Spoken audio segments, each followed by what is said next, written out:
That's exactly what I needed to do. All right, let me rename this. This is Justin Discord feed.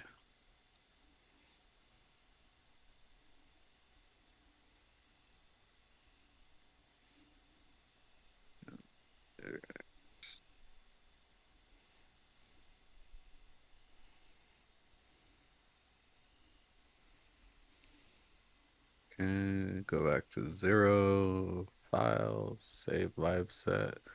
This is gonna be JB Woodstock 99. You still there? Yep. Okay, just making sure you didn't die on me. Nah. Not this young, I hope. No, please not. Who the hell is texting me? I ain't got no. Violetta, the code printed on your receipt from 10 came in second in our earpods draw. Well, that's good for Violetta, but Yeah, that's right. not me. So gonna say, what's that got to do with you? So did you win What's anything that for got to do second? with me? Violetta using my goddamn phone number? Who is you, bitch? All right, let me delete that. All right. Uh,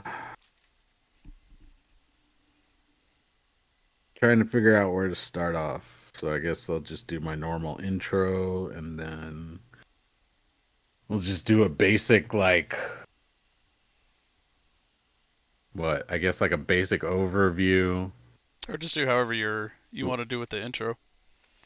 Yeah, like what I want to I guess what I'm going to do is just I'll do my normal intro Hmm. and then I'll introduce you and then we'll bring up the topic which is, obviously it's going to be Woodstock and then I don't know. Normally at that point that's where all the BSing ensues like with everybody that I talk to, but like with this one I actually have a format.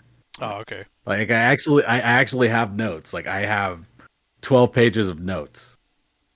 Damn. And so I'm not gonna go through all of them, but I'm just Shit, like I don't gonna, care. just I'm just gonna overview them. Yeah. But it's pretty much every set I made sure to write notes on everybody. And I did them all in order. Heard. And I'm very pissed about Everlast. Yeah, I'm sorry I had to make you watch that. I don't know why I thought I did see them, but yeah. Oh my god, dude. It took me like almost 3 days to finish that fucking set. Yeah, Like it like, was just so bad. well, even his I think he's on the CD. I can't remember because I was listening to it when I took Joseph home yesterday. But I know he's on the Uh, DVD, and it's that song Ends, and just hearing him singing all like in the ends, like Talk it off, sing it yeah, off, raspy. yeah, like all frog voice. It's like, yeah. So I don't know how I got that I saw Everlast, but it was actually the end of Elvis Costello that we got. But yeah, we'll get to that when we get to day three.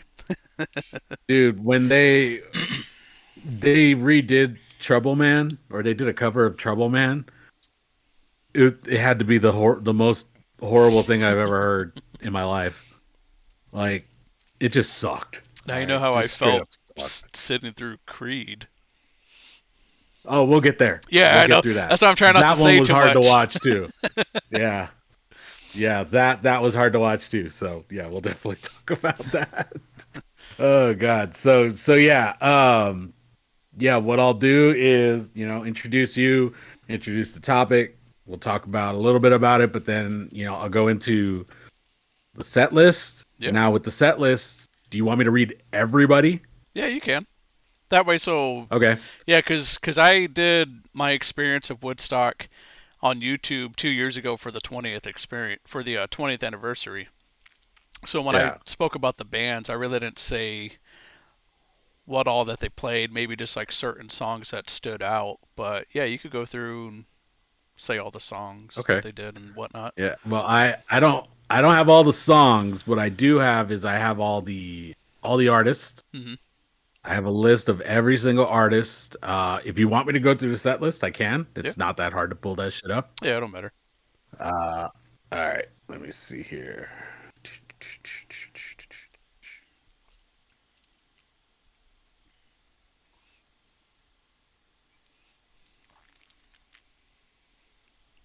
Yeah, I think you could go to like setlist.fm. That's where I'm at. Great minds think alike. All right, so let's see here. We have. I love how everything's just automatically organized. So Friday, you didn't see anybody. Oh yeah, you did. You'd see her. Sheryl Crow, Yeah, it was mainly Offspring, the East Stage bands. Live, Corn, Jamiroquai. Dude, I wish I would have been there and I would have seen obviously ICP, but fucking The Roots and James Brown. Oh Oh yeah, my god. Like I didn't know how awesome this shit was until I watched all of this.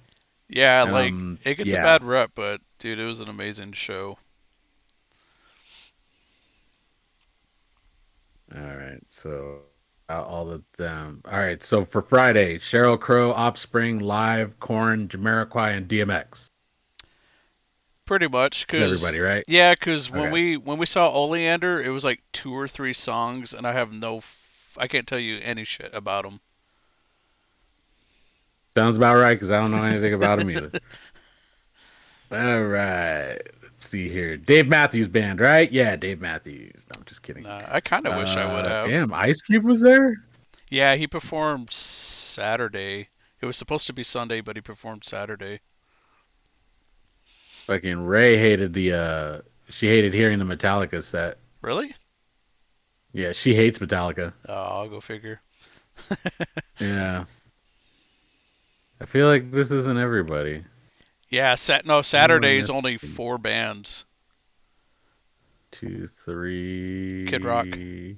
How come I only got three? Kid Rock, Limp Bizkit, Metallica, Rage and Against the Rage, Machine. right? Yep. Okay, okay, I got all those. And then Sunday we have Creed, ugh, Elvis Costello, Jewel. She a cutie, I'll tell you that. Yeah, Uh, Chili Peppers, that's it. and that's it. Yeah, I was shocked when I saw that Our Lady Peace was there. Like, oh dang, Yeah, like the Benoitists. yeah, right. I don't even know if that song existed at the time because it was '99, Probably not. right? Yeah, because they did it was on that WWE album. Was it Full Aggression or something like that? Yeah, because it was his old theme song, and then they just added lyrics to it, right? Pretty much, they I, I twisted it think, yeah. into their own version. Whatever you want, whatever you need. That's a Oh badass man, I song love though. that song. Yeah, dude, that I whole love that CD is song. badass. Mm-hmm. All right, I need to put this in order, otherwise it's gonna drive me crazy. Crazy. Quasi. So Jamiroquai, Live, Sheryl Crow. Hey man, ESL, ESL. That's my excuse every time. Let's see here. Jamiroquai, Live, Sheryl Crow, DMX. After that, Offspring and Corn. Yep. Offspring and Corn. God damn, dude! Like watching all these people live, I was just like, man, they look so fucking young. Well, even just Holy that shit! lineup was just awesome. Yeah, you won't see shit like that anymore. Oh yeah, for sure. So now we have Elvis, Jewel, Creed, Elvis, Jewel, Creed, and the Chili Peppers. And they were All Sunday. right. Yep. All right. I got all the set lists in order. Cool. I'm doing all of this off of my laptop, so it's a good thing I know how to flip through every screen. Like I'm in my room this time. Last time I did it from Your little I studio, recorded right? in yeah, I recorded in the office slash studio room. So this time I'm in my room. Because I told Ray, I was all like, yeah, I don't know how long we're gonna record, and Yeah, I'd right. rather just be in my room. So let's see. All right, get the artist all the way back up to the top. All right, and then switch over to this. Let's see if I got a burp. Uh, Yeah, it's gonna happen once you do your intro. there it is. Well, it happens all throughout the pod. I just always try to fucking do it under my breath or at least move away because Yeah. I drink beer every time I do a podcast because it Oh, that's just I right. don't know, I guess it just makes me feel better. Great. Let It loose. makes me feel better about myself. Don't be I get ignorant. scared. Yeah. Dude, I Excuse got. me, officer. Can you tell me, am I black or am I white? You're under arrest. I guess I Oh, am black. I guess I am black. Dude, Tommy Davidson as Michael Jackson was fucking like epic. Him and then Phil Lamar, who I think the underrated of them from Mad TV, both of them as Michael Jackson. Yeah. Dude, I always try to look up those the ones you used to show me all the time. And then I remember there was one time I like just fell into a fucking rabbit hole of Michael Jackson skits from Mad TV that I had never seen before. I was like, "Holy shit. Dude, they're hard to These are find pretty bad." now. I don't know if they're doing like copyright or if it's just Probably. blocked. But like one of the funniest ones is where he's on the Oprah show and Deborah Wilson's playing Oprah, and then she's like, "Well, how old are you, Michael?" He's like, "I'm 12." And she's like, "You're not 12." He's like, "I am 12, and I'll always be 12."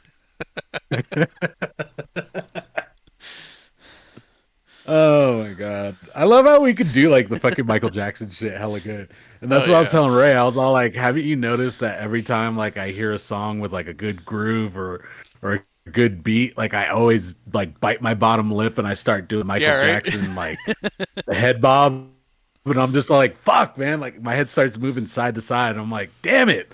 It's like that's the one thing that it's it's always stuck with me. Like at the end of Speed Demon when he's dancing with the bunny and he does Oh the yeah, head yeah, thing. I'm just yeah, that's I always fucking do that shit. Like when there's a dope song on, I'm like, God damn it, catch myself on this shit. Now, lately though, Uh, whenever I hear his music, I'm too busy paying attention to the drums. I've been listening yeah. to that a lot lately. Like especially with Rock with You. If you listen to the hi hat, I love how it's different for the intro, for the not the chorus. Well, the chorus it changes too, but like every part of the song, it's a different hi hat beat. Check out the song and yeah, pay Okay. attention. Yeah, because he does like with the intro, it's like that, and then where it's just the regular verse, it's just. So when he does the pre-chorus, it's he does that, and then for the chorus, He changes it up. yeah, he goes back into the and it's just awesome as shit. Nice. Yeah, so I've been paying Yeah, most attention to songs that. nowadays just use the same hi-hat throughout the Mhm. entire song. Yeah, or just the same beat over and over. It's like, dude, get fucking creative. Yeah. Do you follow the drummer, like Michael Jackson's old drummer? I do on what is it on YouTube? Was it Sugarfoot? I think that's Oh, his okay. nickname or Yeah. his last name. Yeah. He's got those He's hi been his drummer for hats. years. Yeah, he's got those weird like crash cymbals like on the side of him. I'm like, how the fuck do you drum like that? But he does it. Yeah, I couldn't do that shit. But it's always nice to have symbols all over the place and just like, all right, I just gotta wave my hands and then I'll Right? hit them. Yep. Uh, all right, so let's get this shindig started. Well, good timing. It's about to be 8:30 my time, but it's Sounds not like good. you got anything to do on your side of the world. Nope. Good. Oh, all right. So I got this ready. Can I minimize that and then move this over and then get my notes over? Cool. That'll work. All right, let me press record. So now I am recording. But like always, Yeah. we could start whenever because I just cut this shit out. Let me make sure that we have or that we're getting Recorded. Talk. Say something. What's up? What's up? What's up? Yeah. Okay, we're good Yeah. there. Yeah. Oh yeah. Welcome back to your late night slow jams. We're playing all the greatest in R&B. We got Drew Hill, Jodeci. C. We got a little Casey and JoJo. You let me know what you want to listen to, and I got you. Yeah. I practiced that way too much. Yeah, right. Hey man, they're about to have like this big ass R&B festival in Las Vegas next year. And anybody that you can think of that sang R&B in the 90s is going to be there. I think I saw something about that. Like a couple of my friends have been posting. They're like, "Oh my god, I want to go." Like with like Yeah, Usher, Warren. TLC. I don't know who Uh-huh. else was on there. Dude, they're going to have Usher, Little John and Ludacris on Oh there yeah, yeah, performing Lovers and Friends. yeah. Like, yes, sign me up. Like right away. Like that's my festival right there. Yeah, right. That's Especially, my Woodstock. especially to see Ludacris. I wouldn't mind seeing him. Luda. I've seen him live. He's sick. He's pretty cool. But I saw him at one of those like radio concerts where it's like a whole bunch of different people there at the same time. Oh, okay. Yeah, so he didn't have a full set. That sucks. That's what I hate Ugh. when they have festivals that big because they don't give certain people like the amount of time that they actually do need. It's like, come on, man. It's like this dude's been around for like Mhm. 20 something years. Like, give him that set, Give Mr. Bridges his due, man. right? Let Exactly. him perform. Get him away from that Fast and Ugh. the Furious shit. He's too fast, man. Right. He's too fast. All right, let's do this. I'm gonna get let's do this. I'm trying to get in the zone where I gotta turn it to Big John. And even though that's not what I sound like at all. Got it. Cool. All right. Uh, uh radio silence. I'm gonna start. What up, everybody? Welcome to a special, very, very special, limited, fresh out the pack edition of the Big John Show. Today is a very special episode. We're going to be talking about Woodstock 99 with my brother from another mother, Justin Bailey. What up, Justin? What's going on, John? How's it going, my dude? Yo, good. How's it going with you, man? Doing well. Just over here in Texas trying to stay away from being sunburnt, but you know how it is. Lubbock, Texas? No, I'm just kidding. It's from That's La all- Bamba. Come oh, on, okay, yeah, man. dude, Come on, you man. threw me off big time with that. I was like, wait, Lubbock? Did I say Lubbock? No, dude. You even have the Bob shirt. Yeah, You right. should know all of Bob's lines. Hey, Should be Wood requiring it. Bugs Lubbock, Texas? Bugs Buzzard. Oh man. So yeah, before we get derailed, Yeah, right. welcome. We're here to talk about Justin's experience at Woodstock 99 because if any of you did not know, Justin actually went. Yep. Like when all of us were in high school just chilling, reading our books or on summer vacation, do whatever it was that we were doing. Me, I was in summer school, so I was reading books. That Uh, sucks. this man went to Woodstock. Yep, And sure did. if you don't know anything about Woodstock, it is this huge festival. The original one they had in what 1969, Yep. and they had another one in 94, and then they did this one in 99 for the anniversary. And my lord, this thing is huge. I didn't know how big exactly it was. I thought it was just like another regular festival that you go to on the weekend. Nah, this holy crap was on a different scale, dude. I seriously, for one, I'm jealous that you went, and two, I'm surprised you survived. Yeah, I mean, especially because Like, I was 15 years old when I went, and I Jesus. don't think originally I was going, because I literally bugged the hell out of my parents because that summer of '99, I just finished the eighth grade again, having to repeat it because in California, like I said before, I didn't learn shit. So I had to repeat the eighth grade, which I didn't it didn't bother me. Because we But were bullshitting too much. That's oh, why. dude, for real. So I remember, I think like my mom and dad had told us like, hey, we're gonna go back to New York this summer and go visit, Lucy and the Ford family, people that we knew that we lived up there. And coincidentally enough, the time that we were going was during the weeks, well, during the time of Woodstock, which was July 23rd through the 25th. So once I found out we were going during that time frame, like I literally bugged the fuck out of my parents, like, please, can I go? Like, yeah, I'm 15 years old. They're like, no, like you're too young. I'm like, ah, but Limp Bizkit's gonna be there, Metallica's gonna be there, the Red Hot Chili Peppers, and yeah, so I literally bugged them up until like a couple days before, and then they just told me no. So I was even bugging to try to get it on pay per view at our friend's house that we were staying at. I'm like, it's only $60. They're like, no, you shouldn't be watching that. So it's like, all right. So I just gave up from asking to go. It's almost like they knew what to expect. Right? Maybe.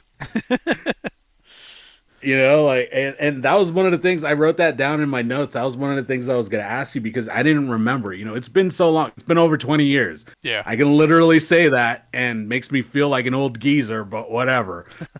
So back then, we were on that direct TV. No, I think we were on Dish Network, but I don't remember them ever advertising for it to be on pay-per-view. So that was one thing I was going to ask, but now that you confirmed that, now I know. Well, that and it was mainly controlled by like MTV. So I think all of the stuff was advertised with MTV, and maybe they advertised it on the regular TV stations. I'm not sure though, but Um, you got to think you back. would think with something that big. Yeah, but you also got to think with MTV trying to cash in on that profit, because like during '99, Uh, what that was like the start of TRL, and once it mm-hmm. slowly was progressing towards TV shows and less music videos, so it was probably the whole MTV thing. Like, no, we're gonna be the ones who's gonna promote this, and I think I Pepsi personally too. miss the OG TRL. I didn't mind it. I mean, it was fake with it calling it Total Request Live because all the songs weren't really requested from what I remember, right? It was just a Yeah, top 10, and all you did was just call in and just try it to talk to was. Carson and whoever his guest was.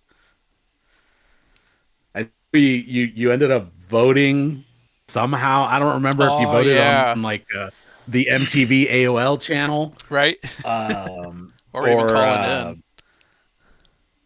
or even calling it in. But I remember that you voted in or you called in to vote throughout the day, and then during TRL, that's when they announced the top 10, and Yeah. then you called in to talk to Carson, Yep. and I, now that I think about it, knowing what I know about production and stuff like that, yeah, all those calls were totally fake. They were either fake or they were fed lines. They were told what to Yeah. say. Oh, yeah. Oh, yeah, for sure.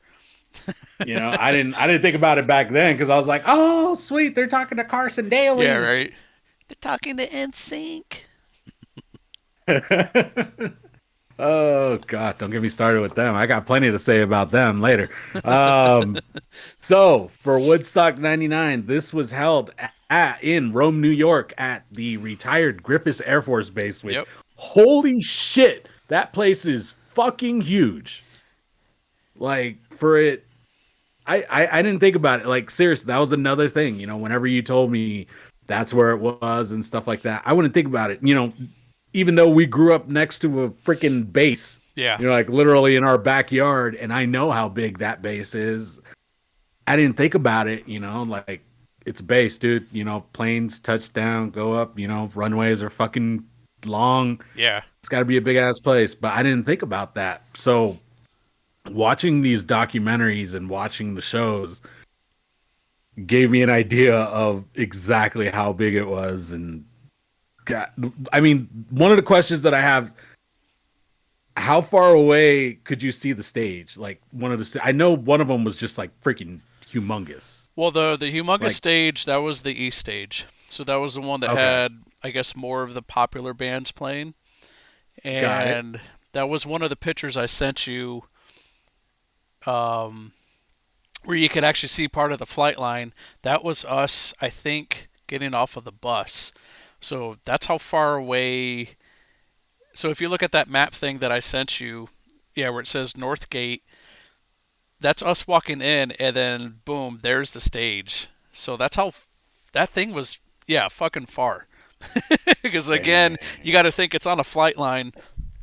Runways are like at least like a mile and a half, 2 miles, especially there at Griffiths because that used to be a B-52 bomber base. That's a huge ass plane, especially during Desert Storm when they were carrying like the bombs. You got this big ass plane that's going to need all that runway, just to get up in the air. So right there, I mean, that was I have no idea, maybe half a mile, maybe a little bit more or so, Dang. just from I looking at think that they said distance. from stage to stage in the documentary, they said it was 3/4 of a mile At least that, at or least. a Yeah. mile or so. Because Rome, So from that part to Rome, was like maybe like a 2 mile walk to the Mohawk Plaza, which is right outside of the Mohawk Gate. So it's at least, and then that was to at least that part of the run rate. Jesus Christ. run Run, Ray, yeah, run the good ray, old run Ray. hero, rah rah, run way of the. And if I remember, I don't know why it sounds so familiar, but Rome, New York, Griffiths Air Force Base, isn't that where you're from? Well, Or were you from a different part of New York? that's where we lived. Technically, I was born in Illinois, but I say I'm from Rome. But yeah, that was the Air Force Base that we lived at before we moved out to Travis there in California. That's crazy, dude. That is so crazy. Like, cause wow, they didn't close the base down in Abilene, did they? Because it seems like every base that you guys were nearby it closes, Now, Dias is still open. or the area, Yeah. like the housing area where you guys lived in Travis, like that doesn't exist anymore. Well, the Like, what the reason why hell? Griffiths closed is because they were getting rid of I guess, the B-52 bombers, and it was like some kind of Ah, thing, whatever that was signed. Like, okay, we don't need all these bomber air bases anymore, so that's why they closed down Griffiths in '95, and we ended up moving December '94.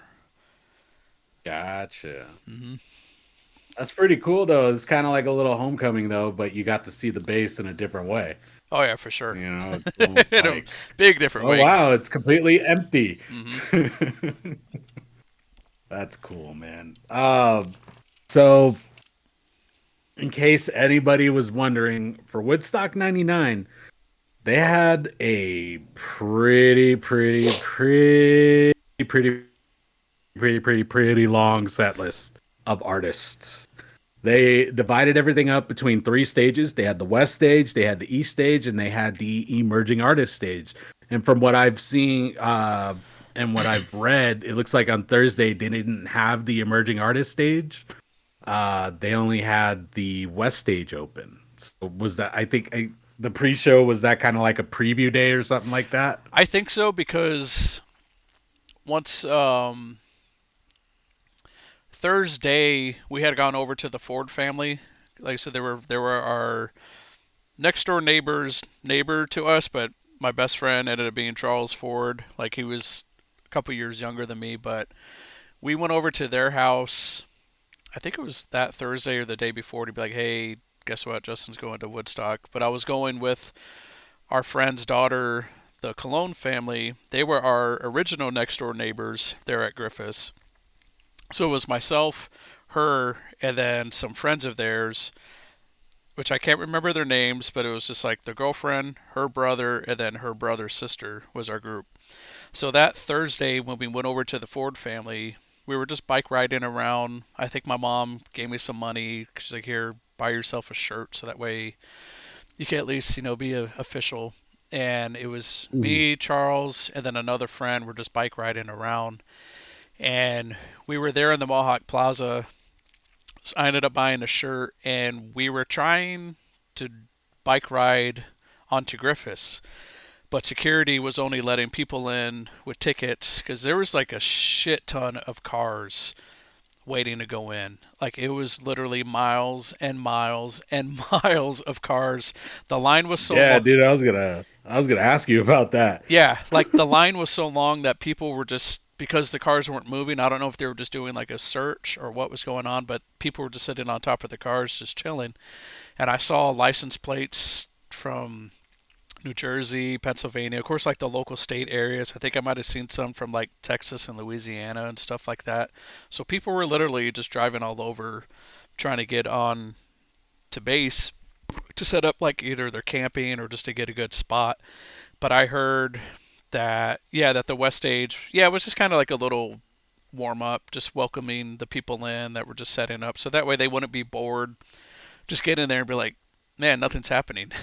It's like, what do we do? Yeah, So, yeah, I guess they had those little bands just performing there on the West Stage just to get people prepared for the weekend. gotcha.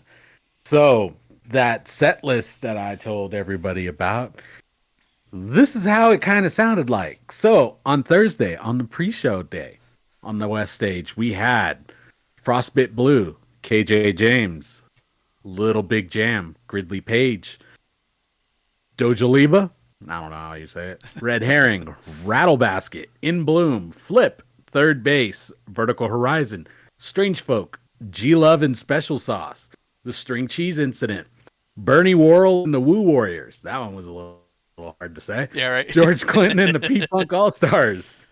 Amp3.com. Oh, wait. Looks like they did have the emerging artist stage. I stand corrected. Oh, really? On that stage that night, they had Immoral Fibers, Simi, Chris Glenn, Gary Durden, and the Clay, I want to say Clay Pimps or Pints. I don't know. Maybe that No was clue. me. I don't know either. And then Johnny Rushmore, and that closed out Thursday. I really don't know anybody out of that lineup except George Clinton. George Clinton, I'm familiar with, and G Love, Special Sauce, whatever they are. Um, Mm. if you've seen the movie Can't Hardly Wait, they play a song in there, and it's called Cold Beverages. And when you hear the song, it's like, okay, I kind of familiarized with that song, but like that's the only song I know by them. Interesting. Dang, now I'm gonna have to watch that again. Yeah, right. I haven't watched it in a while, but that was one of my favorite chick flicks growing up. Because I don't Is discriminate. it I really a love chick chick flick flicks. though? Can't Come hardly on, wait. man, it's a chick flick. I don't It's a know if chick I. flick. I mean, That's a chick flick, man. it's definitely a comedy though. To that Well, one's yeah, yeah. like Can't Hardly Wait kind of describes like our high school situation, even though I mean obviously we weren't graduated in '99, like because that movie came out what like '98 I think. Something But like that. but Yeah, in a way 98, like 99. that one and American Pie still kind of reflect on us, like our high school era, because we did Yeah, have the I know what nerdy you mean. kids, we did have the white kids trying to act black, we had the goths, we had the jocks and everything like that. So that's why Can't Hardly Wait holds a special place, and that soundtrack is killer Yeah, too. it's good. Uh, what is it? Seth and his freaking Fila's always crack me up. Yeah, yeah, Those weird ass shoes that he was wearing, and the goggles. yeah. Dude, but the goggles were a thing back then. You remember when Conan used to wear those weird goggles and those Oakley glasses? Oh wait, never mind. You didn't watch WCW.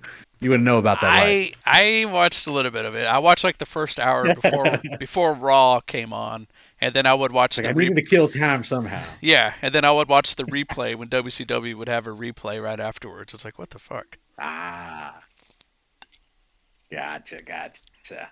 Alrighty. Before we get sidetracked again, let's move on to Friday and the artists that performed on Friday on the West Stage. But there will be a lot of familiar names for this one.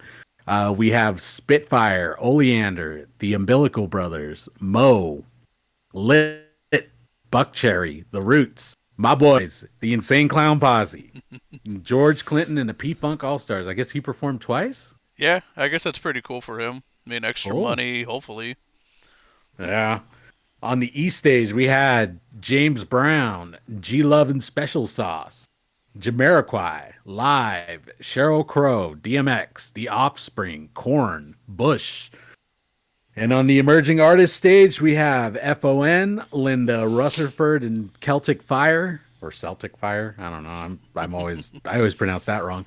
Sugar Daddy, Sticky Pistol, Bijou Phillips, Mike Arico, King Conga, Ben Lee, Beth Hart Band, Liars Inc., Chris Perez Band, Sherry Jackson, Chris McDermott, and Moby.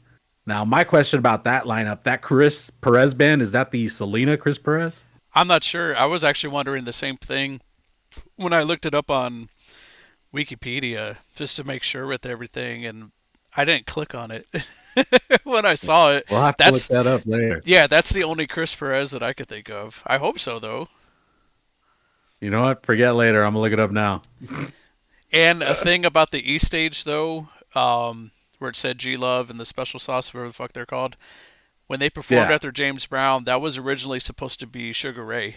He was supposed to perform that weekend, but he ended up, I think, having like a stomach virus or something, so he had to pull out from the Oh festival. dang. Yeah, so G Love actually got to perform twice since they did Thursday, and there they are on the East stage this time performing after James Brown. Oh nice. Oh, yep. So from what I can read, Chris Perez band is that Chris Perez. Nice, that's cool, Yeah. So he was at Woodstock. Good for him. right? All right. Let's see here. The set list.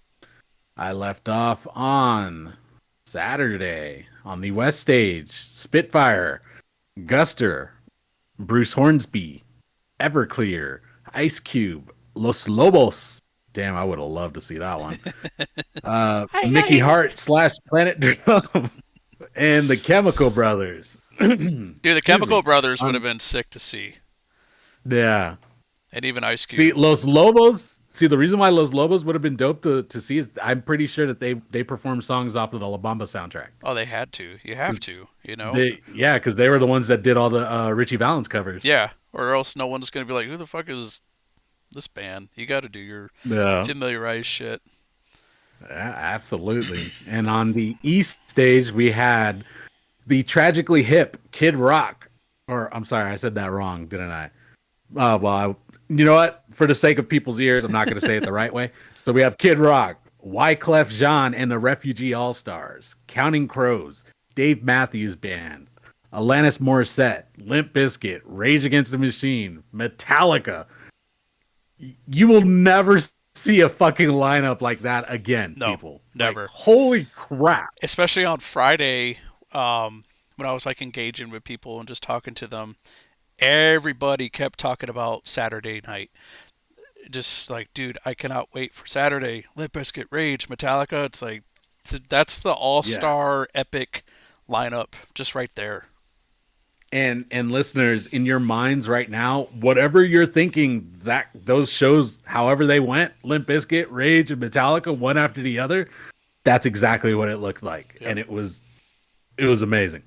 uh, so on the emerging artist stage, let's give them their props. On Saturdays, we had Young and Fabulous, Gargantua Soul, Three, Serial Joe, American Pearl, Full Devil Jacket, Old Pike, Strange Folk, DDT, Two Skinny Jays, Gigolo Aunts or Gigolo Aunts, sorry, and Fatboy Slim. Yeah.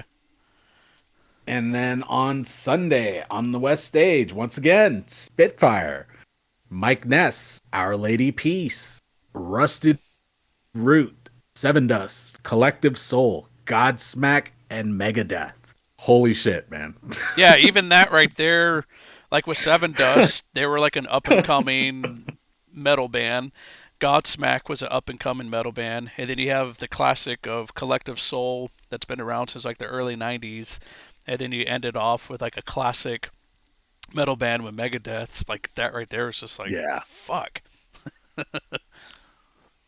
And then on the East Stage, we had good old Willie Nelson, the Brian Setzer Orchestra, Everlast, which I watched and I didn't even have to fucking watch. My bad. We'll get to that later. Elvis Costello, Jewel, Creed with a guest star. We'll get to that later as well. Red Hot Chili Peppers, They were the ones that ended up closing the set that night. Yep. And my lord, that was intense. And on the emerging artist stage on Sunday, we had Christy Golson, Mo Loran, the Scoldies, Super Suckers, Stormy Mondays, Big Sugar, John Asaka, Pound, Push Monkey, Cyclefly, Indigenous, John and Twistle, and Reveal. And one little comment that I'll make is all those little bands on the flyers of festivals and all these people coming up as emerging artists, why do they always have fucking weird ass names? I Like probably you always have the big bands that have cool names or just like one word names and they're always dope. But then you have all these people like Push Monkey. What the probably fuck is a push monkey? probably just to get that attention, like yeah, same thing like the fuck's a push Yeah. monkey? Like I don't know, let's go see how they are. But after the Chili Peppers though, there was a Jimi Hendrix tribute. So I don't know if Oh, it's uh, yeah, so I don't know if it showed it it wasn't on on there. here. Yeah, but there was a little Jimi Hendrix tribute, and again, we'll get to that later, so we don't jump the gun on Oh, was shit. oh, okay. I think I remember that, but I didn't watch it and I didn't put it down, but I've seen it before. If it is what I think it is, I'll bring it up later. Maybe, but yeah, well, yeah, Maybe. because I haven't found anything of it. But if you did, yeah, we'll find out. I think we'll see. So I don't know. I just have a couple questions Yep. about just Woodstock in general, dude. Hmm. Like for one, literally getting there. You said you were already in the area, Yep. but you guys had to drive to get to Woodstock, right? Yeah, we ended up driving.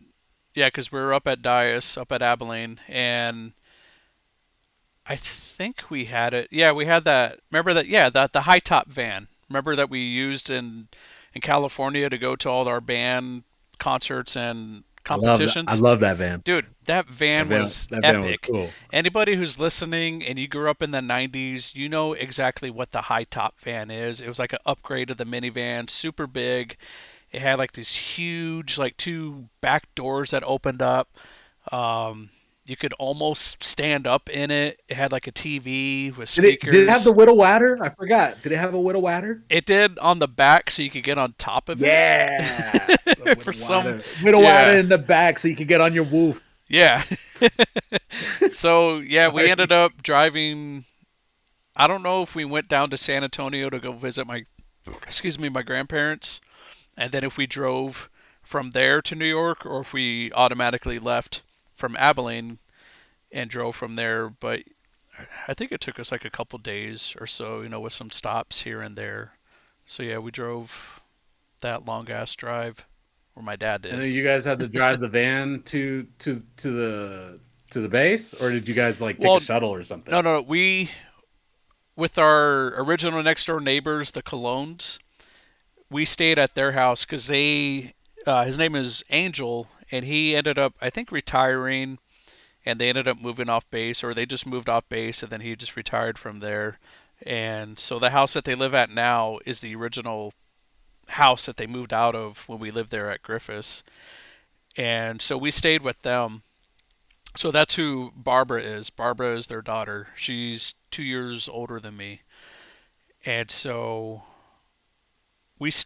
so we had a place to stay. So when I ended up going to Woodstock that Thursday night, we went with the group, the girlfriend's brother, and her or his sister. We stayed at their house because they were just down the road from the Mohawk Plaza, and we ended up catching a bus. It was just like a regular yellow dog. So we ended up just getting there. I want to say like around noon or so, and so we just rode a bus into the Woodstock site. Then they dropped you off at the north gate. That's when they gave you the wristband, and as long as you had your ticket and wristband, if your wristband broke, they would give you a new one as long as you had your ticket. But when we were there, Oh, yeah. So when we were there at the plaza, when we got there, of course, there's like a shit ton of people. There was actually guys that were already selling the wristbands, It was over there by the Burger King, and I can't remember how Oh, much of that they were course. selling them for. Yeah, but like this guy, he had his ticket like in his back pocket, just like hanging there. And whether you're wearing skinny jeans or not or whatever, like someone ended up jacking his ticket. Because like a couple minutes later, I just hear him like, the fuck, man, where the fuck is my ticket? It's just like, dude, you had it like right there, and Wow. that's like keeping $100 in your back pocket, and be like, here, take me. Like why but like Yeah, seriously. even though he still had the wristbands, it's like still though, it's like, come on, man, don't be an idiot and just have your ticket hanging out of your back pocket right there though. Jesus. Um, what was I gonna say about I don't know. I when I was watching the documentary, I saw that there was like literally miles and miles of cars just to get in. Yeah. Like people just like sitting there, like you said earlier, like just waiting. Yep. And it to me it looked like hell.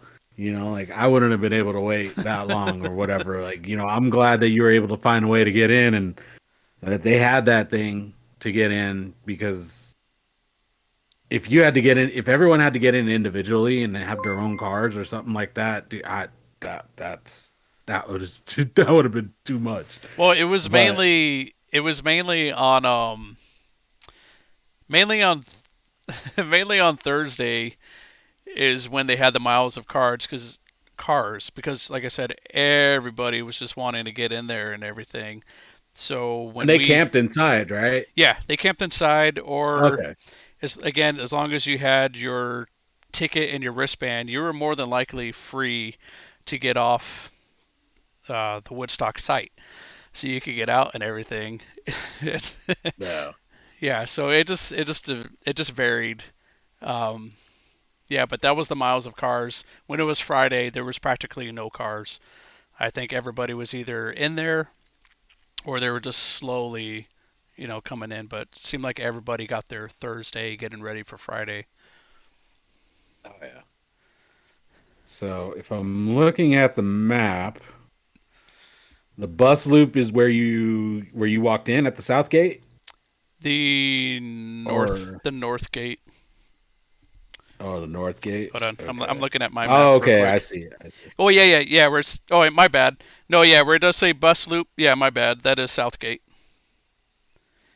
Okay. Yes. So the south gate, for those of you listening, it's pretty much the most northern point on the map, which doesn't make sense because it's the south gate. Right. But you would understand if you're looking at the map.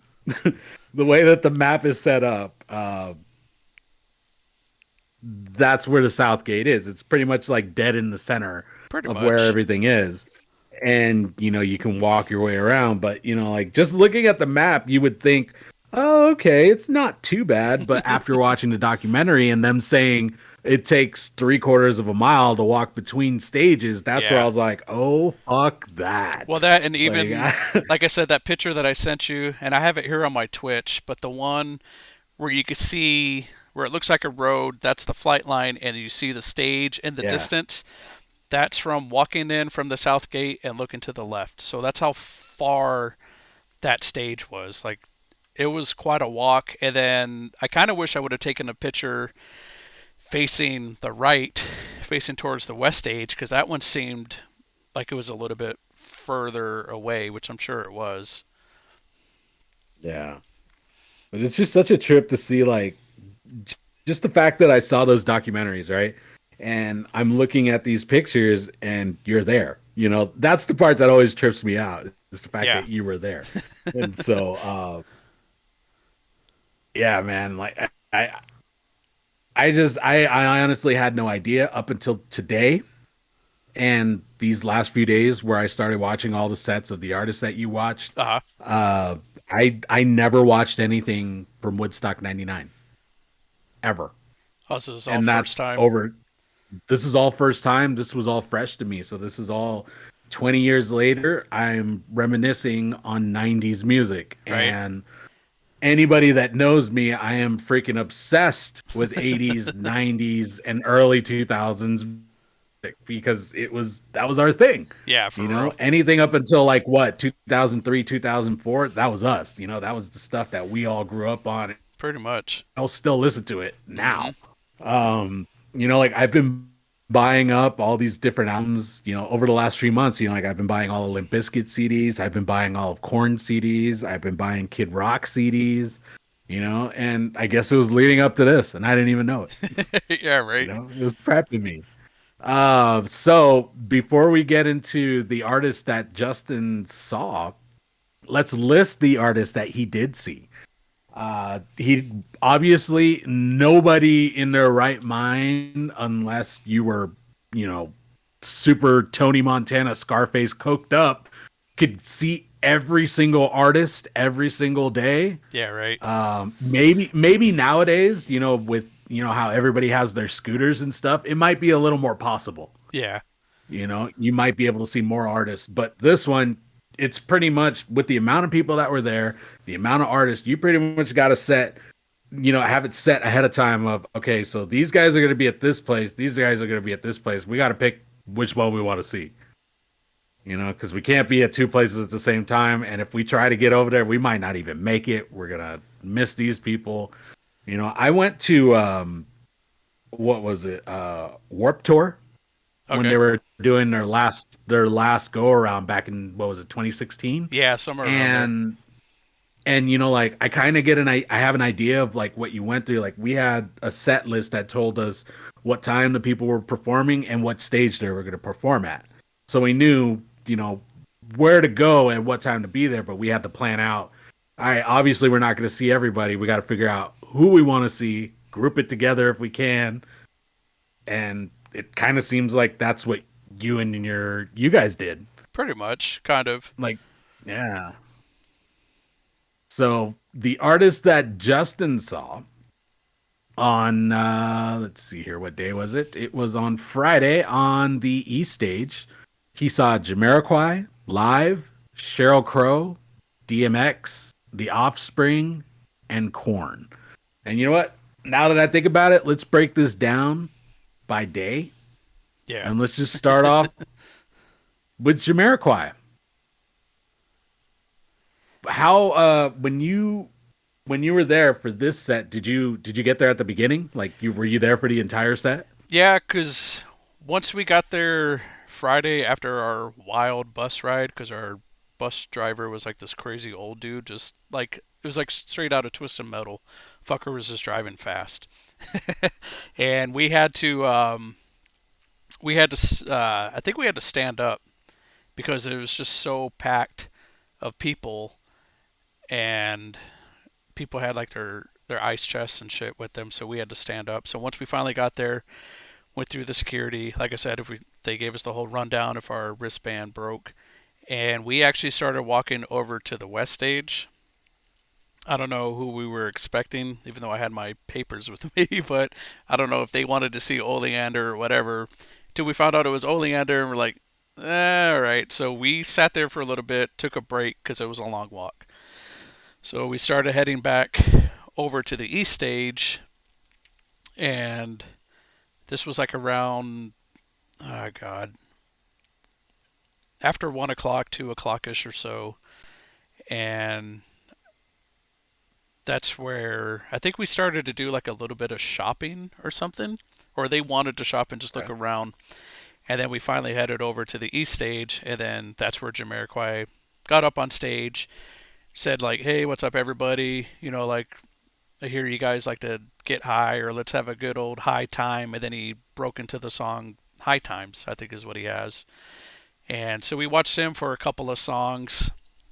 But then this is where the group, except for myself and Barbara, they wanted to leave because it was that hot. Like this was during a heat wave in New York. So this is also what I happened, forgot to ask you about Yeah, dude. I forgot to ask you about the weather. Yeah, I lived there from like 1986, 87 to 94. I don't ever recall a summer being that freaking hot before. So Jeez. I don't even think that my parents and Barbara's parents know, but the girlfriend, her boyfriend and his sister, they ended up leaving. So it was just Barbara and I at the Woodstock Festival because Barbara loves DMX. That's like her dude. She wanted to see DMX so fucking bad. I was there, Okay. obviously, for everybody else, and especially to see Bush and all that. So the group, they ended up leaving. They're like, okay, just give us a call from the payphone at like 10:30, I think it was, like that, which sucked because it's like, dude, really? It's like we're not going to be able to see Bush if we have to fucking leave like at that time. But it's like, oh well, at least they trust us enough to stay there. It's so Yeah.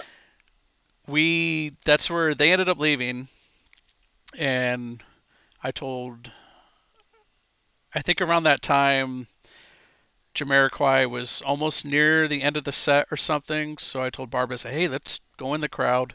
Let's try to get as close as we can because she's short. She's like 5 foot, 5'2" or something like that. Oh So dang. yeah, Yeah. so we were actually lucky enough to get in the crowd, and we got as far as the center tower, which is known as the Alamo. So if you ever watch any of the videos, anyone that's listening, and you see the center tower that's facing the stage, that's as far as we got. We got maybe almost flush to it, like the front of it. So we were able to see Live and Sheryl Crow from that distance, but then after Sheryl Crow, because of how short Barbara is, she's pretty much like the same height as to like everybody's armpits and stuff. And she That's the couldn't, worst. yeah, so she couldn't breathe, and it was fucking hot, so we had to get out of the crowd. And Hey man, seriously though, props for you guys making it that far. yep, Like seeing yeah, how many people were there dude, and how big that fucking crowd is. right? Dude, you guys made it pretty far. Well, the thing, what was ridiculous was when we were trying to leave. I know we're going to backtrack and talk about the other bands, but when we were trying to leave, the fucking people wouldn't move. We're like, dude, we're trying to leave. It's like, here's your guys' chance to like get up front a little bit. It's like we're trying to get out of the crowd because, like I said, she was just Oh getting man. claustrophobic and stuff. But yeah, with I Jamiroquai, fucking hate when people do that shit, yeah, dude. exactly. You're leaving. You're not trying to get closer to the stage. You're trying to get out of the That shit crowd. happened to you us. know? What was it last year when Ray Lynn and I went to that Motionless concert Hmm. in San Francisco? uh it started getting like a little too crazy up front, so we were trying to get out, Right. and people were trying to push us back in, Yeah, it and doesn't I was make like, oh sense. hell no. And then so I literally had to bum rush my way out of there to make room for us to get out, because it's like, why are you trying to push? Like there was one dude that was literally trying to push me back into a mosh pit, and I was like, bro, Yeah. not today, Yeah. I'm Right. trying to get out. Yeah. It just doesn't make sense, It's like any other day, I don't care. especially when you're telling people it's like, dude, she can't breathe. Please, like, move. Like, we're trying to get out of the crowd. But with Jamiroquai, I think we saw maybe like the first four songs of him, and we did hear Virtual Insanity, which, if nobody's Yeah, dude, familiar, that was that. I like that one. it's a good song, and that music video is just fucking awesome. So if no one's ever seen that music Yeah. video, look up Virtual Insanity by Jamiroquai and just check out that music video. That like blew our minds at that time when that song came out. See, that was one of the things that I have in my notes here, is that when Virtual Insanity came on, that's when I noticed that the crowd started waking up. Right? And it was Yeah. like about 20 minutes into their set, and that's when they started, like moving more and Yeah. getting into all the songs. Well, I think it's like that with certain bands Um, when they're just like Jamiroquai kind of sounds familiar, but then until you play that hit, then it's like, oh, it's that guy. And then once that song's we'll over, it's see. like, okay, No, you're good. See, I never really listened to Jamiroquai, just Virtual Insanity. right? Like that Yeah. was the only song that I knew. And so I remember over the years, I always heard like a lot of my friends, like they were into Jamiroquai, or like they were always excited when he was in town and they would Hmm. go to his concert and stuff. And I always thought it was like a hipster thing or something. And I was like, well, all right, whatever. And so when I saw this set, like the majority of all these sets is pretty much, I'm gonna say it right now, is the first time I've ever seen these people live. Yeah, yeah. I've never seen them perform in concert. And so watching this guy, especially during when he was performing Miss You and a song called Black Capricorn Day, Oh, yeah, yeah. dude, this man he's fucking dope. Yeah. Like he's really Like talented. this that Yeah, he's super talented. Like I think I put something that he's like he was 2 decades behind. Oh Like his yeah, vibe that he got, like just it gave me like a 70s vibe or right. something like that. Yeah. Like you would see that man grooving with fucking Jimi Hendrix and Oh, for shit, or sure. hanging out with like dude, what if he was chilling with the fucking Bee Gees and playing with them? You know, like Yeah. it just seemed like something that like he was in the wrong fucking time period. Right. But yeah, dude, I just noticed that with their songs, like everybody in the band, they're great musicians. Like every break that they had, every music break was always pretty dope. And I don't know. I made a note here that I called it breast watch because I think he said that it was breast watch and that there was titties out everywhere. Yeah. Right. Uh and he even said, I quoted him right here. Get your tits out, everybody. Please get your breast out. So that just shows you how Jamiroquai is a breast man, Yeah. Hell yeah, my buddy. and there was a lot of titties out that day. If you guys ever want to watch it, it's on YouTube. Oh yeah, for sure. And it's not So, even it's not even blurred out after nope. 22 years, right? Yeah, and it's still there for all bear to see. I learned that the hard way with Red Hot Chili Peppers, but we'll get to that a little bit later. So, moving on, after Jamiroquai, a band that I knew nothing about, Really? Live. Really? I never listened to Live. Wow. As soon as they got announced and they came on stage, I was just all like, "Who the hell is this?" Live, I mean, And I'm sure you recognize the last song though. Lightning Crashes. nope, Really? no, Damn. Yeah, because I never listened to them. they Yeah, were they were definitely one of those radio rock bands. They started out in the early 90s and they actually performed at Woodstock 94. And yeah, I heard that. so they That's were pretty cool. so yeah, I thought it was cool to see them. Same thing, like I was only familiar with their radio rock hits. But yeah, they played I think for like about an hour and dude, it was just like an epic set. I don't know if the video you watched was complete because when he did right before they played Lightning Crashes, the last song, he actually dedicated that song to JFK Jr., his wife, and his sister in law, who all died in a plane wreck like 10 days before.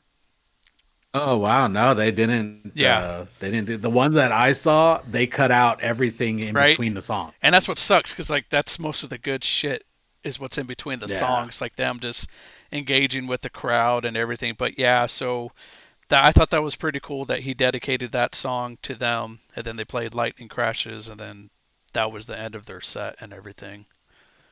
Oh, okay. Yeah, I did notice I was when I was listening to that set, I noticed that they have a lot of good harmonies. Oh yeah, Uh they did have a very 90s vibe to them. oh I'm yeah, for not gonna sure. lie. I mean, Yeah. it was the 90s, Yep. but it was just straight up with them. Like you could just feel it. The multiple styles that they had though, with the way that they were playing, like they could play a hard song and then they go to like just this down tempo song Right. and then just go right back into the hard shit. It's just like that's dope. That's talent right there. That and it's not even Um, like I guess not really hard, but it's still just like yeah, rock, and they could just fuck yeah. around with their music where they could change it up, and it's like, dude, this flowed so easy. It's like that's amazing. Oh yeah, and you could tell that they were naturals, dude. Like after they said when the lead singer, I don't know his name, uh, when he said that they performed at Woodstock '94. After that, I was like, oh well, these guys have been here already. They Yeah. know what's Right. up. Like these guys are fucking veterans. Yeah. It's like it's just been 5 years, and now you're just performing another set. It Yep. was just another concert for you guys. For sure. But I think this was the time where I started noticing that it was getting hotter because security was hosing down the crowd with water cannons. Yeah, because I think that was like around 4:30, and like I said, this is the summertime, so that's generally when those temperatures rise up, and especially as big as that crowd was. Yeah. It was starting to get bigger. I'll tell you that. With each artist, it was getting bigger. Yeah, because I want to say Uh when they were performing, the people there at the Alamo in the center tower, they were throwing out water bottles, or they would open up the water bottle and like shake it over their head, so that way the water would try to get on us to cool us down. Cause dude, as big as that crowd was, dude, it was fucking hot. All that humidity and just Yeah. all that body heat. Oh, I can only imagine, dude. That must have been horrible. It So moving on. Oh, sorry. Go ahead. well, no, I was gonna say it was horrible, but again, you got to think of Barbara, for her being 5 foot, 5'2", her being that short and just trying, to breathe. The fact that she was able to Yeah. withstand two full sets, and then after Sheryl Crow, like, yeah, we got to get out. Yeah. No, I feel it, man. So speaking of which, moving on, the next artist that you guys saw was Sheryl Crow, Yep. and I'm probably going to say this every time. First time seeing Sheryl Crow live, and I was very entertained. Yeah, she did a Sheryl really Crow awesome job. is Sheryl Crow is dope. Like every song that she played, it was pretty much hit after hit. Uh, I was pretty psyched when I saw that the guitar was using a distortion pedal on his acoustic guitar. I All thought that right. was cool. Uh, yeah, like you never really see that, and just the fact that he did that, you're like, oh, nonchalant, like, oh, all right, that's cool. Yeah, I think the only other person I've Uh, seen do that was like Kurt Cobain with their Nirvana Unplugged when they did The Man Who Sold the World. He used like a yeah, distortion pedal, but like, yeah, but seeing Sheryl Crow, it's like, oh, okay, someone else getting creative and doing that. yeah. I like the little teaser that she did of asking if we all wanted to see her tits, and Well, then she said, "Psych." yeah, right. She's like, you didn't pay enough money, or yeah, you'd have to pay more money to see that happen. Like, goddamn, people already paying on pay per view, girl. Just show them, Well, show them a that nipple or two. yeah, the $60 for pay per view, and then the 150 for the ticket, which was all three That's it. days. That's all it costs. Well, see, that's the thing. Nowadays, that's like Yeah, I was a about to say that regular was price. 1999 money. Yeah, 99 money, that's like, oh my God. Because I want to say at 94, it was like $25 less. Because originally Oh my it god. was supposed to be only 2 days.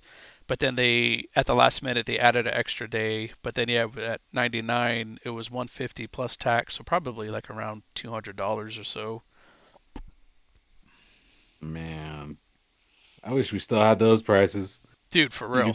can see all those bands for $150. Yeah. Give me all the tickets. But yeah, Sheryl Like, I'll Crow, buy them all. yeah, she was cool.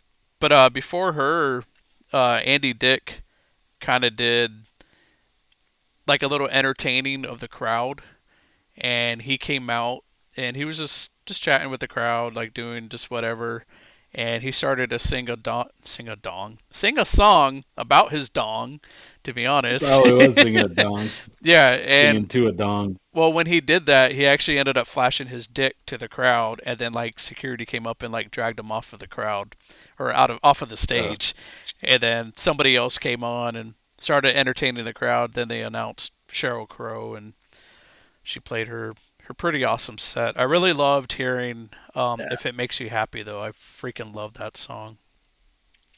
Oh yeah, dude. It was they did such a good job on that one. For me, probably the same vibe that you get for that. For me is All I Want to Do. Yeah, That was my favorite, that's the one that her. she did. And then That's her classic. oh yeah, and it kind of made me feel a certain way when she said that one was an oldie in 1999. Oh yeah, yeah, yeah. Well, yeah, that's the one that got her big. If it wasn't for that song, we Yep. probably wouldn't have her. I mean, I'm sure we would, but she probably wouldn't have I been think it as came out in big. like what, 94 or 95, something like that. It was like 93ish, 94, because I think that's what got the attention for her to play at Woodstock 94. Was like, Yeah. okay. And what was cool about that one is when she played at 94, she performed at night. And so she kind of had like that night groove, which I think really helped her out. And then this time playing the daytime helped out with their set like that too. So I think it's cool how Yeah. with certain bands they feed off the night crowd and then the day crowd and just control it from there. Yeah, I liked it. I didn't know that she knew how to play the bass either, and she right? jammed out on that fucking Yeah. bass. She played the Like, bass, that guitar, and was everything. so cool. And so yeah, I was really entertained by her set, and I was glad that I saw it because, like I said, I'd never seen Sheryl Crow live before. I've only listened to her, to some of her records, not all Yeah, of them, and she's pretty cool. She's pretty dope. for sure. Moving on. Whoo, my God! First of all, Rosie Perez should have shown her tits because 1999 Rosie Perez was still a little hot. Yeah. And she should have. I don't know why she didn't, but it was pretty cool that they brought her out to Well, introduce the next act. see, with her, I forgot that it was her and one of the Baldwin brothers, because, like I said, at that time, after Sheryl Crow, we were trying to get out of the crowd. And once we did, we ended up finding, I think, like a little ice cream vendor, and we just bought an ice cream and just like sat wherever we could. And we had a good view of the stage, and they had some screens up that we could look at too. So I think during that time is when I was talking to people, and that's where everybody was like, dude, I can't wait for Saturday night, for Rage, Limp Bizkit Rage, and Metallica. And Yeah. just talking to whoever, and I think during that time, that's when they were announcing DMX. So like I completely forgot that it was her and one of the Baldwins. So I saw the video DMX. I was like, oh yeah, it's like someone else did announce him on stage because I want to say I can't remember if it was before them or before Korn that Andy Dick came back out on stage, but they had him wearing like a robot suit. So that way he couldn't flash his dick or anything. So he had to come out and like apologize to the crowd. And he's like, yeah, they made me put this suit on and everything. And people are laughing. And he might have came back on and announced Rosie Perez and all them. So that's Do probably, they have like a full anthology that has like everything that happened at Woodstock on film? I wish. Like every show? I mean, I I wonder know if somebody does somewhere. I mean, you could get lucky and just find like the full actual concerts where it's unedited. Like the Metallica one that I was watching last night was the edited version, and it was only like an hour and 16. I was like, they didn't play that long. They played for like almost 2 hours. And then I found the other video, and it had everything in between the songs. It's like, that's the one. So I'm sure, Yeah, see, I watched the hour-long one, but I think those were the best ones for me to watch right now. yeah. Well, then it's better quality with the just the video quality of it. Yeah. But with this set, DMX, dude, once again, never seen DMX perform live.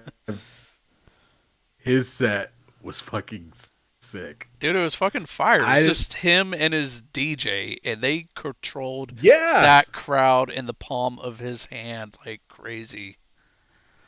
like I noticed all the white people, they all knew his song. I was Yeah, very for sure. proud. Yeah, But the crowd was fucking hyped. yeah. What's it called? After a while, I just saw that the crowd was mouthing all the lyrics. They always went crazy every time he said, "Where are my dogs at?" Yeah, just with You know, everything. he Where are did my that. ladies at? He did that. He did that. He did a little acapella part that I thought was interesting because you never really see that from Yeah. rappers nowadays. Mhm. I don't know if it was like a poem or if it was a rap or whatever, but whatever it was pretty sick. Yeah. Uh, let's see here. Yeah, I made those notes just like you said. No hype crew needed. Made Dude, it for real. seem easy. Yep. He never slowed down, never got tired. He was just, like he started at 100 and he ended at like 120. Dude, for real. Like he Yeah. just kept going and going. Like as soon as he got on stage, Barbara was like, "Damn it," because like I said, we were that close to the stage, and I was like, "Hey, at least we're getting to see him." So it's not like you're gonna say you missed out on him had we gone back with the group, which I'm glad we didn't, because that would have been a waste. Just like, yeah, we saw Oleander and Jamiroquai, and then we had to go back because they were just getting too hot. But just the fact we got to sit down, relax, have ice cream, and watch DMX just light the place up was just amazing. I don't think I'm ever going to hear that sentence again in my life where somebody says, we got to sit down, eat some ice cream, and watch DMX. Right? In front of like 100,000 people or more at That's fucking fucking Woodstock. great, man. So, how was I know it's a little well, not really off topic because it fits in with the whole thing, but how was like the audio quality, like sound quality? Like, could you hear everything really well? Was it really loud? Yeah, because I want to say they had like 6 speaker towers for the stage, and of course, so they're like parallel from each other, however many yards Yeah, apart, and then how many yards in between. Boom, there was another two, and then same thing. Boom, there was another two. So that way, where we were sitting, you could hear everything, like not really crystal clear, but you could still hear it. We're just like, dude, that's good. Like I could hear what's all going on. yeah. Well, that's cool. Hmm. God, that would have been a bitch to wire. Oh Whew. yeah, dude, I can Damn, imagine, I especially don't with even all want those to think people. about it. Sheesh.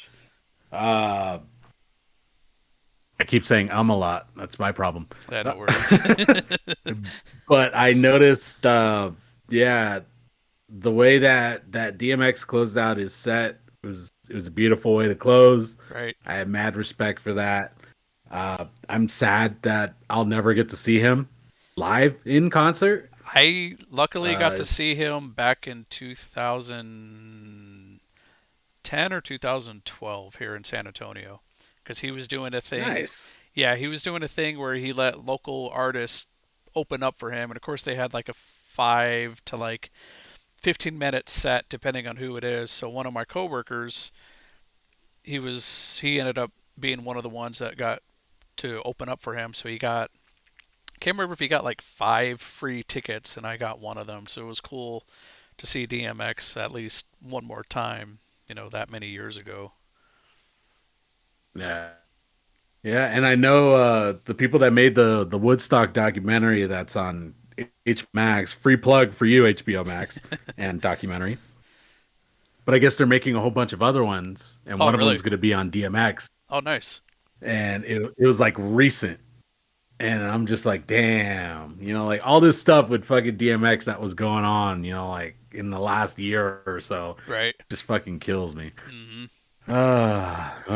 Rest in peace, sir. For You sure. you fucking showman. Yeah. Like that man, like you said, he controlled the crowd, he controlled the set, he controlled everything, and it was dope. Yeah. Like I said, just him and his DJ. Uh That was it. yeah, and that's all he needed. And now moving on to a group that brings me back, good old Offspring. Now, I love the Offspring. Remember, I used to listen to that CD all the time. Was it The one that had Smash? self esteem on it. Yeah, Yeah, Smash. Smash. And I think this was the era like right after that, right? This was like when Fly for a White Guy came out. Yeah, because that album, I can't remember what it's called. I think it's like it has the kid that's on a swing or something. Yeah, so the Yeah, that I could see it in my head. yeah, so that album just came out like 98, 99ish. So of course they were promoting that, and then they had Smash. So I have no clue what other album came out after 99, if they had anything new that they Yeah. performed or not. I noticed that the crowd energy was good, but there was a lot of sound issues, like feedback issues and stuff. Was it like did it start raining at this point It didn't or it anything? no, it didn't rain until the next day. Oh, so okay. so if there's sound shit Is going it on, it could have been just maybe all of the people that were gathering to the stage, or just maybe? their sound engineer just sucked ass. Yeah. It did look really muggy though. Like the weather itself looked horrible. Like Yeah. everybody just looked miserable.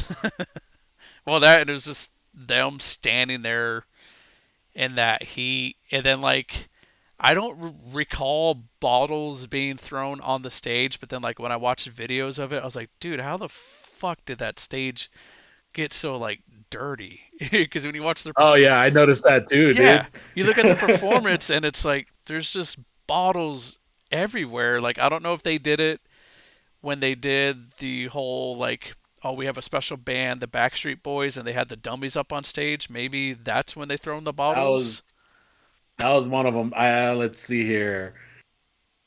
I'm trying to see my notes. That let's see here. Bad Habit sounds amazing live. Oh The yeah, mosh dude, pits were starting to go I crazy, was so and happy when they played Bad Habit because we were just there chilling, and then I can't remember what song it was after, but then you just hear that bass at dun dun dun dun dun dun. I was like, yes! it was like yes. I was like, I love this song. I only like it because of that part where he cusses in the middle, but I fucking love You that song though. stupid, Yeah, sometimes. Yeah, motherfucker. what is it? Sometimes I feel like I'm God, you stupid dumb shit, goddamn motherfucker. Dun, dun, dun, dun, dun, dun, dun, dun. Yeah. Yeah, that was my favorite part. Yep. And then right after that, it says right here, BSB hate. Oh, that's Here what comes the happened. garbage. Yep. So that's probably when the bottles did get thrown up. Yeah. And then right after that, I guess that's when Dexter went into the state or went into the crowd and started performing in the crowd. And damn, he was brave for that. Well, I would like, not have tried to go in there. well, there's one thing. I don't know if the video you watched, if he sounded out of tune, especially with the kids aren't all right during that chances flown that song. Yeah. If he sounded perfect, that's it's the audio's corrected on it. He was like out of tune, like he can't do those high notes. Let me see. Yep, nope. The one thing that I have a lot is tonality issues, tonality issues. Yeah, So he yeah, yeah, he cannot sing those high notes to save his life. Like it's just funny like when people on Facebook they'll share a video like, "Oh man, he sounds great live." And I'm just like, that's not the real audio. Like that's the corrected audio that they used for like the CD. Like he cannot yeah. reach those high points whatsoever. Man, they're great I did live, but notice that. Yeah, I noticed that the auxiliary drummer, or it could have been just the regular drummer, but there was another drummer there that his setup had like a bunch of baby heads and skulls oh on it. yeah, he's the one who kind of does like the backup vocals too, and I guess he actually does the uno dos tres cuatro cinco siete seis. Like that's Ah, him got who's it. yeah, that's him that's doing that. It's like okay, that's who So you he was are. like the real life sampler. Pretty much. Yeah. Got it. And then I think Got with it. the baby heads, those were sound things. So when he hit them, they would make, Oh, okay, so they're like triggers. yeah, they would make whatever sound sampling that they needed. Okay. I saw that the guy from the Pretty Fly for a White Guy music video came out in his FUBU Yep. jersey, Yep. and Yeah, he that was got a dancing on stage. That was pretty yeah, dope. that got a huge pop from the crowd. I thought that was really cool that they brought him out and just invited him, be like, dude, come to Woodstock and dance on stage like how you did in the music video, or just dance, you know? Yeah, I was just amazed that I remembered him because like I put it all in like bold in my notes, and I was like, "FUBU jersey, the guy from the video." Yeah, Like I right. remember that guy. He wanted a 13, but um, they drew a 31. Just those stupid ass lyrics. And then another cool one, I don't know if you marked it, but when they did why don't you go get a job? They had a bunch of bubbles just like filling up the stage and blowing out to the crowd. I thought that was cool just seeing that. oh yeah. It just kind of chilled out the crowd a little bit, had them relax some and everything. Let's see here, and I'm trying to see what else I put on there. Put something about an intermission. That one was weird. Like Yeah, I put WTF intermission. Oh wow. yeah, it was like them just like chilling like in beanbags or something, and then like some dude, I don't know if it was Noodles, the guitar player, or if it was someone else came out like in lingerie or whatever, and then they had like a chick in lingerie with a sign that said intermission, and they just walked by back and forth, and then like the hype man sample guy was like just telling the crowd hey, put your hands in the air. All right, do it this way. All right. Like that was it. It's like, Yeah, it was just weird. okay. It's like whatever that the fuck that was all about. And then I put the note, shout out to not grabbing a girl, but grabbing balls.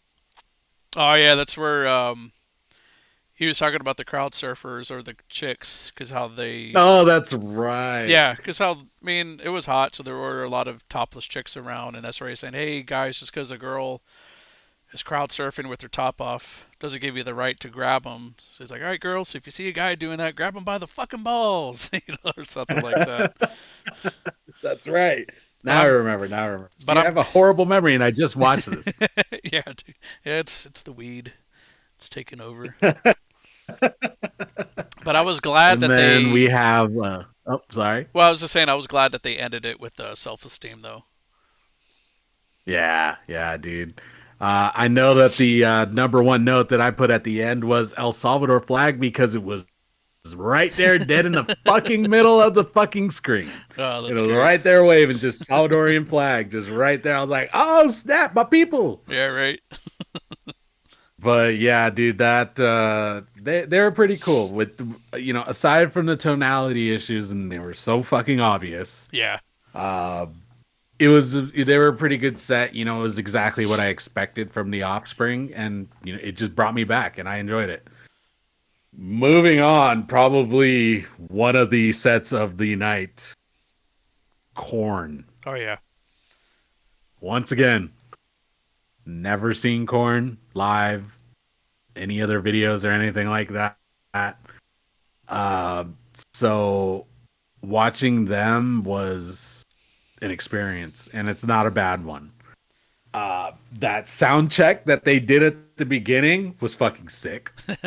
If you have a dope ass sound check, you already know that the show is gonna be sick. Yeah. And with the way that Korn performs, like just watching them perform, how hard they go, and with the different, they have fast pace, they have slow pace, they have medium tempo. Your guitars are gonna get out of adjustment real quick, Oh yeah. and just the fact that they checked everything like right at the beginning, like right before you're about to go on. All right, here we'll do a cool ass sound check, and then we'll start. Like Yeah, right. what? That was at the beginning of the show. Well, that, Shit. and you got to think that they play on 7-string guitars, so you have that seventh string that I don't know what it's tuned on, if it's like a B or like a low G, and then plus their There's regular something. tuning. So like they, to keep those guitars in tune with that kind of music is definitely something where it's just, yeah, you definitely have to have good strings and a good, was it a tech guy for your guitars and everything. Oh yeah. But like And I the, bet you, I guarantee you, they had the best guitar technicians that whole week. oh for sure, because like, yeah, because after Offspring, I want to say that's where we could hear the Roots in the background, I think, and or it was either after Offspring or DMX we could hear the Roots, and the only song I recognized was that I Got You, the one where they have Erica Baidu. Oh Um, yeah, yeah, yeah. yeah, she was actually there for that performance to play that song. So it was kind of cool to hear that in the background. And then right before Corn was coming on, because that's when the sun was like literally setting and everything. And same thing how you said you could hear them doing like the whole sound check and everything. As soon as David started hitting the ride cymbal for the intro for Blind, it was literally where we were sitting at. It looked like herds of people just like rushing the stage. It looked like someone just opened up, Holy dude. shit. Yeah, like it looked like someone just opened up the gates and like you know how cows, you're like, all right, go, go, go. It was like that with people. Like as soon as that ride started to hit, and then that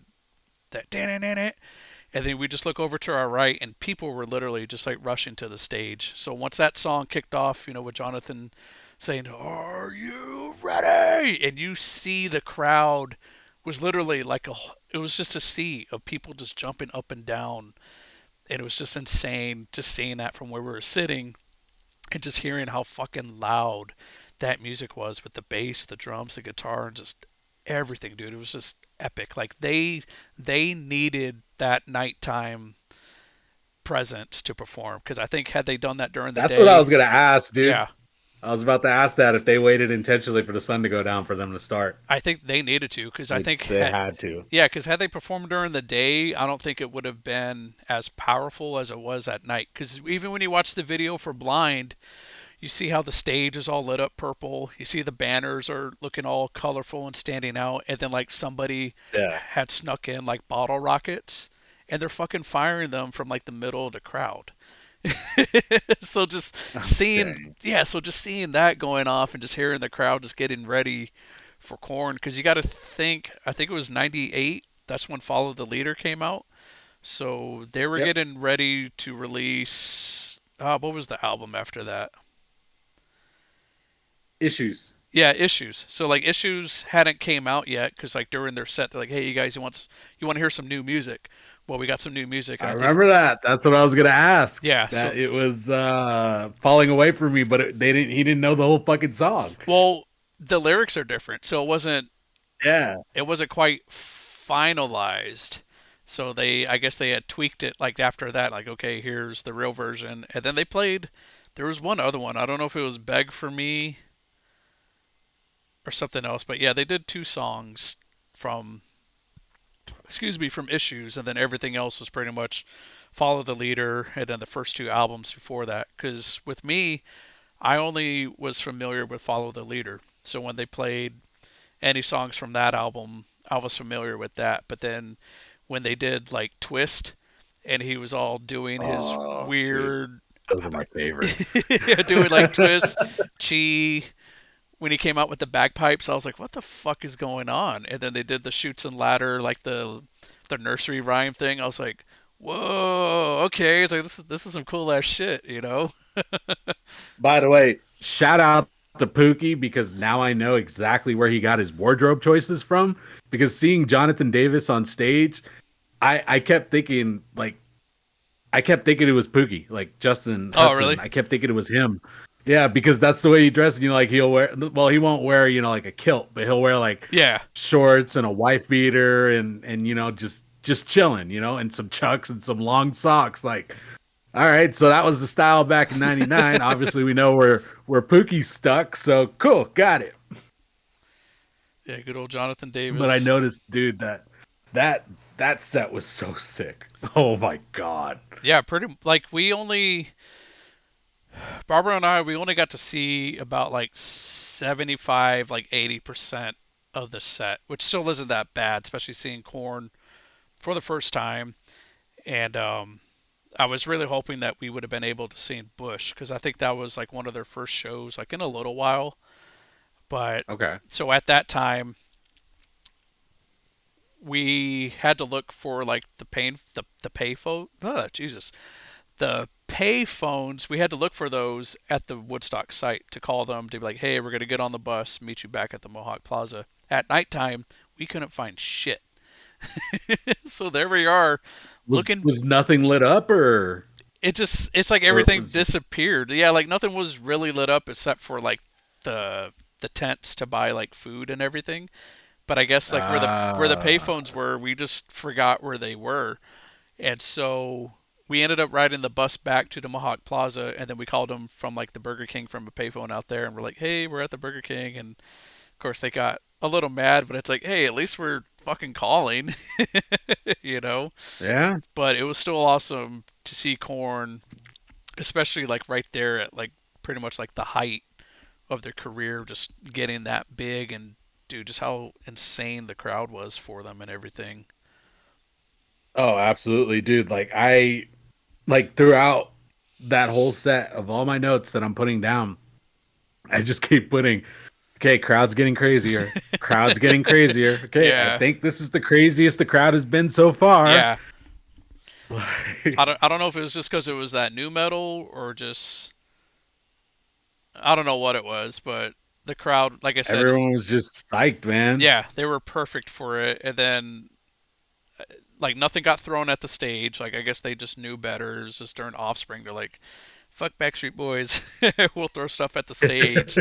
But yeah, with Corn, it was just perfect. And then, But notice when they did the whole Backstreet Boys thing that they ran off the stage because they knew exactly what oh was going yeah, to for fucking happen. sure, yeah, for sure, yeah, because that was the hype, the time when like NSYNC and Backstreet Boys were big.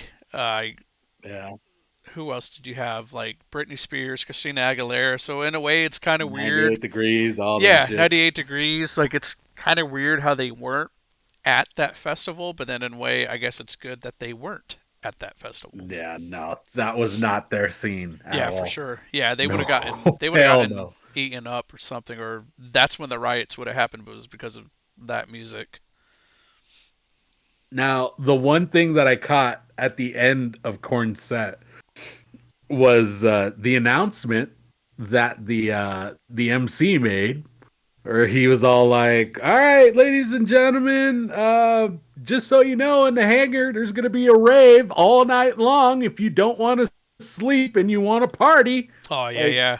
wow, it was back in the day when there was fucking raves. Well, yeah, Holy because shit! the raves, they were, yeah, that was the emerging stage artist. So that was held in one of the hangars where they kept the airplanes at.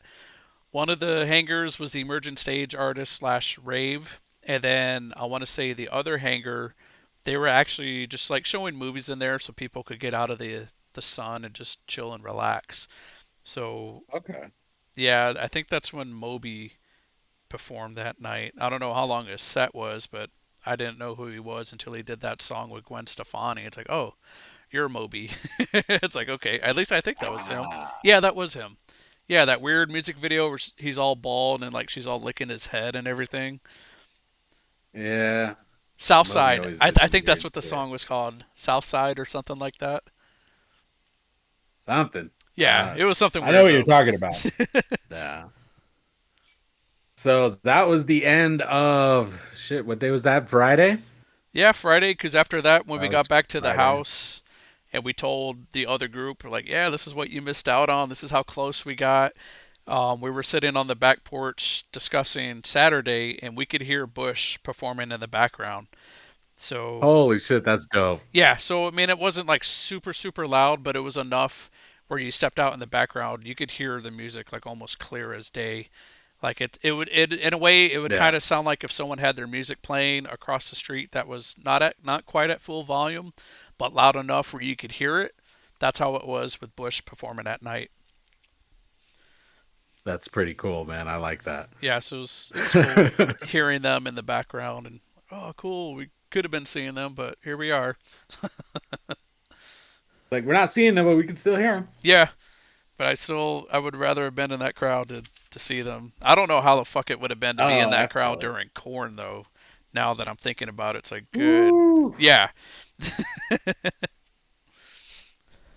I don't know.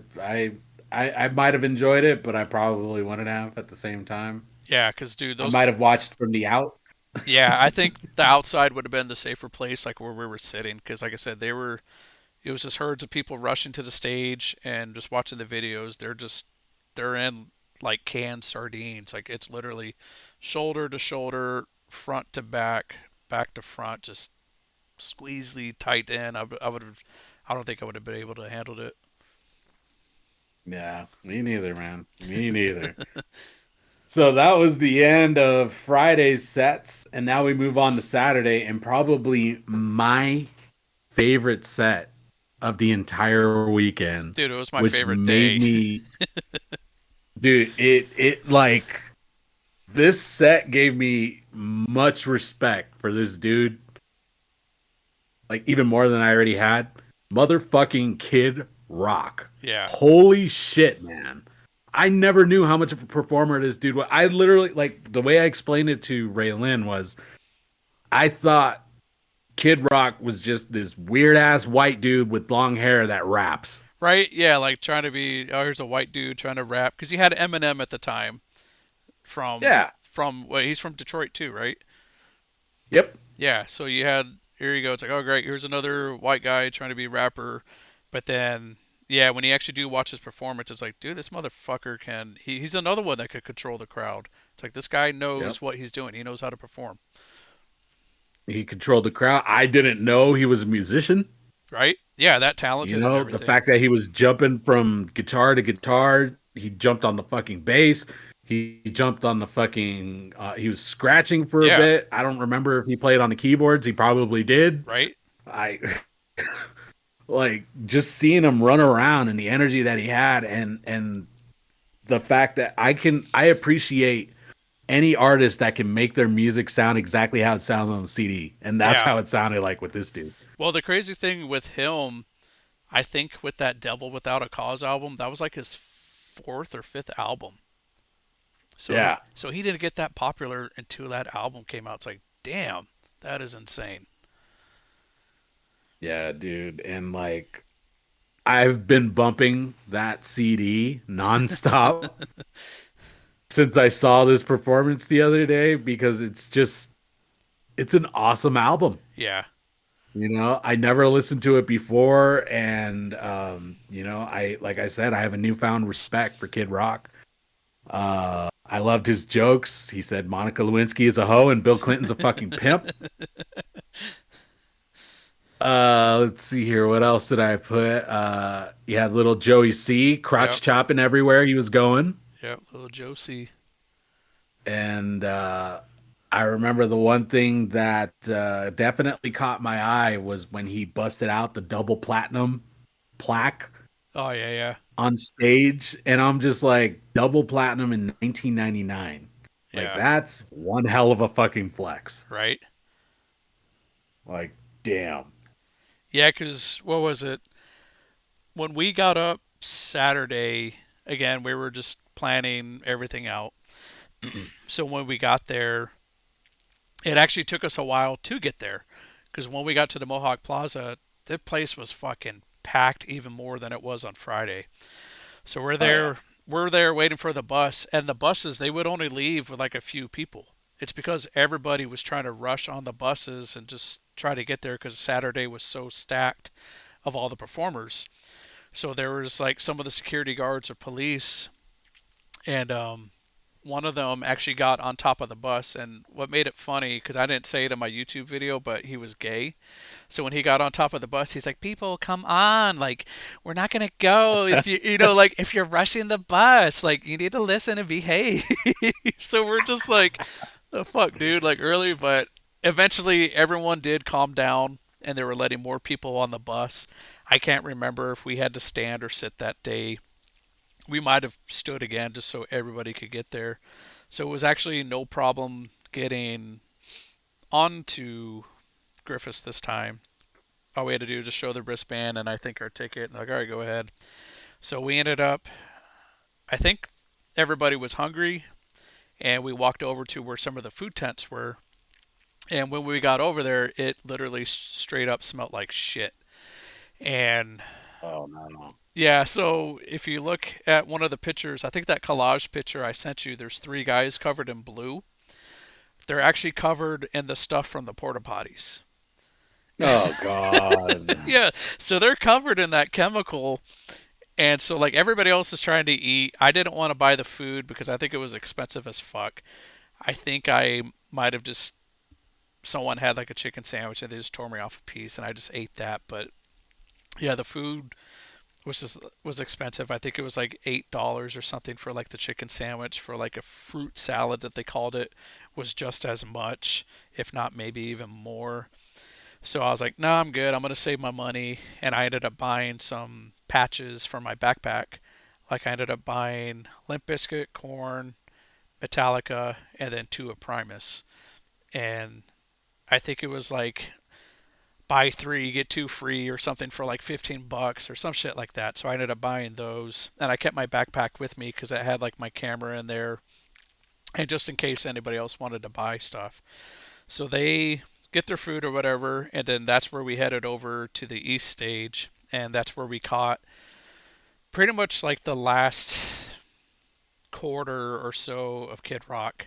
So because he was already performing Cowboy, so it was just only like Okay. yeah, so it was only like a few songs that we got to see, and then That's when he started doing like that whole instrumental thing, and that's where he was Ah, the conducting. yeah, so that's where he was pointing like at one guitarist, then the other one, then the drummer, and then the DJ and somebody, and then that's where he told the crowd, "Hey guys, I want to see shit being thrown in the air. Throw the bottles. Like make sure it's stuff that's safe. You know, nothing glass. Like make sure it's plastic. Let's throw some bottles at the stage."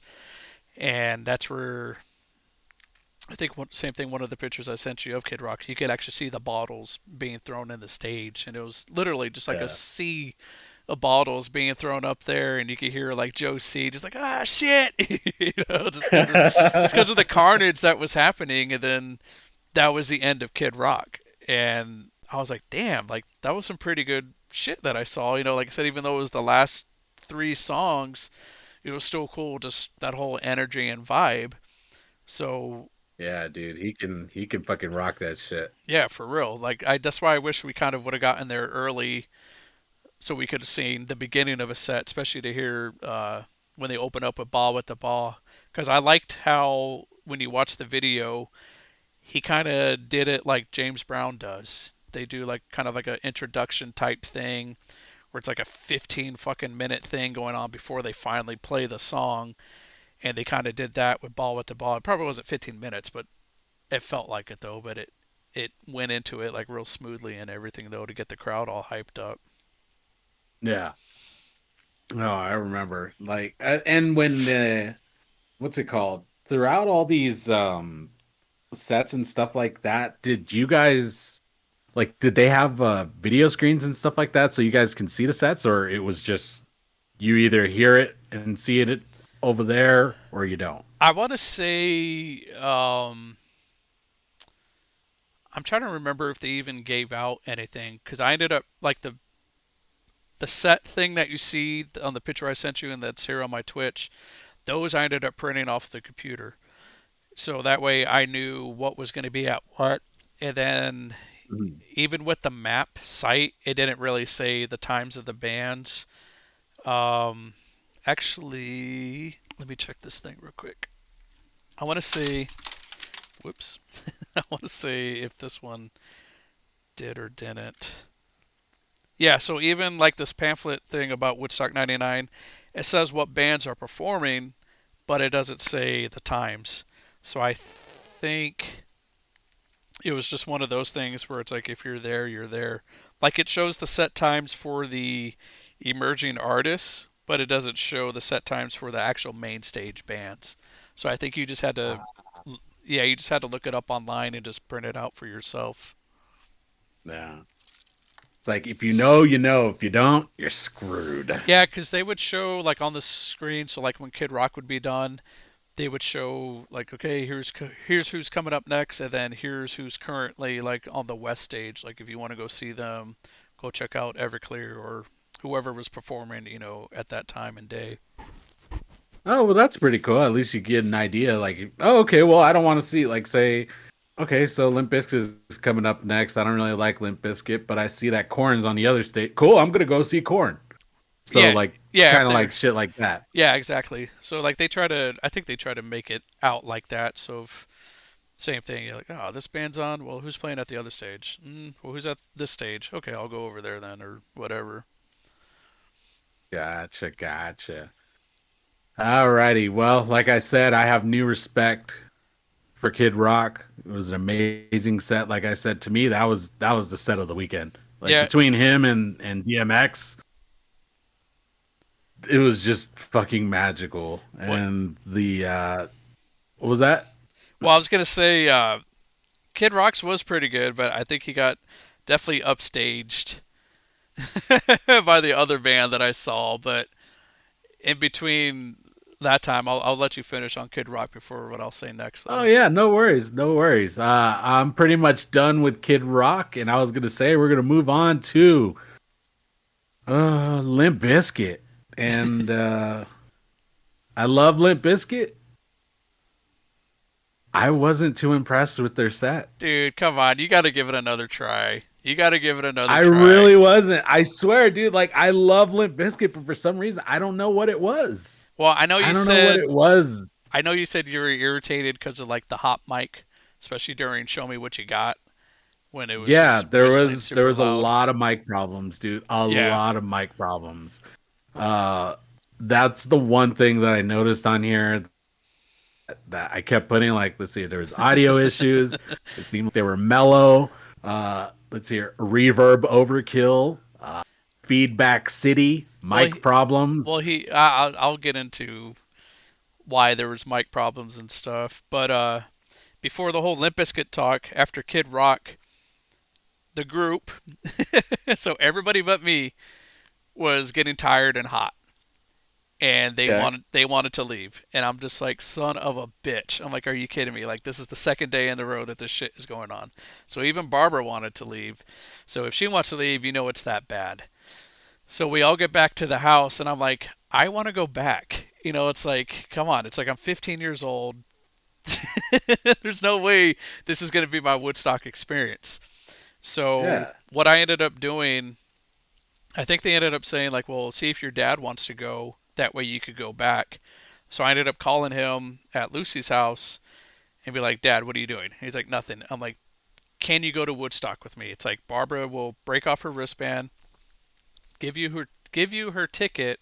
That way you could go with me. And I think he was a little hesitant at first, but I think he knew, okay, this is, for my son, this is for Justin, and plus it's Woodstock going in for free. So he ended up talking in to my friend Charles and to his dad Chris for him to go as well. So we called up, or my dad called up Chris, and right off the bat, fuck yeah, I'll pick you guys up. We'll go ride the bus and whatever. So they ended up breaking the wristbands, giving the tickets. So we ended up going back. I think my dad picked us up. We went back to Barbara's house, or we got dropped off. Went back to her house. A little while later, Chris just driving up the driveway, honking the horn, excited like crazy. My dad and I are just laughing. We're like, hell yeah, like this is where the fun's gonna start. Chris is just an awesome guy. And so he picks us up. We ended up parking at one of the bus spots, and with this bus, it took us a while because the route, instead of going straight to Griffiths, it took us to Lake Delta, or Delta Lake. And it's just a lake that's literally nearby the air base, which I didn't realize it was that close. Like as a kid, it felt like it took forever to get there. But then when I Google Mhm. mapped it, I'm like, really? Like it's that close by? It's like a 15, 20 minute, 30-minute drive, something like that. Yeah. So the That's always bus, how it is when we're kids, man. yeah, Things are always bigger or it seems longer to get there. exactly. Like even the school that I went to, Francis Bellamy, that one felt like it took forever to go, and then I Google mapped it, and it's literally outside of the air base. You just take this one road, take a right, go down the street, take another right, take a right again, boom, there's the school. For some reason on the bus, I don't know if it's because it was so early in the morning, it just felt like it took forever. So Yeah. we get on the bus, and we're just there chit chatting. And what was cool about this bus, there was hardly anybody on it. So we all got our own seat. We could stretch out our legs. I was kind of giving the rundown to my dad and Chris about like what to prepare for Limp Bizkit, Rage Against the Machine, and Metallica.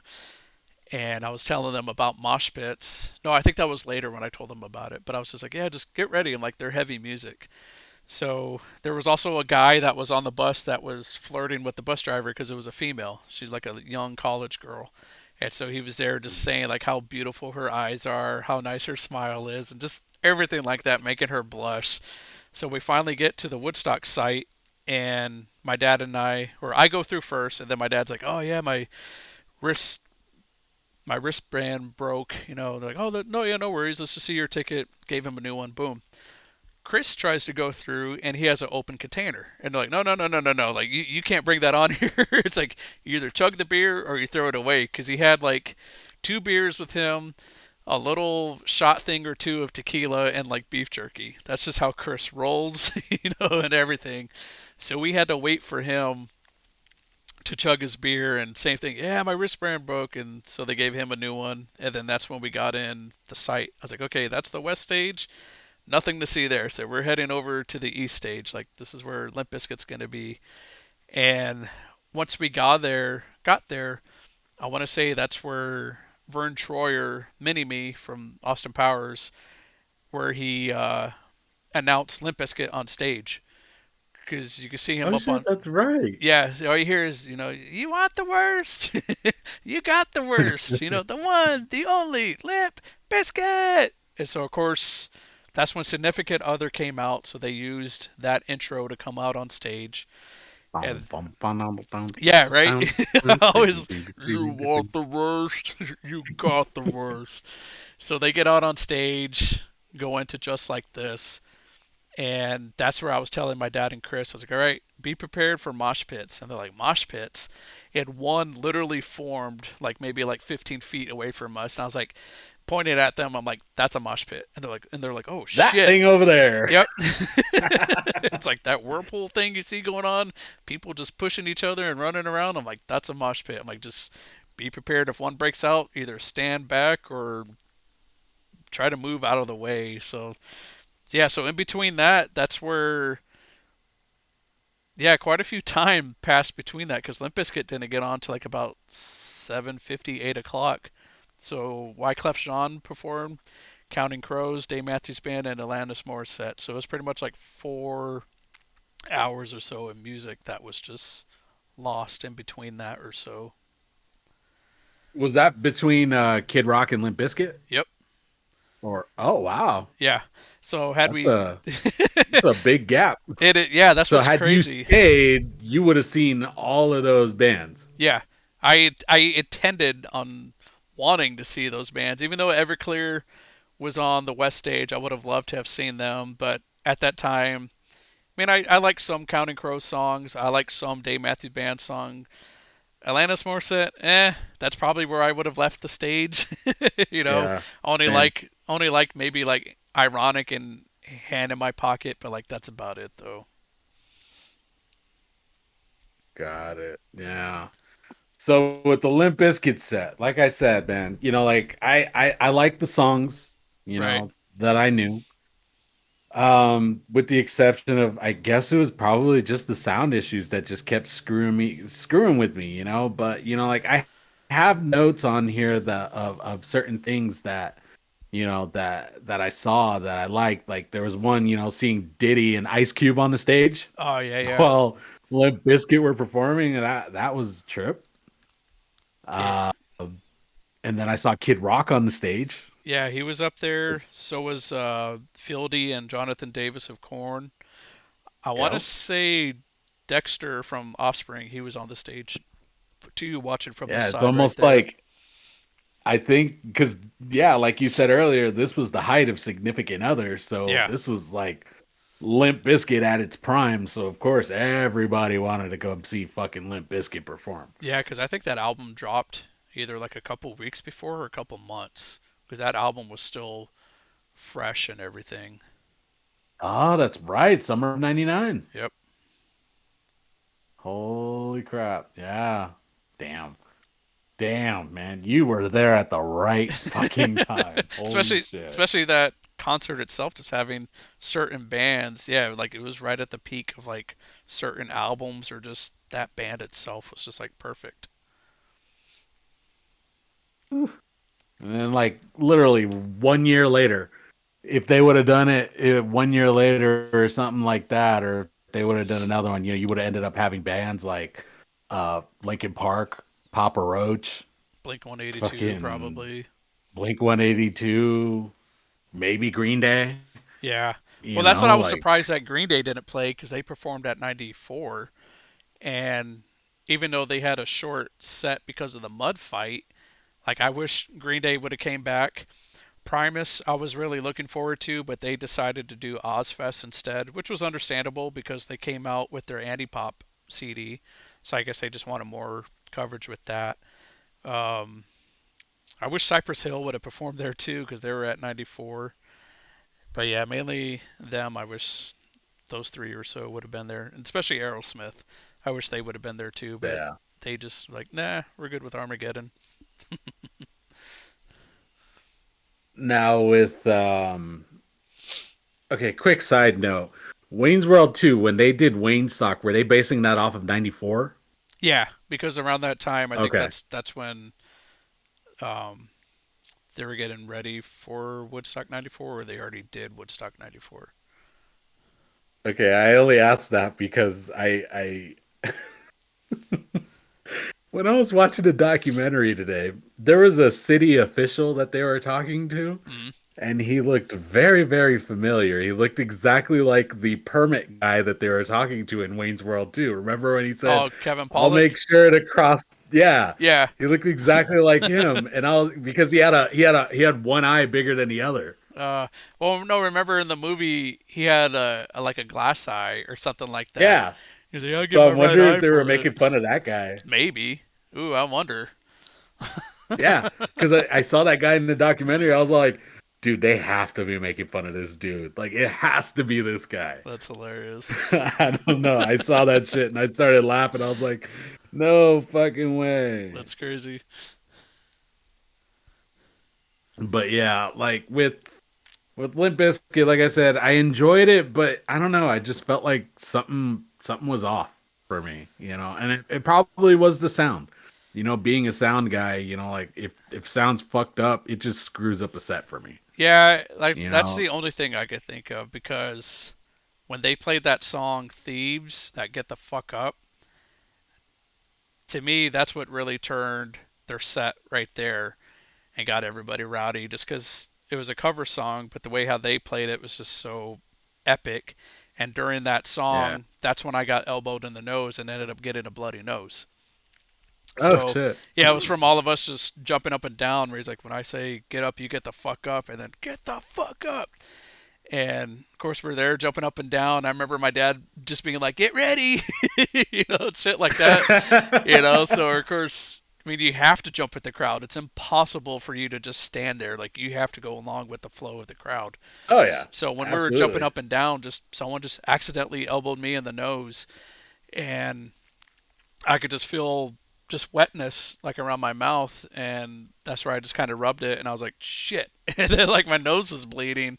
So luckily in the crowd, people were throwing just stuff, and someone was Found a luckily, roll of toilet paper. yeah, they, Yeah. someone I guess in front of me or behind me knew that my nose was bleeding, and they jumped up and grabbed a roll of toilet paper, and like it was literally like right next to my head, like their hand was, and I turned back and I was like, "Thank you," So I was able to stop my nosebleed, for a while. Like it wasn't nothing too drastic, but it was enough where it definitely made it bleed, and I think it got on my shirt, and I think it's there on my Woodstock papers somehow, and I don't know what though, but that was my in not really injury, but that was my moment during Limp Bizkit. So after that, I want to say that's where they played Stuck or Rearrange or something. They played one. I think they did Stuck or something like that though. Because even then, I know like, there was titties everywhere, I'll tell you that. oh for sure, especially that night, that whole night was just full of that. But I think that's where the Mm. promoters were kind of trying to tell the crowd like, hey, calm your crowd a little bit, telling that to Fred and everything. But it wasn't until when they did play break stuff, that's when no, they weren't riots, but that's where shit hit the fan for sure, though. Yeah. When you start turning up the intensity on the music, crowd's always gonna vibe off of it. Oh, And for sure. that crowd was absolutely vibing off of fucking Limp Bizkit. Well, I think They I, were. I think it would have been dumb had they not performed break stuff because I think that was the second single off the album because Nookie was the first one. So I think had they not Yeah. performed that at Woodstock, it would have been a dumb marketing move. But even with that song, that's where like he wasn't like you watch the video, he's not telling everybody, "Hey, go tear the plywood off. Hey, go do this. Hey, go do that." He's just like, "You got negative energy, just let it out." Like that was it. And Mm-hmm. the people were just tearing the plywood off of the Alamo, and they were crowd surfing on that. So people were literally crowd surfing on plywood there in the crowd, and that was like one of the most epic things ever to witness live. Just seeing people just crowd surfing on plywood, just all over that fucking crowd. Oh, I can imagine, dude.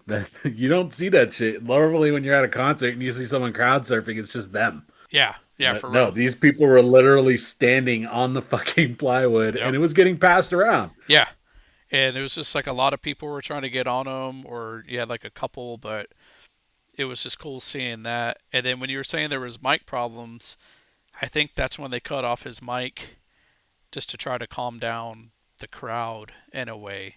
But here's the thing that gets to me is whenever people say, "Oh, Limp Bizkit started the riots for Sunday," or "they started a riot Saturday night." Had it been that bad of a situation, I think one of the promoters would have came on stage and be like, "Hey guys, calm the fuck down, put the wood back, do this or that." That didn't happen Yeah, actually until the end of Limp Bizkit's set, where one of the guys was like, "All right, it's getting a little crazy, guys, put the wood back, or we're not going to carry on the show, like, or you're not going to see Rage Against the Machine."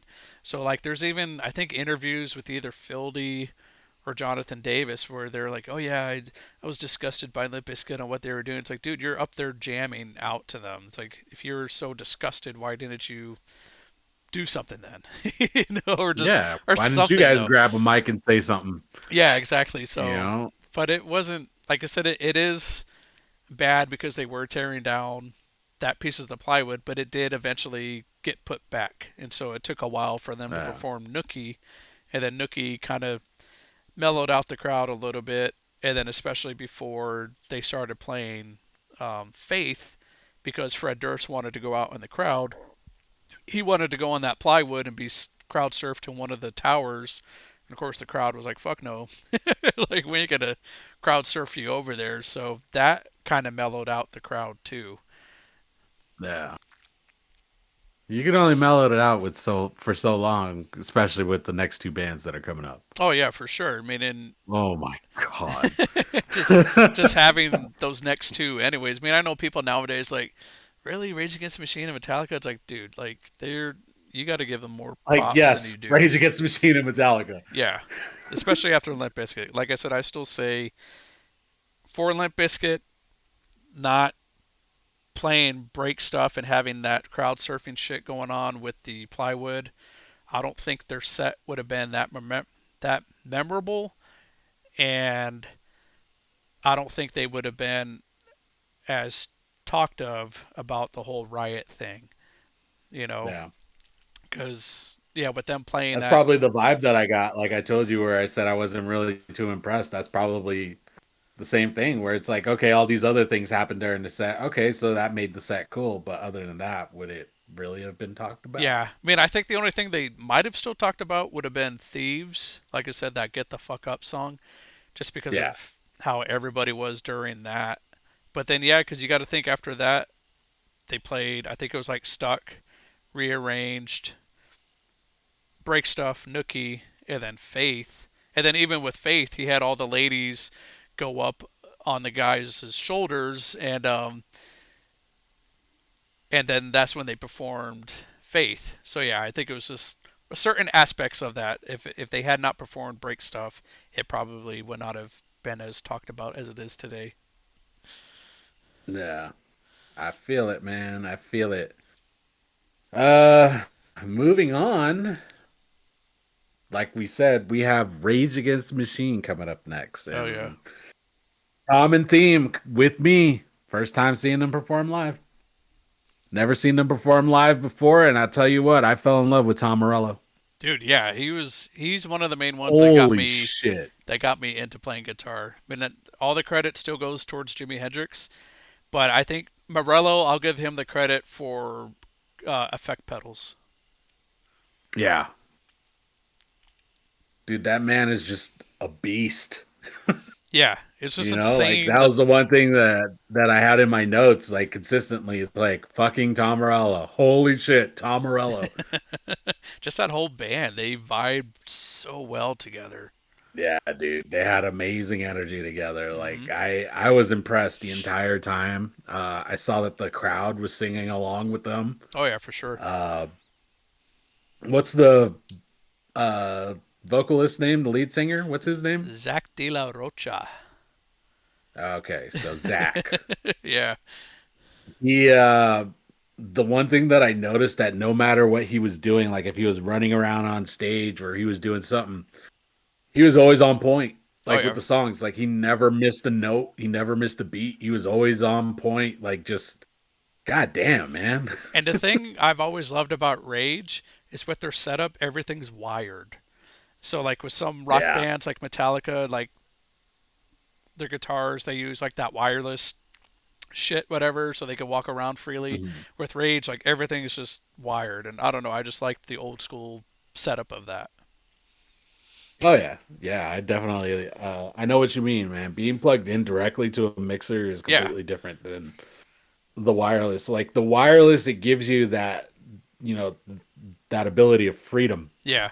You can walk around, you don't have to worry about tripping on a cord, but it's just I don't know. I just feel like it's not the same. Yeah, for sure.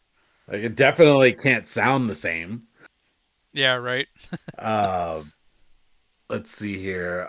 One thing that I noticed, a lot of them had stickers on their guitars, which reminded me of just the '90s, man. That was a Yeah. thing. Sometimes you had to put a bunch of stickers on your guitars, or Well, that's that what was like one of your first guitars. yeah, that's what I did with my first guitar when I started playing electric.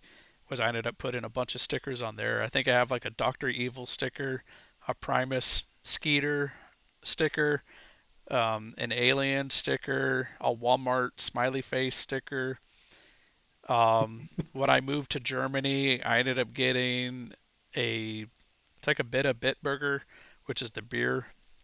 I have that sticker added on there, and I think another thing I got that from was also from Green Day, from Billy Joe Armstrong, was his main guitar has like a bunch of stickers and just like shit just like written all over it and everything. But yeah, it was all about the It's just a stickers. time, man. Yeah. It was a time. And then seeing that, like, I saw somebody else do that in another set that they had stickers on their guitars. I was like, holy shit, Yeah, that's so right. cool. Let's see here. What else did I notice? Let's see here. There was tons of groupies, family members, and other musicians on the stage, Yep. and a ton of titties. Yep. More titties.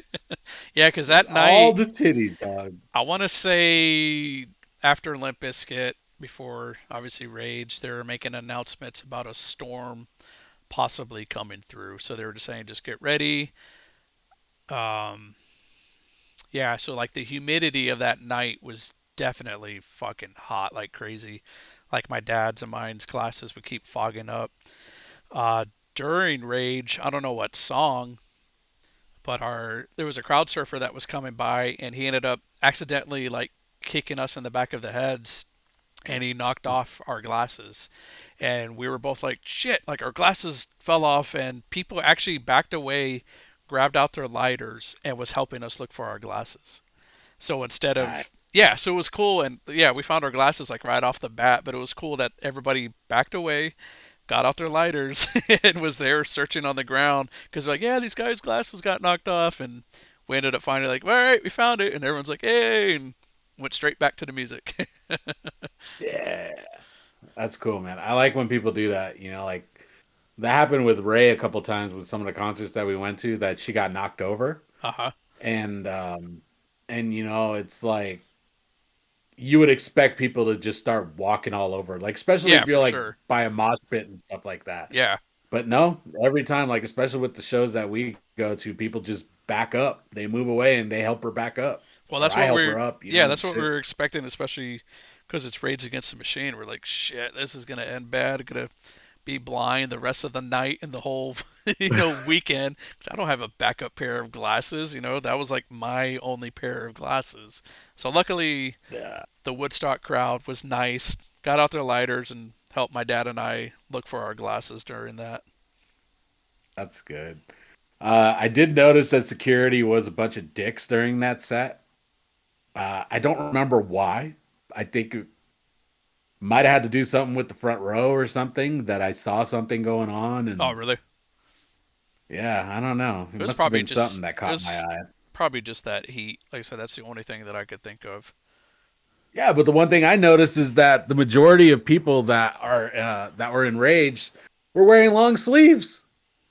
And I'm like, holy fuck, man! I'm pretty sure it's pretty hot on the stage too, especially with all those lights and everything being ran through there and stuff. And it's like, Well, I know Zach. damn, Zach was But I think the other guys, I know with the bass player Tim, I think that's his name.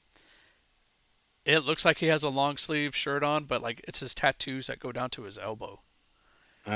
He's Ah. got these weird, like, yeah, like black tattoos on his shoulders that go down to his elbow. Because I remember thinking, like, dude, that guy has a weird shirt on because he has like a tank top. Then it's like, oh no, they're tattoos. It's like, okay, that's different. uh, let's see here. What else did I notice? I love their use of lyrics. I definitely know that, and I think that's always been a thing that caught my eye with Rage is Yeah, that their lyrical content is just always dope. yeah, because they always You kept it know. real and current. Yep. And then they try to bring out stuff that hasn't been spoken about, try to get it spoken. Yeah. But overall, I thought that it was a pretty dope ass set. The song that they used to close it out, I did not note it out, but I did put that it was probably the best song that they could have used to close out Yeah, that set. killing in the name. That's it. Yeah, because I remember when they set the flag on fire, when Tim set the flag on fire, because it was like an upside down American flag and something was written on it. Some political thing that they're trying to get across, and then he set the flag on fire. Like my dad and Chris, of course, they're ex-military. They're just like, that's not right. I'm just like, that's Rage Against the Machine, But I remember them later that night saying that they ended up liking Limp Bizkit and Rage Against the Machine after seeing them in concert. So it's like, all right, cool. At least you like the two of the three bands. I mean, of course they like Metallica, but I'm glad that they were approved of Limp Bizkit and Rage Against the Machine. Yeah. And now let's move on to the probably the show of the night.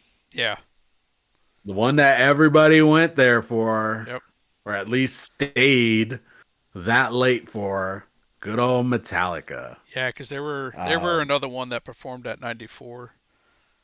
yeah. And the one thing that I definitely made note of at the beginning was the look and sound of seasoned professionals is always a treat.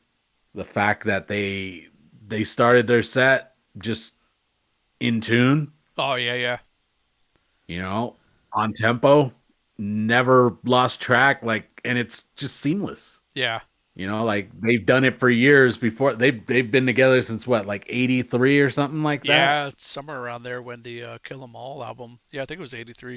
It might have even been 80, and it just took them a while to get a record going. Yeah, and at that point, it's almost 20 years together, so they know what to do. Well, that and I You know, also they love they came out to Ecstasy of Gold from Good, the Bad, and the Ugly. Uh, yeah, and I thought that was cool that that's their like entrance music, to get on the yeah. stage. The number one other thing that I put on here was shred. These guys can definitely shred, Oh yeah, for sure. and they made my fingers hurt just by seeing how fast they were going. But still, though, fuck Lars. I never liked Lars. I hate Lars. I can't stand Lars. Well, the thing that pissed me off about him is later in the set when they were doing the encores and they did, of course, they had to play Enter Sandman, but at the beginning where the drums are how the fuck do you say it?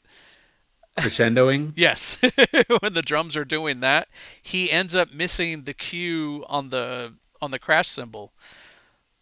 So where it's just like he ends up playing just and then and you see James look at him like, dude, what the fuck? Like, how did you miss that crash beat that goes right into the song? So when you rewatch that song, pay attention to the intro. Yeah, where he's playing the drums right there, and he ends up missing that crash cymbal. It's like, my god, dude, really? You had one fucking thing to do, and you missed that crash cymbal right there. So every time I hear that Yeah, song, man. I always think of that performance. I'm like, god damn it, Lars. Fucking Lars. Uh, Definitely the crowd has gone nuts at this point. Yeah, they were waiting for Metallica. They were all over the place. There was mosh pits just forming everywhere. It Hmm. seemed like whirlpools in an ocean. Well, what surprised us with Metallica was the first song that they played was So What. I never heard that song before. That's off of their was it Garage Days Inc. album where they did a bunch of covers. So that's a cover Okay. song. And when they're singing the song, he's all talking about like I fucked this, I fucked that, I even fucked a schoolgirl's twat. So what? I'm just there. Like I said, I'm there with my dad and Chris, and I'm just like, what the fuck is going on? Like this is Metallica, you know? So he's just singing about all this weird shit and this so what, so what, you know? Like I'm trying to think of another lyric. He's like yeah, he's just singing like how he fucked a goat and just all this other shit. But like I said, it's a cover song though. So once they finished with So What, that's when they went into their own music and they went right into like Master of Puppets and For Whom the Bell Tolls. So it's like, all right, here's Metallica. And that's when you're all like, okay, okay, okay, Yeah, I'm it's back like to normal it's like now. I could breathe, but like I said, I never heard that song before, so I was just like, whoa, what is going on?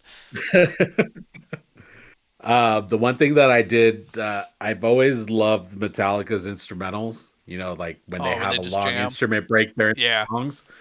Yeah, dude, those have always been just, I don't know, I've always liked them. And the fact that they can replicate them so well Oh yeah. live is just amazing. The lead guitarist, what's his name? Shit, Well, I guess. not the singer. Well, yeah, it'd be Kirk Hammett. Yeah, he's dope. Oh my god. I was so impressed. Like, sorry, I apologize to anybody. I don't know band members' names and stuff. Yeah. At least you know who Uh, you're referring to and stuff like that, so it's always yes. good, you know. Yeah. I always make sure of that, you know, like if there's like if there's a guitarist, like I'll even describe the guitarist what they look like and just tell you this is the person I'm talking Yep. about. You know, because I want that person to get, you know, get their due, get their respect, you know, that they deserve. Like that man was fucking shredding like crazy, and it was awesome. Well, that and I liked how before Fuel, he kind of played like the Grim Reaper song, like the Undertaker song or whatever, on the slide, Yeah. and then he kind of made like a race car sound effect with that slide, and then it went right into Fuel, and then I liked with King Nothing how they kind of jammed out with that song, like right in the middle, just hearing that bass and just the main guitar part and everything. But like during Turn the Page, when they were performing that, I want to say that's when it started to rain some, and for some reason everybody started throwing bottles. I Jeez. yeah, like I have no fucking clue why, but like they weren't throwing them on stage, they were just throwing bottles, and that's when my dad he got pelted on the back of his shoulder with a full bottle of water that was unopened. So where they're Oh standing, damn. yeah, and all you hear is this loud, just this loud like thud and son of a bitch. And Chris and I, we turn around like, what happened? He's like, said, I got hit with the bottle. And so like we went to look at it, and it was the bottle of water. It was unopened. We're like, well, cool. At least we got a free bottle of water out of this. But sorry you had to get hit with it though. So that was the only Yeah, poor casualty. Bob he Yeah. went to war, man. Yeah, so that was his casualty right there. So mine was the He thought nose. he was going to Woodstock. He went to war. Yeah.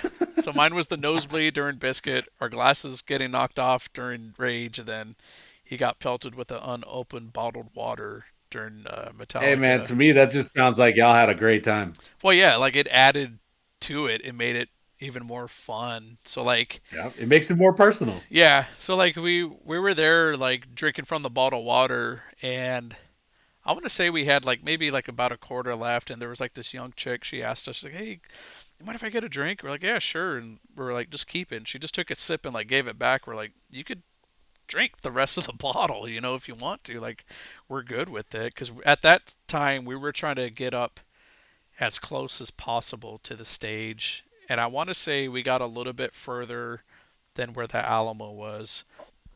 Oh, So nice. yeah, so we weren't that far off from the stage, but like from there, that's where the line was. Like you could not get any closer because everybody was all just packed in like sardines.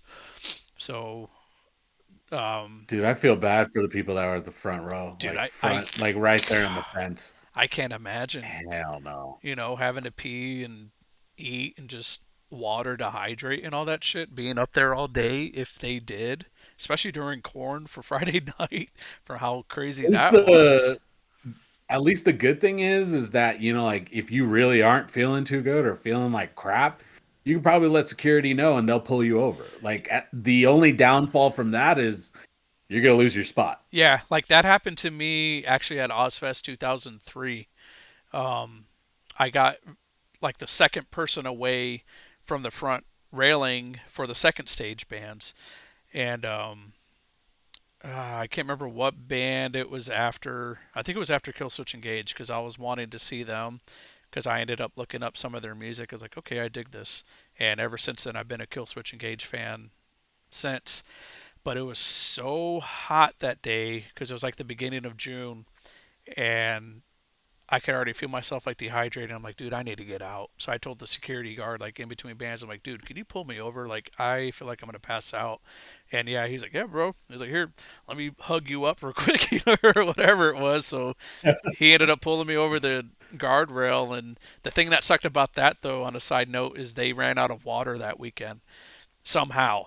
And so I guess it was just because it was so damn hot, but I had to get like two Sprites, and that's where I ended up meeting Chris Jericho, and he was there chilling with Bubba Ray Dudley, and I was able to get a picture with Chris Jericho and had him sign my Oh shit. yeah, well, because I think that's when WWE was promoting Ozfest that year, and so Jericho and Bubba Ray Dudley were just there in the back of the crowd, but Bubba Ray was drunk off of his ass, just talking shit to everybody. But Jericho, Nice. that's where Jericho had like that long lock of blonde hair still. And I just asked him, hey, can I get a picture with you? Because I snuck in a camera. He's like, yeah, sure, go for it. Nice. That's awesome. Um, oh man. So many notes that I have here from Metallica. Yeah, they were just great. They were great. It was good. I love when it comes to Metallica, I'm a sucker for their slower songs, like the slower tempo songs. Oh, like Bleeding Those are Me? my favorites. But yeah, and one, the way one Yeah. starts out, that's probably my absolute favorite Metallica song. Well, that one I liked just Uh, because of how they had like the lighting going off, where it looked like the machine guns were going off and the bombs were exploding. Like I thought that was really yeah. cool until it got into the actual And I song. It's love like, oh that yeah, I love that everybody was singing the solo yeah, right. at the beginning, the guitar solo, uh, everybody was singing along with it. I was like, "Oh, that's so cool." yeah, the crowd was they were eating it up that night. It was so cool. Yeah, it was intense. I definitely felt the crowd during Nothing Else Matters. Well, Like it was just some kind of vibe in the air the thing with that that song, was that's one of the first songs I learned to play on guitar. I think everybody learned to play that uh first on the guitar, but when we went over to the Ford's house before Woodstock, I brought my guitar over and I was playing it, and that was one of the songs I was playing. So when Kirk starts the opening chord for Nothing Else Matters, Chris yells off of the top of his lungs, "There's the future Justin Bailey!" So like I got embarrassed as fuck. I was like, yeah, I was like, Chris, shh. He's like, what, Justin? Like, they're not gonna know who you are. Like, no one knows you except for me and your dad. So I was like, yeah, Oh, bro, you that's had your true. Dotson moment. My, You, you had your Dotson. oh yeah, Dotson, yeah. Dotson. We got Dotson here. See, nobody cares. Yeah. So yeah, that was my Dotson moment. But yeah, so every time I hear Nothing Else Matters, I always think of that from Woodstock of just Chris just yelling off of the top of his lungs saying, "That's the future That's Justin great, Bailey." man. It's embarrassing, but that's a great memory. Oh yeah, for sure. That's something cool to remember. Let's see here. I know one thing that I noticed is that after this entire set, fucking lead singer sounds exactly the same. Yeah, right. He doesn't Like sound there's tired. no change in his voice, no nothing. Yeah, It's like this man could go on for another fucking 3 hours. they probably could have. I mean, they played until like about 1:30 in the morning. I think they got on like just after 11:30 or at 11:30, and it was about 1:30 when they were done with both of their encores. Because we started to leave. When did we start to leave? I think it was the start of the second encore. So they were going into Die Die My Darling, into Enter Sandman. So we're like, all right, let's go ahead and start heading out. Like this is probably the last song. And Hmm. then that's when they kind of got back on and they played Battery. So that was the very last song. And I want to say I could have swore there was like fireworks or something going off that night just to, celebrate how the weekend has been. And when we were leaving, we wanted to get something to drink because, like I said, we were in that crowd and just thirsty as fuck. And I think they wanted like $8 for like a cup of lemonade. And we were like, no fucking way. Jesus. Yeah, we're like, we ain't gonna pay $8 for that. So my dad, he ended up walking in front of Chris and I, and then he kind of lost us, but we still had him in our sight. So we kind of let my dad wander around just looking for us, and then all of a sudden, like we get up right behind him, and my Chris was like, "Hey, Bobby, you looking for us?" And he's like, "Son of a bitch! Like there you guys are." It's like I thought I lost you guys. We're like, "Nah, we just decided to let you wander off since you got in front of us." Oh, damn. One thing that threw me off is I guess the bassist Oh, was Jason. singing at some point, Yeah, and, actually, and he sounds like Lemmy. yeah, he does kind of got that Lemmy Motorhead style to him. Because there was even times before in their concerts where um, James would let Jason sing certain verses, like how he did in Creeping Death, or just in to any other songs. That's why a lot of people wished. I think when James got hurt, like when his face got lit up at that Guns N' Roses incident, like a lot of people are like, dude, why didn't Jason perform? Or if he ever got hurt, like let Jason take over for vocals. Like he knows every single song. Like I think that would have been cool to have seen a concert like that. Yeah. Oh, absolutely. Absolutely. I love when they closed it out that, James yelled out in the mic where he's like, "Now I hear you." Yeah, right. It's Yeah, he's a like cool trying front to get man. them to be loud the entire time, and then like at the end of the set, it's like, "Oh, I can hear you." Yeah, I think just everyone just they just get all worn out just from moshing and they're just singing along to every single song and same thing, just that heat, even at night. Because like I said, it did rain some during Metallica. It wasn't nothing too drastic. I think they wanted to take down the banners, but they didn't because it wasn't really a high wind or anything though. But they just like get ready for the rain. Now, you play guitar, I play a little guitar, and so just thinking about it, I don't know if you've ever done it. I know I haven't. Playing guitar in the rain, don't you think that would be a little bit painful? I think so. I mean, I know. I think it rained Friday night during Bush, and I want to say there was a time on MTV where Bush was actually performing, and he was doing Glycerine. And when he was playing that on the electric guitar, I think he said he could feel like literally like the voltage of the guitar or the electricity. So like any moment he could have been shocked or something. So I'm sure you could definitely feel something surging through those strings from the rain. Heck yeah, man. That was just uh oh wait, hold on. Something happened. Oh,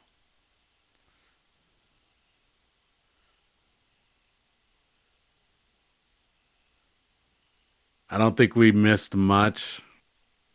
Just a slight little pause. Something happened where it stopped recording you like a couple seconds ago, but I'll go back over that in post and fix it.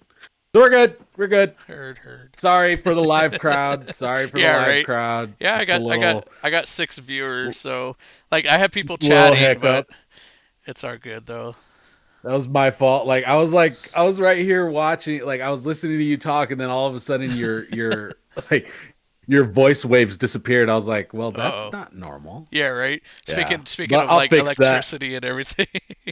Yeah, I know exactly. Man, we just got cursed. So let's just in case, let's bring that conversation back up.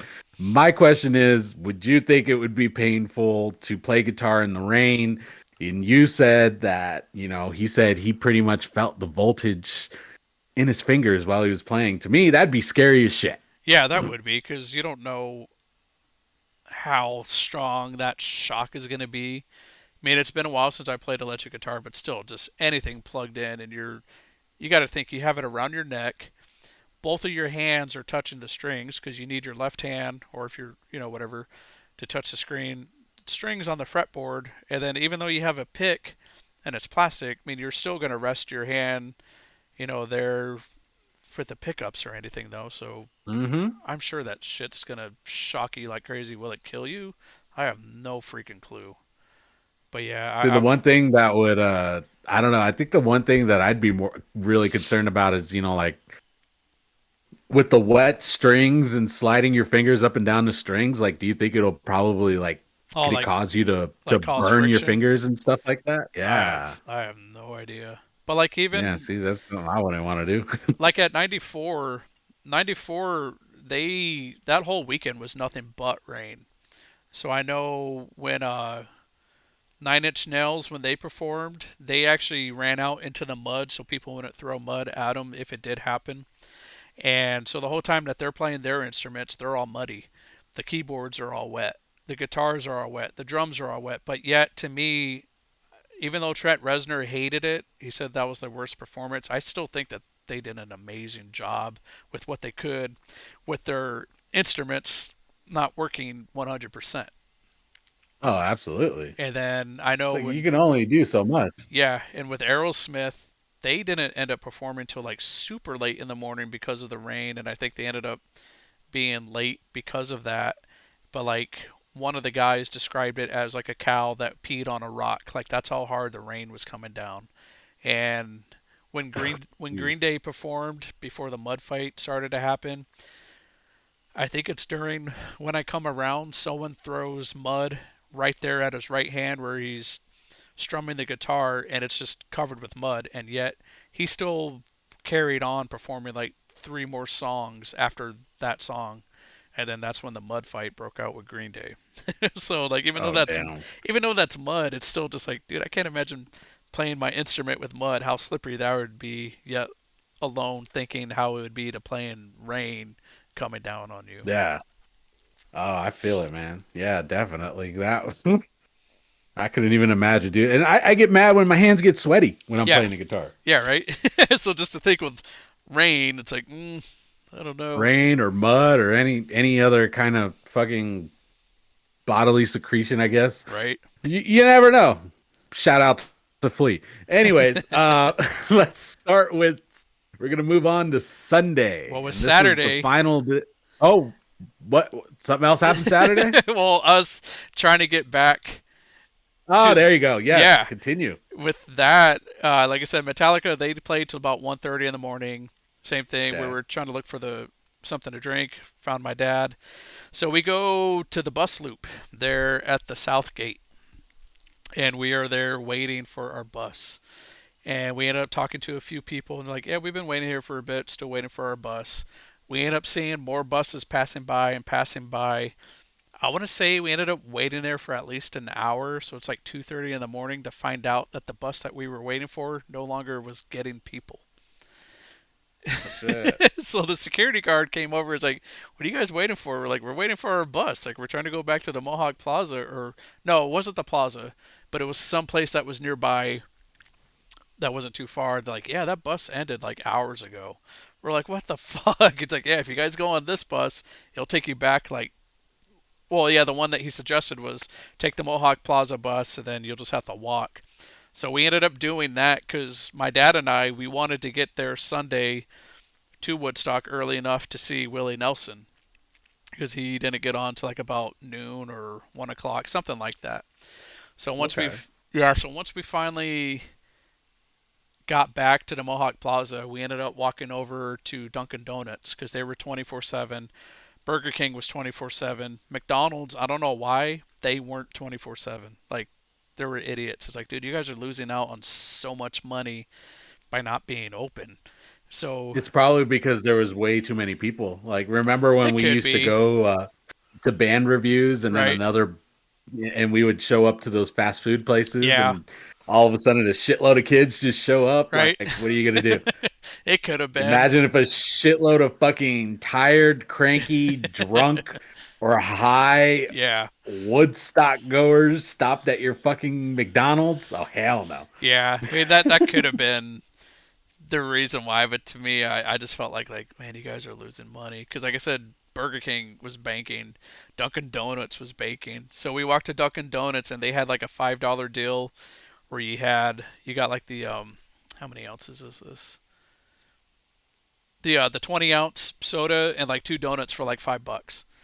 So we just ended up getting that and then we walked to Chris's car, which was I don't know how far away it was though, but yeah, he dropped us off. So like it was about like almost three three something in the morning by the time we got back to Lucy's house. And just to give you a little heads up on this is every day I wore the same clothing except for my boxers. I changed those, or I might have been wearing boxer briefs or something just because of all the walking and didn't want chafing. But the shirt that Nothing I wrong with that at all. yeah, but that's still uh, having to deal with that though. Dirty? Yeah, but so yeah, the Yeah, no, it's dirty to think about, but when you realize what kind of environment you're going to be in, oh yeah for you don't want sure. to wear something fresh every single day. Yeah, Everyone else is probably going to smell worse than you. yeah. So like the only thing I did was I'd put on fresh deodorant, wore the same shirt. Well, here's the other stinky thing is I didn't shower since Thursday, so I was Ah, you still would have been fine. yeah. So like in a way it sounds disgusting, but it's like you said, that's the way for you to blend in. So I was wearing the Yeah. same clothes, same blood and sweat and mud since Friday, except for like I said, my boxers. I made sure to change that at least. So yeah, so we didn't get back to the house till like about 3:30, and my dad and I kind of looked at each other like, yeah, I don't think we're gonna get up early enough to go see, Willie Nelson, just because we were literally exhausted just from those three bands just literally kicking our ass that night. Well, hell yeah, you guys pretty much did the equivalent of an entire day's festival in what, three bands? Pretty much. Yes. And then you were there already earlier in the day, Yep. not to mention the day before. Yep. And I did like So, five bands on that day experiencing that. for you going through all that and you had to come back, like you left Saturday and you came back. Yep.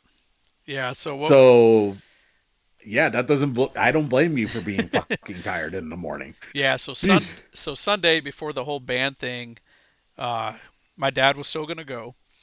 And this time my friend Charles, his friend Mike, their friend Josh, Mike's mom ended up buying them tickets to go for Sunday. And then also two of my dad's friends that he worked with at Griffiths, Dan and Joel, they were already at the event, so we all decided to join up to go Sunday because they wanted to.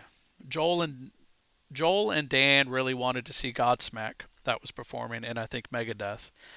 And so we all met up at Chris's house. He ended up dropping us off at the Mohawk Plaza. After we waited for Mike's mom, which took fucking forever to get tickets for them, we're like, dude, we're gonna miss out like on all these bands because we're waiting for his mom. So we get to the plaza and we're there waiting for the bus, and then we overhear somebody saying like, hey, they're letting people go on to the base. Like you could go ahead and walk there. So my dad's like, you guys just want to walk there because it's literally like a mile, 2 mile, excuse me, 2 mile walk. So like, yeah, fuck it, we'll just go ahead and walk. So when we Yeah, get it's not too far. yeah, so when we get there, that's where we end up going in the north entrance, which is up by the camping ground. And when we get there, there's nobody there to check your tickets or your wristbands or to give you a wristband. Like all of the security was already gone.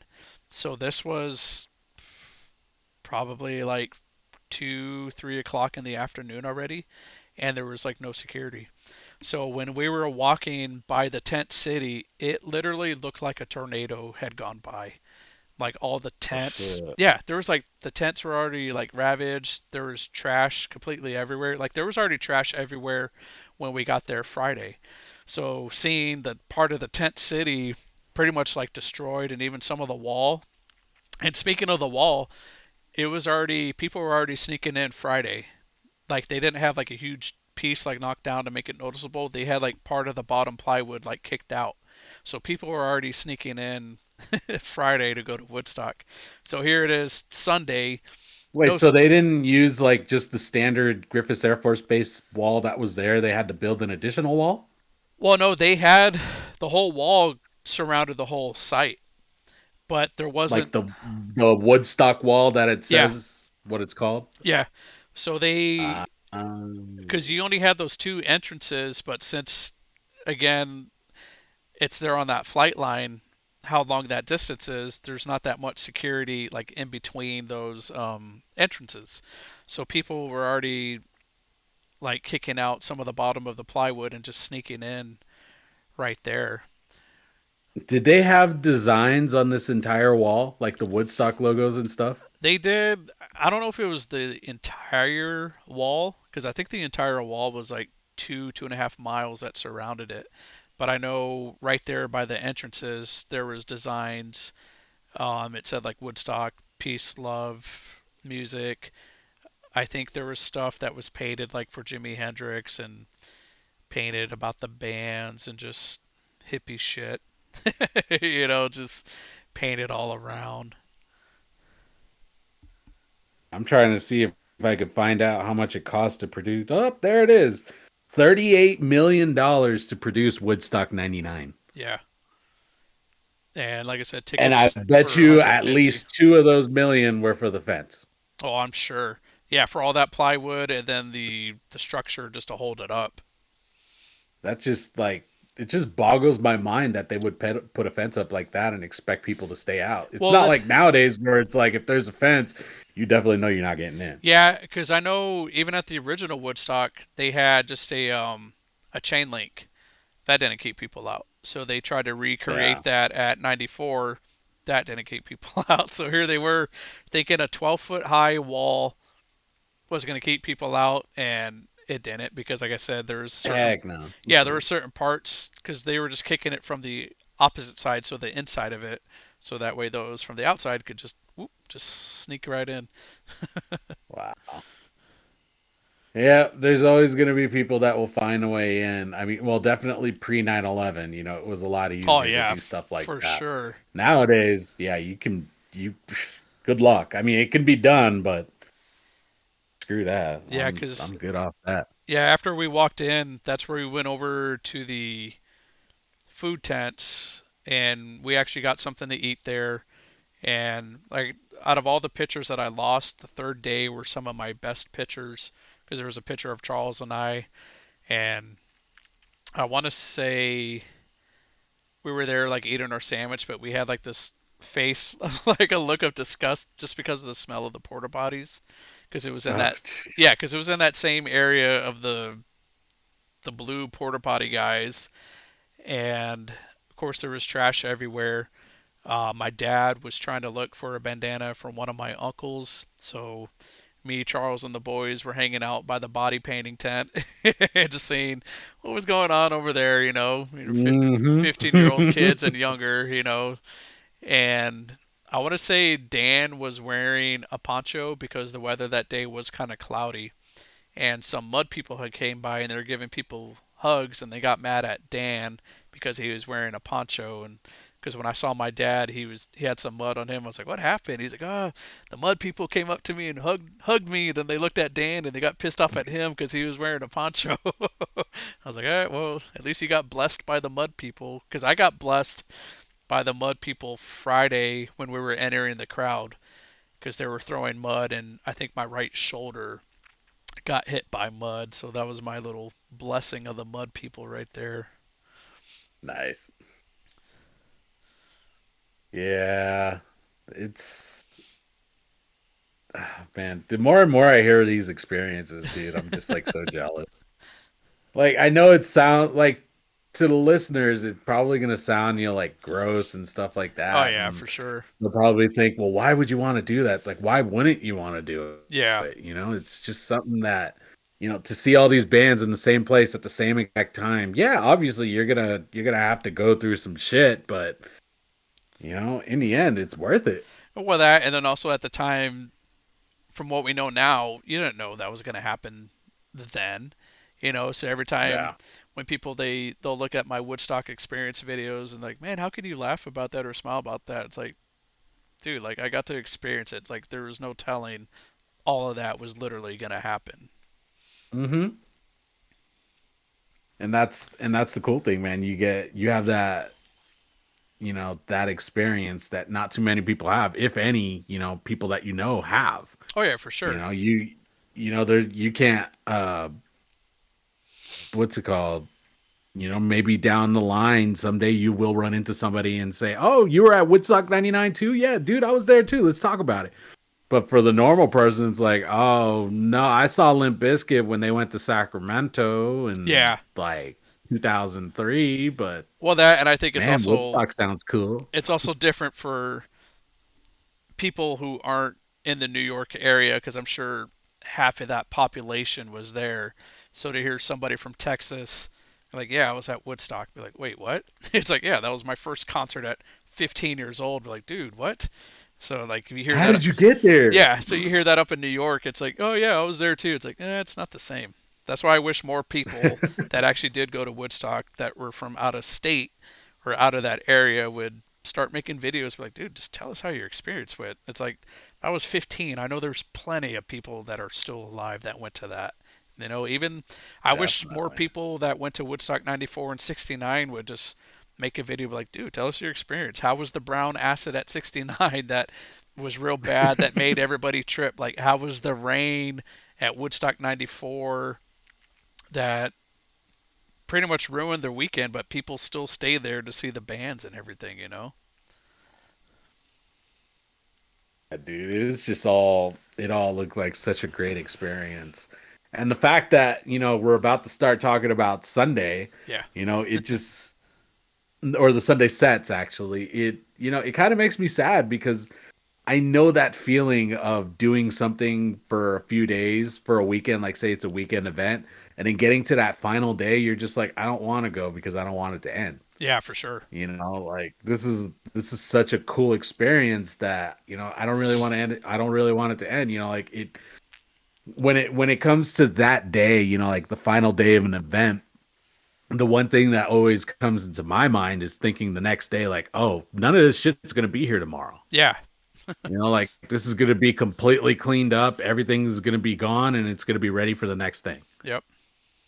And that's the way I always look at it. It's like, oh, it's sad. So, but instead of continuing to be sad throughout the day, I'm just like, fuck it, just enjoy it Hmm. and see where it goes. Yeah, especially with And something and like that, you don't know if anything like that's ever going to happen again, and it hasn't. exactly. They were supposed to do it what last year or 2 years ago I think with so. Woodstock 50, Yeah, like they wanted to, and but I don't know if they're and just it, like, yeah, we're not going to risk it again. I think it was something about the guy pulled out like at the last second, saying that he couldn't do it or something. And it's like, well, that Probably. sucks. Yeah, Michael Lang, if that's the only person I could think of, because he's the one who did the Woodstocks 90 or 69, 94, and 99. Yeah. Oh man. Well, let's get started on this one. You mistakenly told me that you saw Everlast, which you Yeah. didn't. Nope. And so I was stuck watching that set, and I didn't find out until Like near the before end. the set was over that he told me that he didn't even watch them. And me being a completionist, I have to finish it. Oh man. So, since you made me suffer, let me make you suffer through my notes. In the end. Yeah, if anybody knows who Everlast is, this is the way he sings, this Yeah, is how he sounded. And he's it just got sounded so crappy. it's like a Ugh. bluesy frog voice, but bad. Patrick Mahomes kind of has a froggy voice, but I like his Yeah, voice. but his is more of Kermit. Yeah, this guy's voice, I can't stand it. I don't like Yeah, it. Everlast is like Froggy from the Little Rascals if he became a musician. And if I recall, Everlast is one of the guys from House of Pain that tried to do his Yeah, own thing and failed, right? yeah, yeah. Because he Okay. was. I can't remember if he was. No, DJ Lethal was the DJ for them, right? Yeah. If I'm He's the not one that mis- ended up going to Limp Bizkit. Yeah, and look how that turned out, which is good. And then yeah, Yeah. Everlast tried to do his thing, and he had that one hit. Was it What It's Like or he had Yeah. Yeah. some I know acoustic which hit? one you're Yeah, talking about. and then that was it. He was just like that one hit wonder.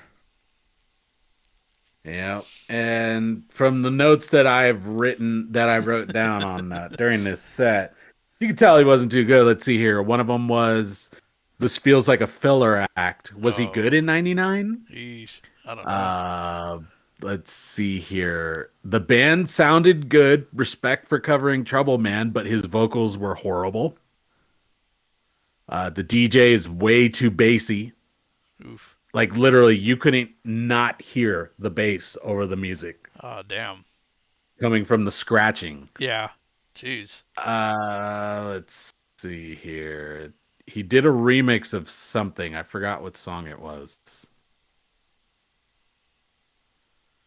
Yeah, I don't remember, but they did a remix of some song and it sounded weird because the beat you couldn't figure out the beat until like maybe about a minute into the song. Jeez. Yeah, it just sounded super confusing. One of the weird things that I noticed that they had in the band is that they had a stand-up bass. Oh, really? Yeah, they didn't use a bass guitar. They had a stand-up bass Huh. and that was pretty cool. It was different. Yeah.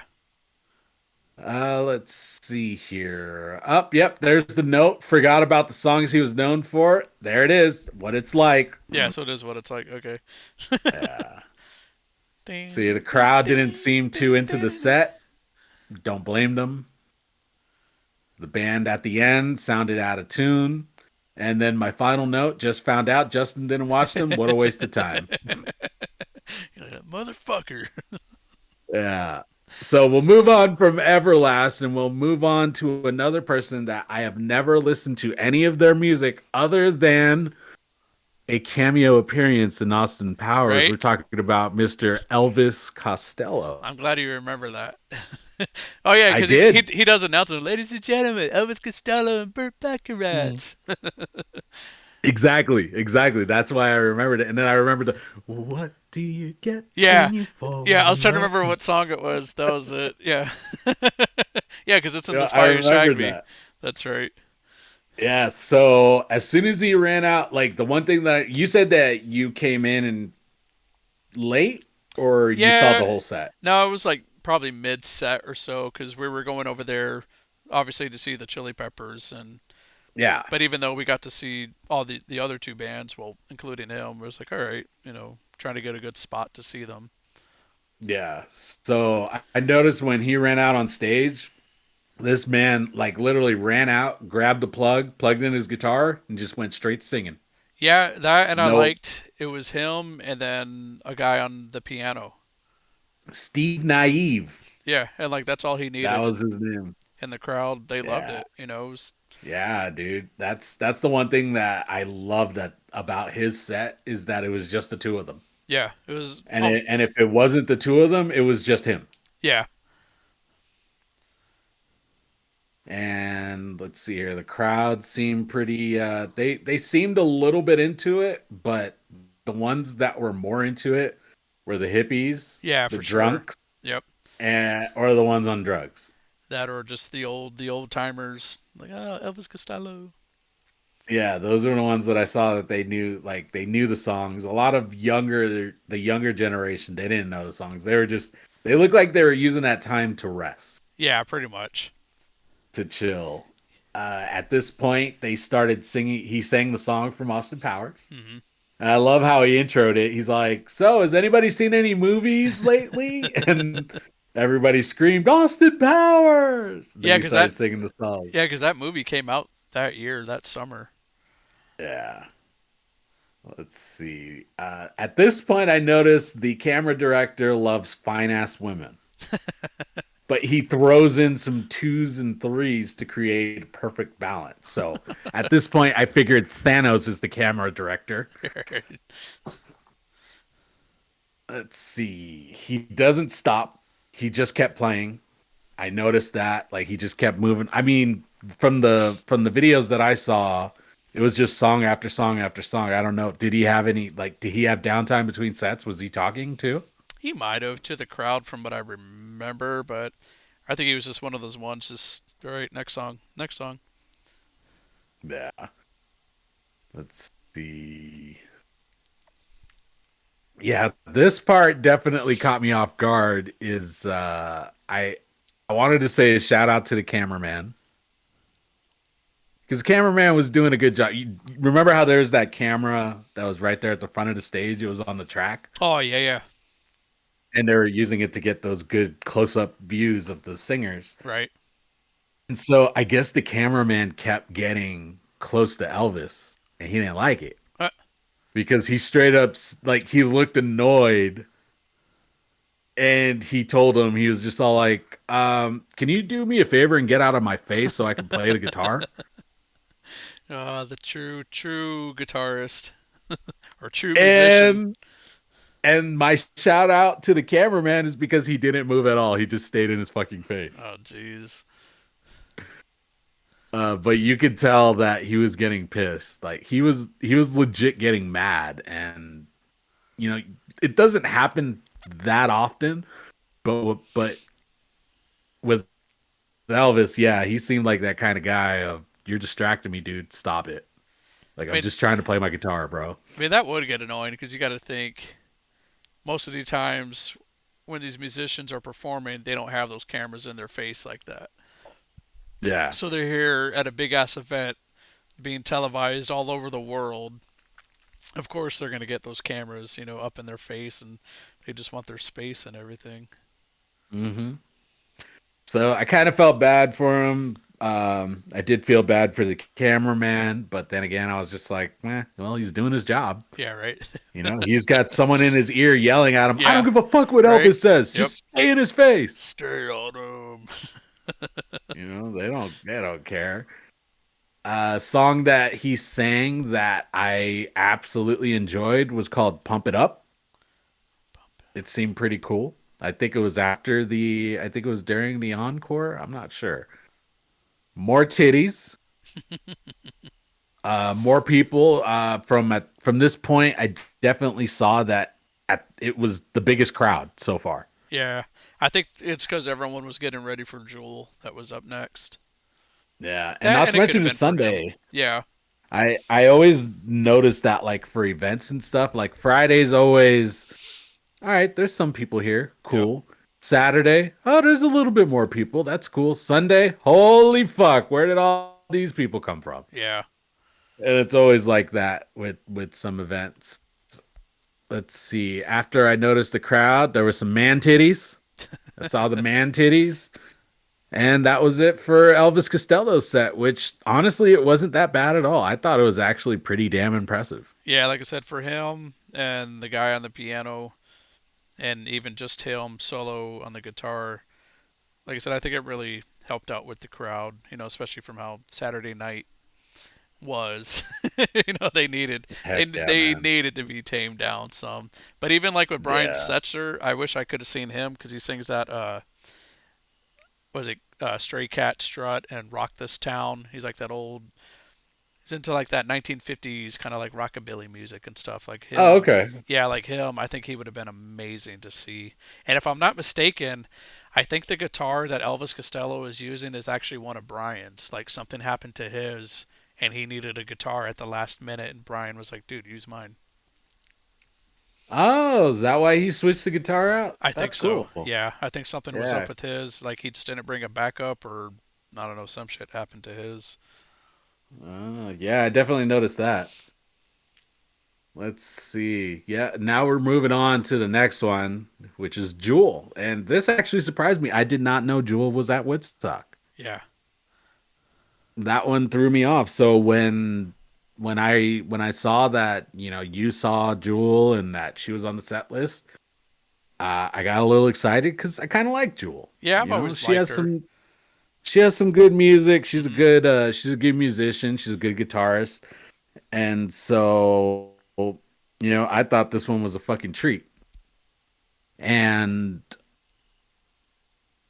what's it called? Yeah, her voice is just something that I've always loved. I love the way she sounds. The band flowed really well Yeah, during this set. It was fucking good. The guitarist that they had, well, actually both of them. I think there was two of them. yeah, I think They so. had the rhythm guitarist and the lead guitarist, but they were both they were both fucking trading solos, and they both sounded fucking dope. And then every now and then she would play guitar on some songs. Yeah, Yeah, because I think she's been around since like 96, 97 or so. Because I remember a lot of people are like, oh yeah, she's from Alaska. She's like the first Alaskan rock star or something like that, but she's just a cutie. yeah. Oh yeah, I definitely feel that, sir. I feel that definitely.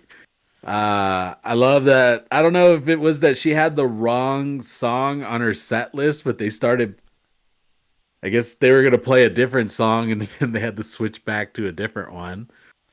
Well, I know She she wanted got. to play a new song off of her. Well, at the top, excuse me, at the time, she wanted to play a new song, but Uh then huh. they played a different song. Well, that, and I also know she got not mad at the crowd, but they weren't into whatever song she was trying to sing. She's like, yeah, let's try that one over. Yeah, Like whatever song it was though, but yeah, like she was amazing to see. I'm trying to. I know it rained during her set, and when it yeah, I did, saw that because she put her hat. The guitarist gave her his hat. yeah, and where we were at, when you look at the picture of Kid Rock there to the left of the stage where you could actually see him, we were kind of standing around right there because right behind us was the MTV stand. So that's where the MTV was doing their like live from Woodstock updates, and like Carson Daly would be there and whoever else, and they would interview people from the bands or whatever. So we were standing right there, but they weren't using it in production. I don't know if they're doing more behind the scenes stuff, like in the backstage or what. So we were standing over there, and yeah, when the rain started to come down, we were just looking for something to cover ourselves with. So my dad, he ended up finding a tarp, and when he found the tarp, we all got underneath of it, and then he starts smelling, and he's like, "Ah, oh, shit!" He's like, "This is covered with pee." So we ended up throwing the tarp down. I ended up finding an empty pizza box, so I used that just to shield myself because I had my camera around my neck the whole weekend. So like after that very last day, I had this ring around my neck because I got sunburnt on the back of my neck, but you could see the ring from the string from the camera. So Yeah. yeah, I had the pizza box. Dan, he was fine because he had his poncho. Joel, he didn't give a shit because he's like, dude, it's just water, whatnot. So yeah, it rained during that during her set just for a little bit, but like during that time, like some of the stuff I saw, there was like some guys walking around with like half watermelons as like hats that they were wearing. They just walked on by. So like that was a picture I had taken. There was this guy that was passed out in front of us, and people started to put trash all around him. And yeah, somebody had a sign that said "I love Carson Daly," so they put that next to him. So people started to take pictures of him, started taking pictures next to him, and then finally, like the guy woke up and he just saw like this mountain of like trash that surrounded his body, and he was like, "Dude, what the fuck?" So he woke up from that. So I want to say during this time, Mike, he had to pee, and we all suggested to him, we're like, dude, go on the wall, because the wall wasn't that far away from us. We're like, dude, just go up to the wall. Like, there's plenty of like dudes just peeing on the wall. Like, that's all it is just pee. And we were trying to give him the warning of not going to the porta potty because I think my dad tried to do that, and then he just saw that it was just disgusting, like overfilling and everything, and just poop just like everywhere. So he's like, yeah, fuck that. Like, I'm just gonna go on the wall. But Mike, Ugh. he just really wanted to go in the porta potty. I don't know why.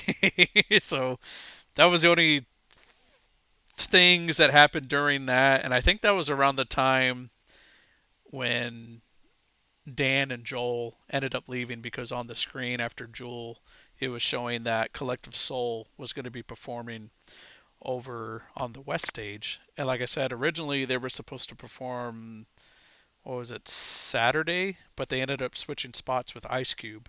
So Ice Cube performed Saturday, and Collective Soul performed before Godsmack on Sunday. So that was the last time we saw Dan and Joel that night. So we just ended up splitting ways because they ended up, I think, yeah, staying for Collective Soul, Godsmack, and then Megadeth, and we just stayed there on the east stage so we could see the Chili Peppers close out that stage. Yeah. I did notice at this point, like the crowd was really into Jewel. Yeah, But there's like a lot of background, like a lot of background noise, like a lot of like metal clanging. I'm trying Like to there was a lot of noise. I'm trying to think if that's where they were putting down the banners on the sides of the stage because of it being raining, and I think it was a little windy. So I think they just didn't want the stage to collapse, so they were lowering down those banners. Okay. See, at that point, I thought they were like people were like disassembling the stage or something like that, or I mean, kind throwing of. shit. No, I think they were kind of, but it was just to lower the banners. Because, like I said, that's what sucks. Because my third day pictures ended up getting lost, and that's like I said, those were like the best pictures that I had. So, like on one of those, the only banners that were up was the top where it said Woodstock '99, and then everything else was just like a skeletal structure because those banners were put down because they were afraid of any uh, wind gusts that it was going to knock the stage over or something. Okay, I got you. I got you. Let's see. So we got so your metal clanging. I noticed there was a girl dancing around with toilet paper. Yeah, that wouldn't Toilet surprise me. paper was being thrown around in the crowd. And then there was a giant inflatable dick in the crowd. I'm sure there I don't know if was you saw that. there was a lot of that during Metallica. Like there was blow up dolls, there was a blow up shark. It's probably the same blow up dick that we ended up seeing. Like Metallica was a crazy night. Like even though you think, oh yeah, hard rock, but just being in that crowd. Like Oh yeah, it's something else. there's a picture that I had taken where there's a blow up doll, and then like maybe 5 feet in front of the blow up doll, like there's an actual blonde that's topless. So it's like you see the blonde and then the blow up doll, and it's like yeah, that sums up some of the blow up shit that was that was going on. And I think there was like a Yeah, bunch of man. beach balls that night that were thrown during Metallica, but yeah, it doesn't surprise me if there was a blow up dick during Jewel. I just saw it during the Jewel set, and I was all like, "Really? During Jewel, y'all couldn't hold on to it until at least Creed?" Yeah, right. It's like Jewel's innocent, leave her alone. Yeah, but after that, I noticed that I don't know. She was just doing pretty cool. She was doing pretty good. You know, she was singing. She was playing the guitar. Uh, I forgot about scat singing until she started doing it. Oh yeah, yeah. Her vocal range is dope. Like the fact that the guitarist was matching her note for note Mhm. when she was singing, and then the guitarist was soloing and just repeating everything that she was singing, but on the guitar. That I thought was pretty cool. Yeah. That was cool. Well, a thing that I And liked then too was she was one of the rare ones besides Metallica that I know of that actually did an encore because she came back on and did that Angels Standing By song. yeah, and then she did the weird yodeling. Yeah, and I was gonna say that's what kind of killed it a little bit was the yodeling because I love that song Angels Standing By, and so I thought it was cool. It's just her and her guitar, and then all of a sudden she starts to yodel. I was like, really, Joel? Like you couldn't do that like in the middle of your set or something? But I guess in a way, like that was her way of just signing off. So it's like, okay. I didn't even know her yodeling was a thing. Apparently, I think that was one of the things Yeah. she learned to do when she was living in Alaska was yodel. It's like Oh. I didn't know Eskimos yodel. Yeah, me neither. This is news to me. You had it first, ladies and gentlemen. You heard it here. Yeah. Eskimos love to yodel. Yep. So the next set that we have is probably one of the most underwhelming sets that I saw, Oh, dude, by far. and it's Creed. We're not going to give them a huge intro. My first note was forewarned. Bailey said they suck. Well, see, here's the thing. Like, people may bash on this, like, oh, Creed was good. This is Creed before, like, 2001 Creed, where they had Higher, My Sacrifice, Bullets. Like, I'll give credit, like, that album that has all those songs, that's actually good shit. Like, especially with Yeah, WWE, because they use My Sacrifice in so many promo videos. And when someone was gonna like injured, they would play that song, My Sacrifice. And I remember hearing Bullets on the radio, being like, "Dude, this fucking song kicks ass." And then they were like, "Creed with Bullets, you just heard it live." I was like, "No, that can't be Creed." I was like, "That can't be the same band that I saw at Woodstock." Because I was like, "Where the fuck was this music? Like, had they played those songs at Woodstock, I would have loved their set so much more better." But yeah, they were just it was pre-Rock Creed. This is 1999 Creed, and like we were just sitting there like playing with the grass, bored, like twiddling our thumbs, just like, is it time for the Chili Peppers yet? It's like, come on, like this band sucks.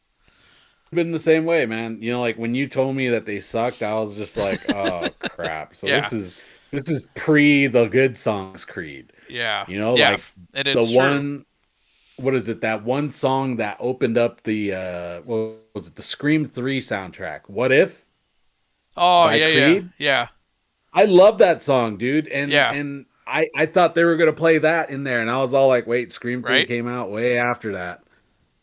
From what I remember, I don't think Scream 3 came out around that time. I think it came out way after that. And so I was like, okay, well, I guess they're not going to play that song. And then they didn't play any of the songs we knew. Like, I was waiting for the, well, I just heard Yeah, the exactly. news today. Yeah. You know, like, I wanted to fucking Yeah, cry. And yeah, it's like, exactly. Had they played Arms Wide Open, yeah, that's right. That was the other one, you but know, and there was everything was nothing, like, none of after. that. Yeah, so like what saved it was Robbie Krieger from The Doors performing Yep. Roadhouse Blues, and then they did Riders on the Storm, and then I think they played like one or two more of their regular songs without Robbie. But yeah, because I'm a huge Doors fan, so like that's as close as I'll ever get to see The Doors. So it was really cool to see Robbie Krieger, and then just hearing Roadhouse Blues. And then what was cool was he was wearing an Undertaker T-shirt. Yeah, So it's like, I that yeah, that definitely popped me. so it's like, fuck yeah, dude. Yeah, I did like the Riders on the Storm cover. I thought that one was good. Yeah. You know, they did good on that one. Hmm.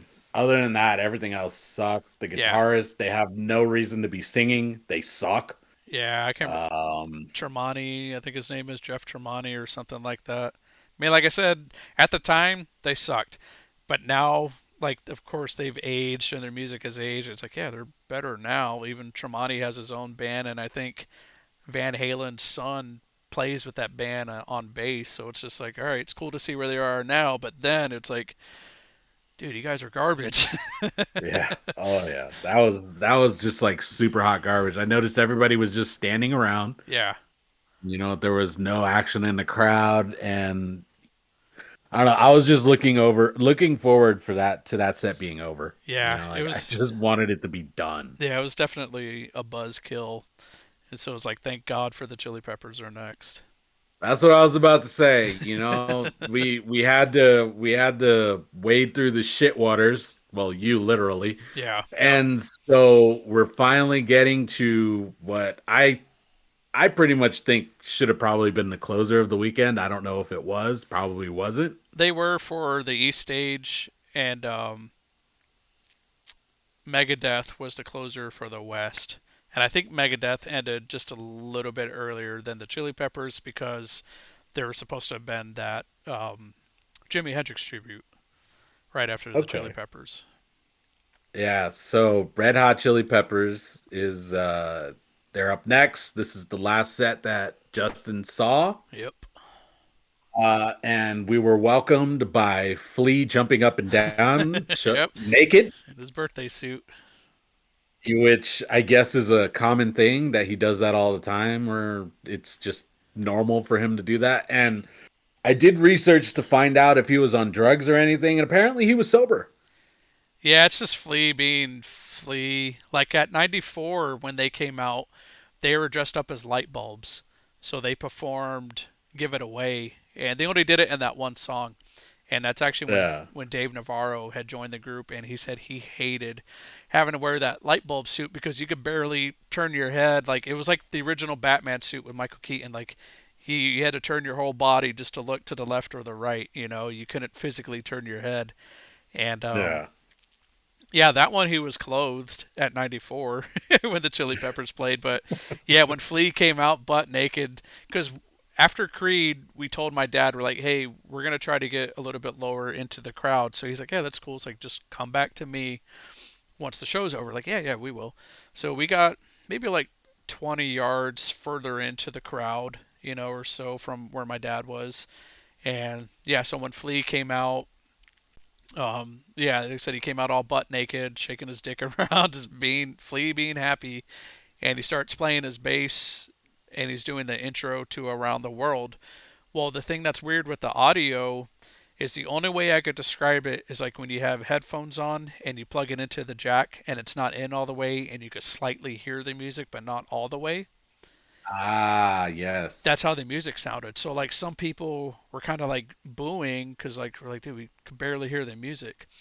So when they the part of the song where it kind of does the intro again, where it's like like that, and you hear the crowd explode, the sound like Mm. just clicked on right there, and it was just full blast. So that's I why you, noticed that it was like it was the same thing it was at the beginning of the song and in the yeah, middle of the song, like when the guitarist would come in and do the yeah, it would cut out. It was like cutting in and out, and I was all yeah, like, wait, I don't think he's fucking up. nah, yeah, Like there's something going on. yep, And then I noticed at the third one where they did the song, yeah, like that's where everybody started going fucking yep, crazy. yep. And then after that, like I think the set was like 100% perfect. Pretty with that, Like, and Anthony Kiedis was saying something like how they were calling it audible. So like I think yeah, some of the songs they're just like, or let's play this one, or they just waited till somebody played an intro and like, okay, that's what we're playing. yeah. I think that's cool. I love when bands do that. Who did that I went to go see them? Mike Shinoda.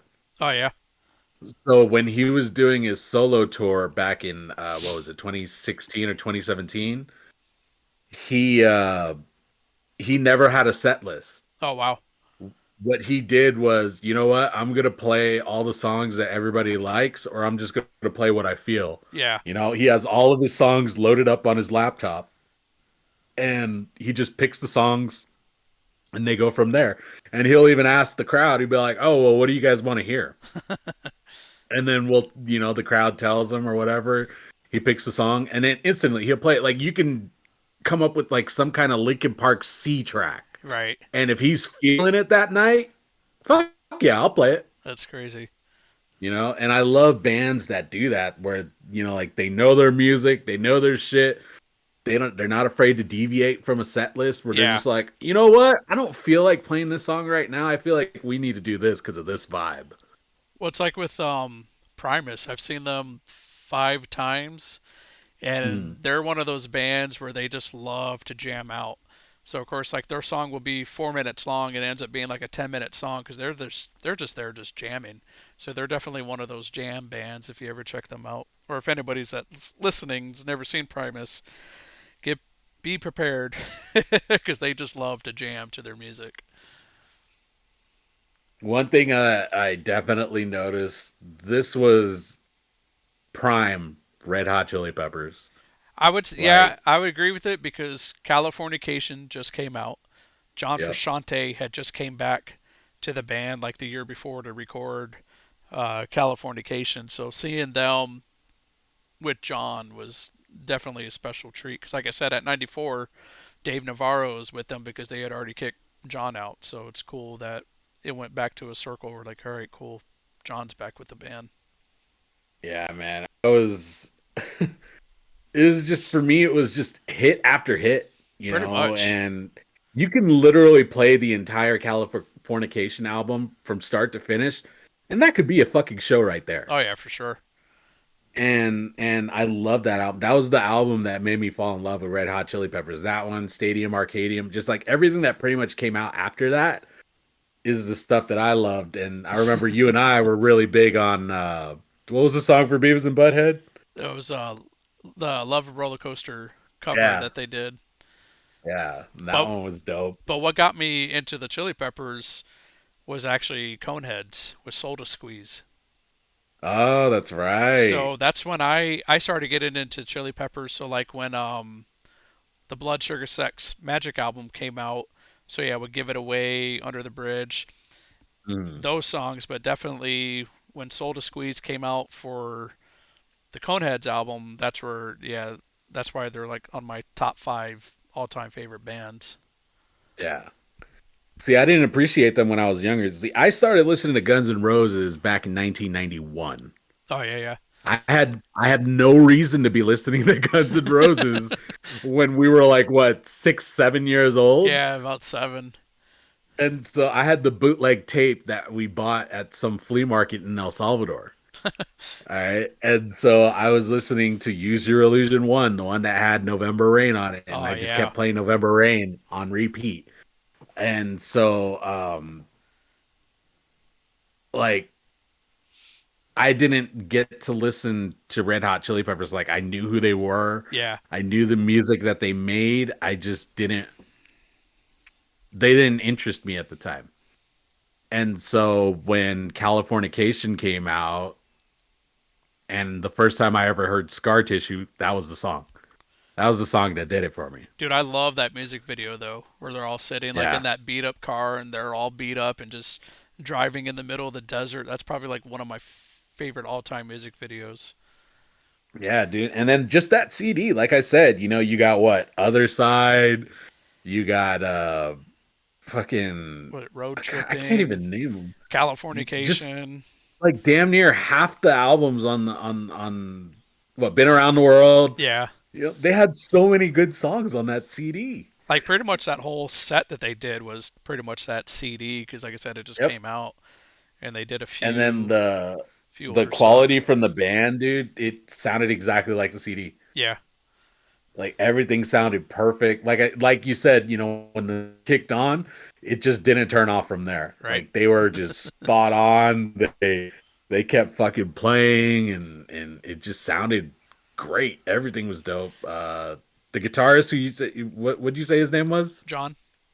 John. So his backup vocals and his ad lib vocals, Hmm. amazing. Well, that and Fucking amazing. I liked his little cover of a Tiny Dancer that he Yes, does. I'm about to get to that. Yeah, he just did that out of the blue, and then I can't remember what song they go into, but I thought it was cool that he just sung like a verse and a chorus of that, and that's all it took. Like I like when bands do little teases like that. It's like, oh, that was cool when he did that. Heck yeah. And Flea's his fingers, they're fucking nuts. Yeah. Just seeing the way that he plays the bass, Hmm. like damn, I I don't even know how you can fucking do that. I Like obviously years and years and years of practice, but I know he said at one of his shows before from doing like the slap bass with his thumb or something, he ended up having like a big hole in his thumb that went to his bone, and they ended up just like super gluing like the skin together, and then he just went back out on stage and same thing, just continued on with the show. It's like fucking holy A, shit. right? Yeah. For me it's like, can you just give me a pick, man? Because my Yeah. thumb hurts. That or well, like even when I play guitar, I try using a pick, but with certain songs, I just end up using my nail on my index finger. And that's the So, thing. I can't use fingers on a guitar. I always use a pick. But then again, I've always just played on electrics for the last few years, oh so yeah, yeah. I need to go back to an acoustic. I need to buy an acoustic. Well, yeah, with electric, I got to use a pick, but with acoustic, I think it just varies on the song that I'm gonna play. Nah. But Uh, yeah, go ahead. I was gonna say with the Chili Peppers though, I don't think you heard it with "Suck My Kiss." Did you hear anything before that? What do you mean? Like, did you hear an announcement or anything, or did it just go right into the song? I think there was, but I didn't really hear it. So here's what happened. Right before they perform "Suck My Kiss," Anthony he gets on the microphone and he's talking about Woodstock, like how there's so many traditions, like about people getting high, the mud people, people having sex, just naming off all these traditions. So he said he wants to create a new tradition at Woodstock. He said for every female that's out there menstruating on a tampon, he wants them to reach down below and toss it up on the stage while they're playing the next song. And he's like, I mean it. And so the next song they end up playing ends up being Suck My Kiss. Hmm. So after he says that, Charles is standing there next to me. He's all telling me to look down at his foot. So I look down. I don't see nothing. He's like, dude, look down at my foot. I look again. I'm like, what? Like, I don't see anything. He's like, look at my other foot. I look down at his foot, and there's like a pad just right there Oh next to his foot. God. Yeah. And I was like, what? So we end up just like walking like 15 feet, I think, further down into the crowd, like we were able to, though. But like, yeah, after Anthony Kiedis said that, if you try to watch that video again, you'll actually see things like being tossed, whether they're Oh. tampons or not. But yeah, but like at the end of the Chili Pepper set, when we met up with my dad, he was like, "That was gross." I was like, "What are you talking about?" Yeah, because it was like 7 songs later, whatever. He's like, "Oh, what he said about the whole thing with the tampon and just like the Rage Against the Machine thing with the flag being on fire." I'm like shrugging. I'm like, "Dad, sorry, like that's I don't control the band." Rock So and roll, Dad. yeah, but it was pretty gross. I was like, dude, he had to been high or something to fucking say that. It's like those is so fucking disgusting. Yeah. I did notice at this time, like around this same time period, they just showed the first bonfire in the crowd. Yeah, I think it was. I know. I kind of recall seeing it though later when they were doing Under the Bridge because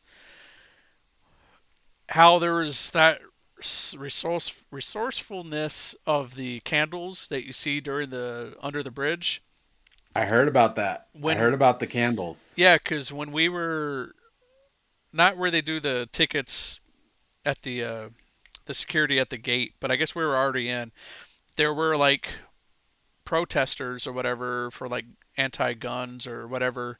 They were handing out candles, like, hey, when the Chili Peppers perform tonight during Under the Bridge, it'd be cool if you guys could light these candles. And we're like, yeah, no thanks. So like they were literally these people just handing out candles, and so that was, of course, they did light it during Under the Bridge, what looked really really cool because that's all you saw was these candles just lit up. So it's just like a Hmm. sea of candles just up in the air and everybody singing to Under the Bridge and everything. And I think around that time, that's where I remember looking at the screen, just seeing like a bonfire. It's like, all right, cool, there's a bonfire. And then once they started to sing Me and My Friends, that's where you see a few more. It's like, okay, something's up. What's going on here? Yeah. Yeah. I remember the comment where he said, "Holy shit, it's apocalypse now out there." Yeah, yeah, that's when he came back after I guess they were told to get off stage at that moment. Like John Shear, real New Yorker guy. You could definitely tell with his accent, either New York or Jersey. He's from one of those places, but he comes onto the stage. He's like, "Hey guys, calm down, be cool, take it easy. Like if you look behind you, you see there's some fires. Definitely not part of the show. Like um, we called the fire department. The Rome fire department's going to be on their way here. If you see the trucks, let them through. Don't stand in the way. Like Chili Peppers will come back on the stage, but just keep it cool. It's not part of the show. Just remain calm. All like 100,000 people of y'all, because yeah, from the estimated total, they said that there was like 3 to like 500,000 people there.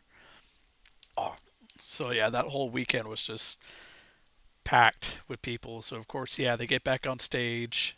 Yeah, Anthony Kiedis described it as like a scene from Apocalypse Now. I mean, I can't imagine how it looked from his view, looking out yeah, with because the he could see crowd. everything. Yeah, he could look over everything, and especially even looking past the Alamo, he could see everything behind there. So for him to see all that, and just from what we were able to see from the screens, I mean, yeah, we could look over to the right, but still, you got to think you're at height level, and everybody else around you is different heights too.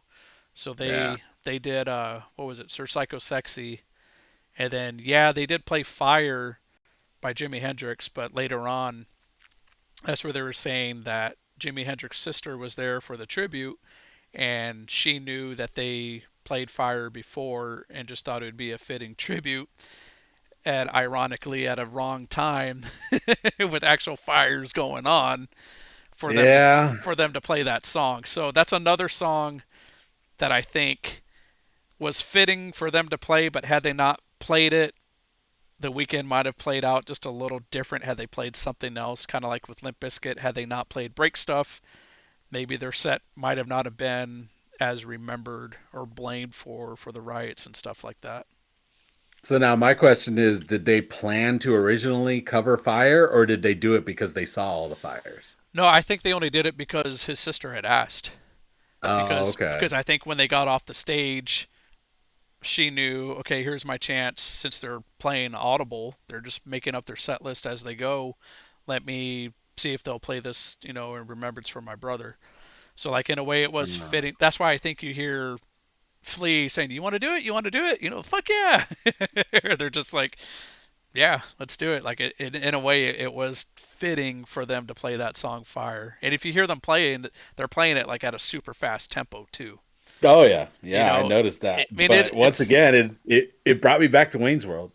oh yeah, Woodstock. Because it just, like all of a sudden the music just appeared and all I heard was, "Oh, tree weaver." Yeah, right. Oh, good old Yeah, Wayne's that's my World. little sidetrack. Sorry. I just always think of that. Every time I hear that song, I think of Cassandra. Sandra. Cassandra. She's like, Yeah, let's not get into that. We're I know, almost done right? here. Could be an hour later. Like, Cassandra. oh yeah, we're supposed Oh, to end oh, this. sorry. Wrong wedding. Yeah. Anyways, let's see here. I noticed that a fan jumped on stage and was dancing around. Totally looked Yeah. like DJ Qualls. Yeah, right. Yeah, I remember And I that. thought it was him. It wouldn't have surprised me. I was all like, "Oh, well, remember they had a big thing with Creed in the new guy, and it came out around that But yeah, time. when did the new guy Maybe." came out? Because I know Road Trip was like 98, 99. So that's the only thing I could think of. Well, let's see here. Let's bring up the good old Google machine. No, it would have been too early. It came out in 2002. Oh wow, yeah. So yeah, it only would have been Road Trip, but if anybody would have really remembered him from that, If or that, anybody remembers a movie that came out in the 90s, it was called Road Trip. but even with Road Trip, I think that might have been 2000 to be honest. Maybe. It sounds like it. You had Road Trip, and then you had American Pie. All those movies started coming out at the Yeah. same time. Yep. Anything with Tom Green or Yeah. 2000. Road Trip was Oh, 2000. 2000.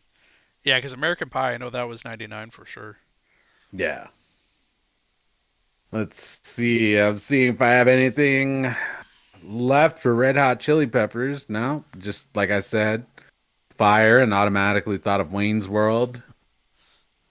And it was a nice close to the set. And as always, man, Red Hot Chili Peppers just fucking killed it. Yeah, like I said, they did. Like they were on for maybe like an hour and a half or so, and then once they were done, the Jimi Hendrix tribute. All it was they brought down a screen and they played him the clip of him playing the Star Spangled Banner from Woodstock '69. So they had that going off, and then they had like a bunch of lasers going on. Yep, that's And what I was gonna say. oh, so you did see it? Yeah. So it showed. I did see it. Yeah, it was Yeah, like a laser, like a 3D laser tribute or something like that of him playing his guitar. yeah, and then it showed like an outline of him, and then it showed it just like rising up to heaven, and then it said like Oh, peace. It said like peace, love, goodbye, and everybody was like, "Wait, that's it?" Like no fireworks or anything to go off because there was a rumor going around the whole weekend that at the tribute that there was going to be like a surprise band. I know some people on my YouTube channels like, "Oh, I don't remember that." That's why it's a fucking rumor. That yeah. there's going to be like there was a rumor that someone saw Prince rehearsing somewhere, or that Bruce Springsteen was going to be there, or that Aerosmith actually was going to show up and perform, or even the Rolling Stones. Like that's why the rumors. So Yeah.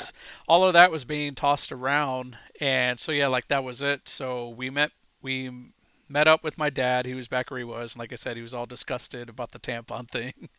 And so we're like, all right, you ready to go? And as we were about to leave, Charles's mom, his sister Megan, and one of her friends ended up finding us right there at the East Stage, just Oh, dang. out of the fucking blue. And we're all like, what the? We're like, what are you guys doing here? We're like, how did you find us? It was literally, they literally found a needle in a haystack. To this day, it still boggles my mind that they were able to find us. And for the longest time, I had no idea why they were there because it wouldn't make sense if you saw fires. Oh, let me go to Woodstock and find my kids. It's like, no, like that's going to be impossible, but they did it not because of the fires. But I asked Megan, I think a couple of years ago, I was like, why did you and your mom go out there? And she said something like her mom saw it on the TV and was just curious to see what it looked like. I guess because since Chris got to go Saturday night, her husband, she just wanted to go Sunday night and see what everything was going. So of course the night that she ends up going, that's when the fires and everything starts happening. So I know early in the day, my dad and I we got our picture in front of the stage, and then that night we all of us we got our picture in front of the stage when the Chili Peppers ended, obviously, and after the Jimi Hendrix tribute. So when we started leaving, yeah, we saw a lot of the fires being built and just growing. There wasn't really nothing chaotic that was going on. It was in a way it was kind of like a calm thing that was just you could tell it was brewing, you know, but Yeah. like nothing was as chaotic as it was until later. And so when we were leaving, instead of going out the south gate, we ended up going down where the west stage was. We're like, well, let's walk down this way. Either way, it's going to lead us back to Rome. So um, we head over to the west stage, completely empty. I mean, there was a couple people there, but like Megadeth was already off the stage. And over there was part of the Woodstock wall. So I ended up taking kind of like a splinter piece of a wall. So it wasn't like a real big physical piece, but it was still just like a splinter piece. And then Charles, he ended up getting one of the one of the plywoods, putting it up against one of the concrete stone things, and ended up doing like an elbow drop from it. And like Oh, my shit. so like my dad and Cindy, they all got mad at him for doing that, and like somebody was like yelling out like "Cactus Jack," and stuff like that. It was just Charles is being Charles, I guess that was his negative energy he wanted to get out, and so we were leaving, and along the way you could see some of the cars were leaving, some of the fire trucks are trying to make their way onto the base, and one of the cool things was is there was this car, and all over it like in white, like the whatever they use for the cars for like the windows, they had that all over the vehicle, and I guess it was just like all the bands that they planned on seeing, and they were there just playing. I think like Kid Rock or Limp Bizkit or something. So it was cool. We walked past them, and we're like, yeah. So we end up walking into the Mohawk Plaza, to Dunkin' Donuts. Called up Chris. He came to pick us all up. We ended up like buying like a couple dozen donuts to take with us, and we got dropped off at Lucy's house at the Colognes. And when we walked in, like my mom and Lucy and Angel were just like, "Oh, thank God!" And we're like, "What?" They're like, "You don't see what's going on?" We're like, "Well, we walked to the Mohawk Plaza, then Chris picked us up. We're like, "What's going on?" Then we see there on the news, that's where it got worse. So that's where the fires were bigger. They were knocking down the speaker towers. Um, they were setting the 18 wheeler like trailers on fire. Anything that could be set on fire was set on fire, except for the stages.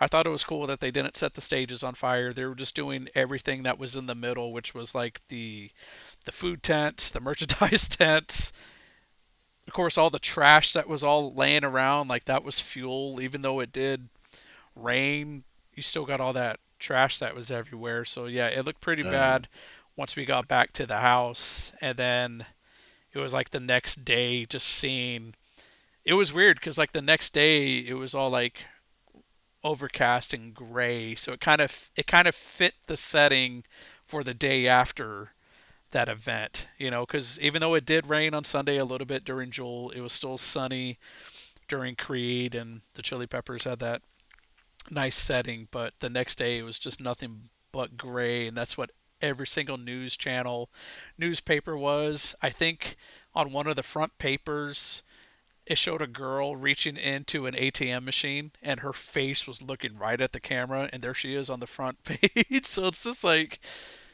damn, like I think she got arrested because of that. Like they found out who she was and like, yeah, you're stealing money. Like no matter what, that's still like a criminal thing, you're stealing from an Oh yeah, ATM machine. absolutely. Yeah, so like that next day it was just like, holy crap, and we ended up going to Eckerd's and I got my film developed. And when I got my film developed, I ended up hiding the nudie pics that I had taken, like the topless pictures.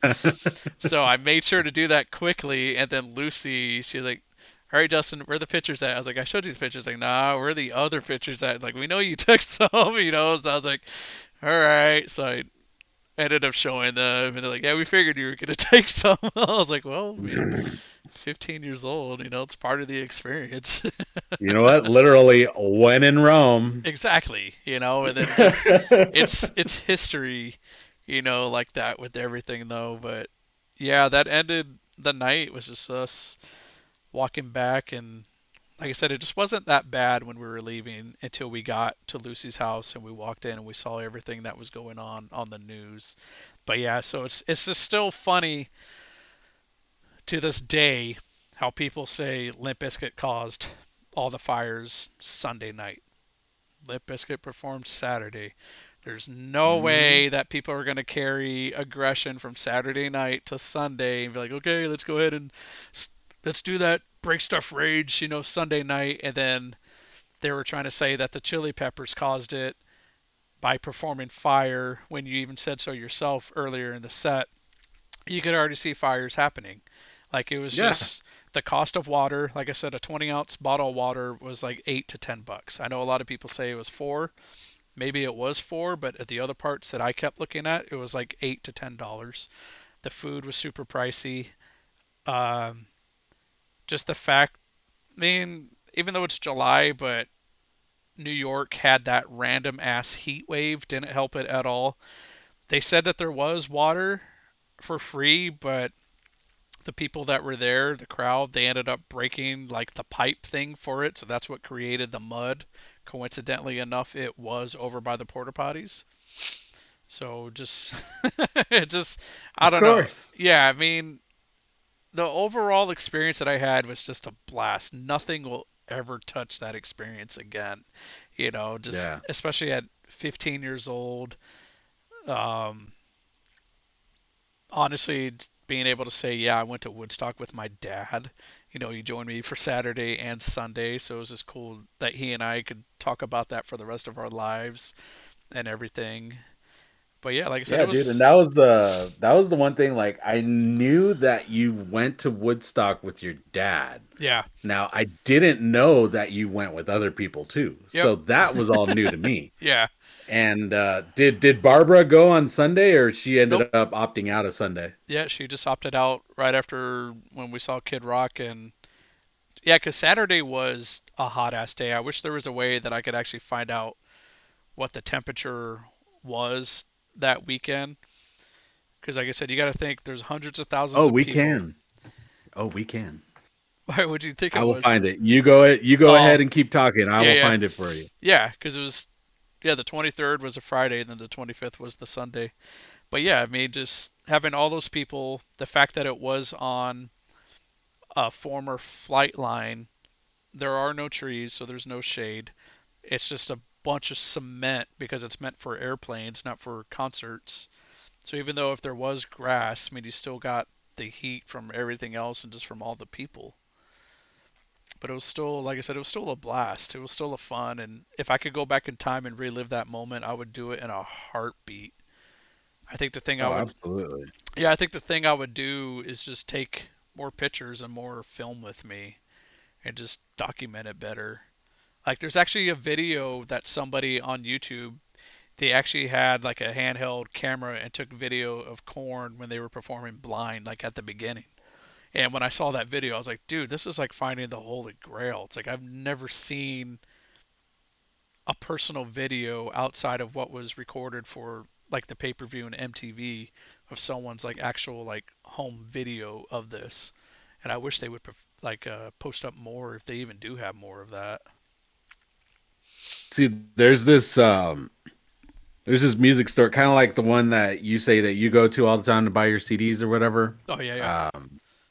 So there's one that I go to in Folsom that I just found out last time I went that they carry a bunch of I guess you could say bootleg DVDs Uh of concerts, and they're from all over the place, like especially from all over Sacramento area, from the Bay Area, from San Francisco, Oakland, stuff like that. uh I got to see if they have any for Woodstock '99. Yeah, I would. I would check into that because I mean, you see a lot of it on eBay, and sometimes it's fairly good price, and then other times it's from overseas, so like it's a good price, but then they get you with the shipping. It's like fuck, I don't want to spend 20-30 dollars on shipping. Yeah, see, I want the bootleg stuff. I don't want anything commercialized or distributed by MTV because you already know it's going to be edited. There's going to Yeah, be stuff taken out. right. It's not going to be complete. But when you find the bootleg stuff of people that, you know, they compile like videos from like almost every single set, every song and stuff like that. Yeah. That's the stuff I want. Well, like I still have some of the files that I had from long ago of Limp Bizkit's, where I think it still has like where it's unedited, where like nothing's cut out.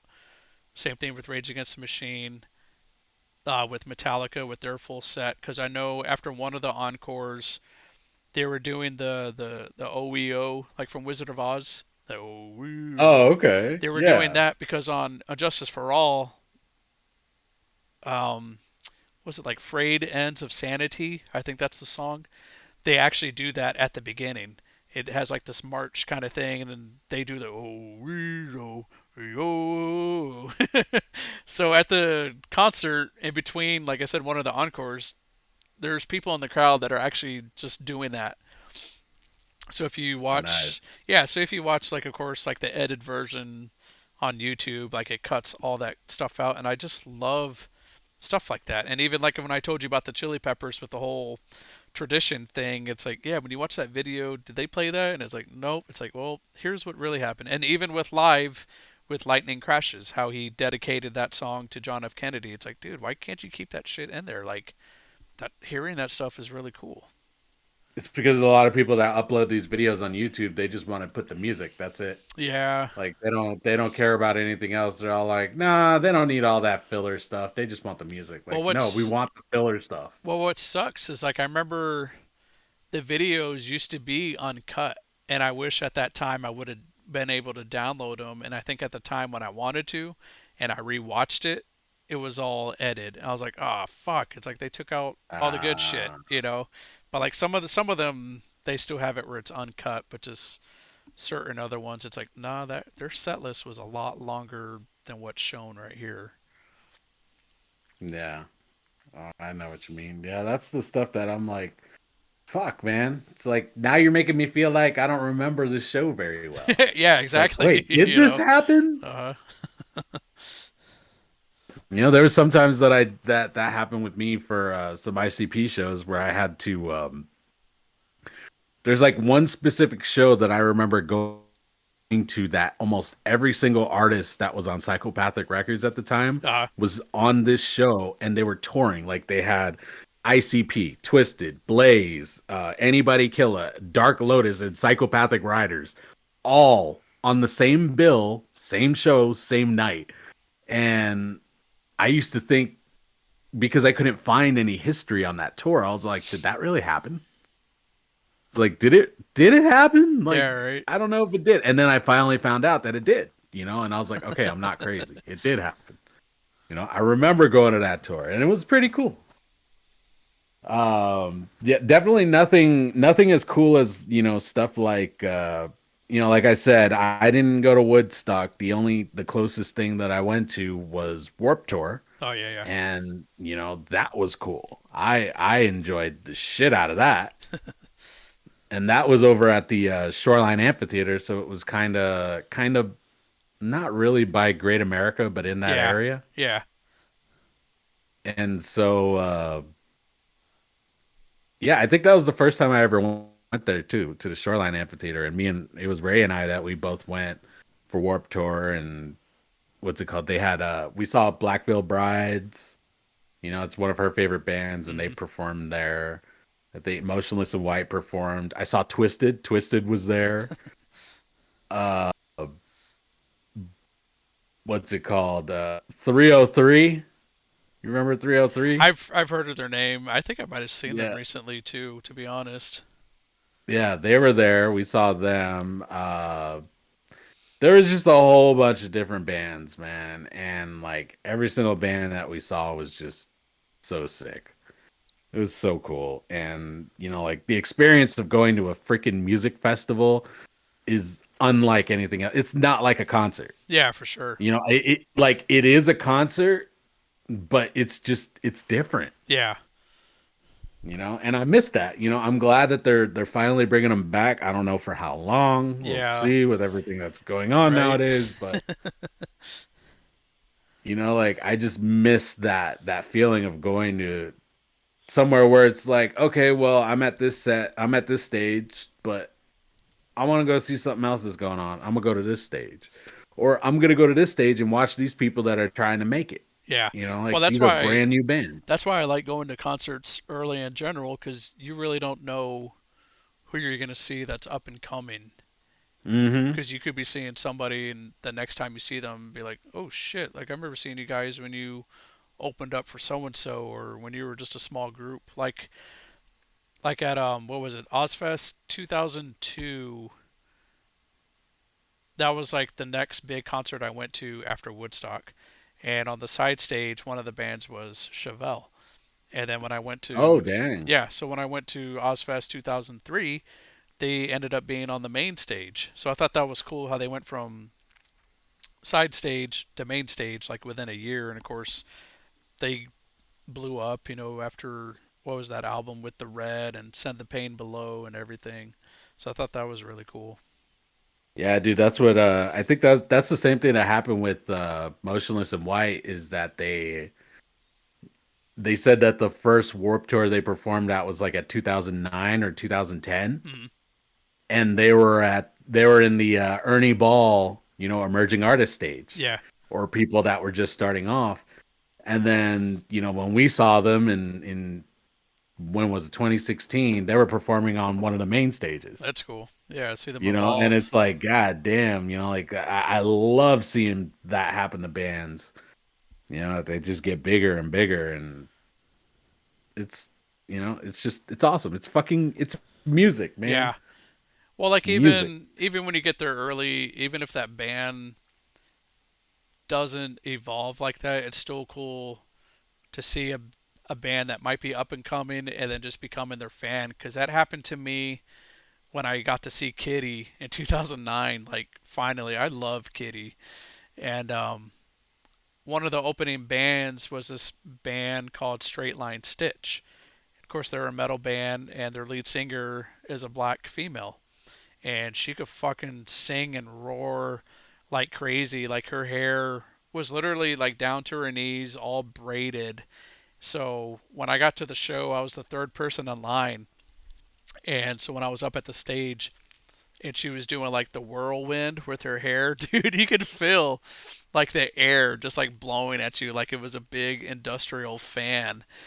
But like their first two albums were just like amazing, and then after that they kind of just like dismembered. And I think the lead singer and the bass player, they're actually a couple, and the bass player was fucking amazing. This dude was playing the bass like I hadn't seen since like Les Claypool with Primus and like Flea with the Chili Peppers.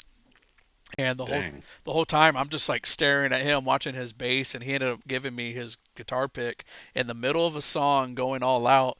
So I got to keep his pick, and it has like a Squidbilly on there, and then the other side it says like Straight Line Stitch. But like they're one Oh, of the nice. yeah, but they're one of those bands where I'm glad I got to see. I'm glad I got to become a fan of them, but it just sucks because they never got bigger than what they probably should have, or something. But it's just like, man, I'm still glad I got to see you guys because you guys had some really awesome music. Yeah, yeah. No, I know what you mean with that, dude. Like, it sucks because, like there's those bands that you see, like especially the openers, that they sound so cool. Hmm. And you're like, damn, these people are dope. But then like you just never hear from them again. Yeah, And it's it's like like, it's like what the fuck damn. happened? It's like I thought y'all had like all this potential and stuff, and you just sounded fucking great, and then you just fizzled. Yeah, it's like I don't get what happens. It's like, all right, oh well. Yeah. Well, unfortunately, that's the music industry, my friend. Sometimes you make it, sometimes you don't. Oh yeah, for sure. I I guess it just depends on how much passion you have for it and just Well, that, and it could also be um, the um the record how much you companies want to bend too. over. Yeah, for real. Well, because there was this one band, they're called the Browning, and they're like an electronic metal group. And it was at that time when they were doing electronic metal, and I saw them open for like Fear Factor, or no, Fear Factory. There we go. And I remember hearing the music at first. I was like, dude, what the fuck is this? Like, this is weird. But then, like, at the end of the show of their set, I was like, dude, that was fucking awesome. It's like I never, Yeah. never heard music like that. But they were signed to this record label, and out of the blue, they ended up stopped selling their merchandise, and like they blocked the band from like everything, from like getting in touch with them. And I heard that they did that to other bands. So like that band really can't sue them because that record company owns that music. So they Oh can't. shit. Yeah, so it's just like I'm pretty sure they could still perform those songs, but I don't know if they could like re-release that album or re-record it because those songs or something are owned by that record company. So it's like, But dude, yeah. man. So like I had to pay like 30 to $50 just to get the first two CDs off of eBay, just to get those, cuz like that was some really good shit. Especially that Yeah. first album. I'll have to make you a copy and send it to you cuz it was really good stuff.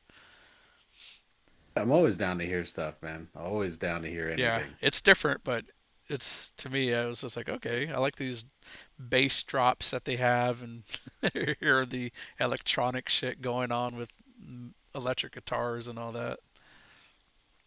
You ever listen to Motionless in White? Any of their music? I've heard of the name, but I don't think I've heard anything though. It's pretty much what it is. It's like goth metal and stuff like that, but they use a lot of electric Oh, okay. instruments and stuff like that. They use a lot of 808 bass. Huh. They use their, sub bassy bass guitars, Yeah. which those are my favorite bass guitars, by the way. If it sounds subby, I want So it. like Corn then, right? With Phil D, Yep. with how he is. Oh yeah. Okay. Especially when he has those drops where it's just like doom, Yeah. like Death Star, like the Death Star laser. Oh yeah, yeah, yeah, yeah. Yeah, I've always loved that Yeah. sound effect. Boo. So if you could do that on a bass guitar, I fucking love that shit. Yeah, it's great. Damn bass drums. So we finally we did it. We talked about Woodstock. You got your story out, Yeah. and I'm even more jealous than I was before. Well, dude, and you also got to look at 99 was a pretty badass year because I know for In you. 99, you know what I did in 99? I went to El Salvador Oh, in did you? March. That was it. Yeah, but Nothing after exciting that after summer, that. though, I mean, you started your sophomore year. For me, I started my freshman year of high school. Yeah, But we we kind also of we had Star Wars Episode 1 came out. Remember that? yep. And then the thing with Pepsi, if you found the gold Yoda Pepsi can, you got like $1 million, which I don't even know if anybody did. Holy shit, I forgot about that. Yeah, because I remember Lucy and yeah, I remember Wow. Lucy and them were buying. Yeah, that's all they. I think she's like a Pepsi person, so they would always drink Pepsi and the cans. Yeah, were like the different Star Wars characters, and yeah, if you found like the gold Yoda one, you won like $1 million or something like that. So everybody was on the urge of buying Pepsi cans. Holy crap. Here you go. So it says there was a total of 6 different gold Yoda cans. Oh, okay.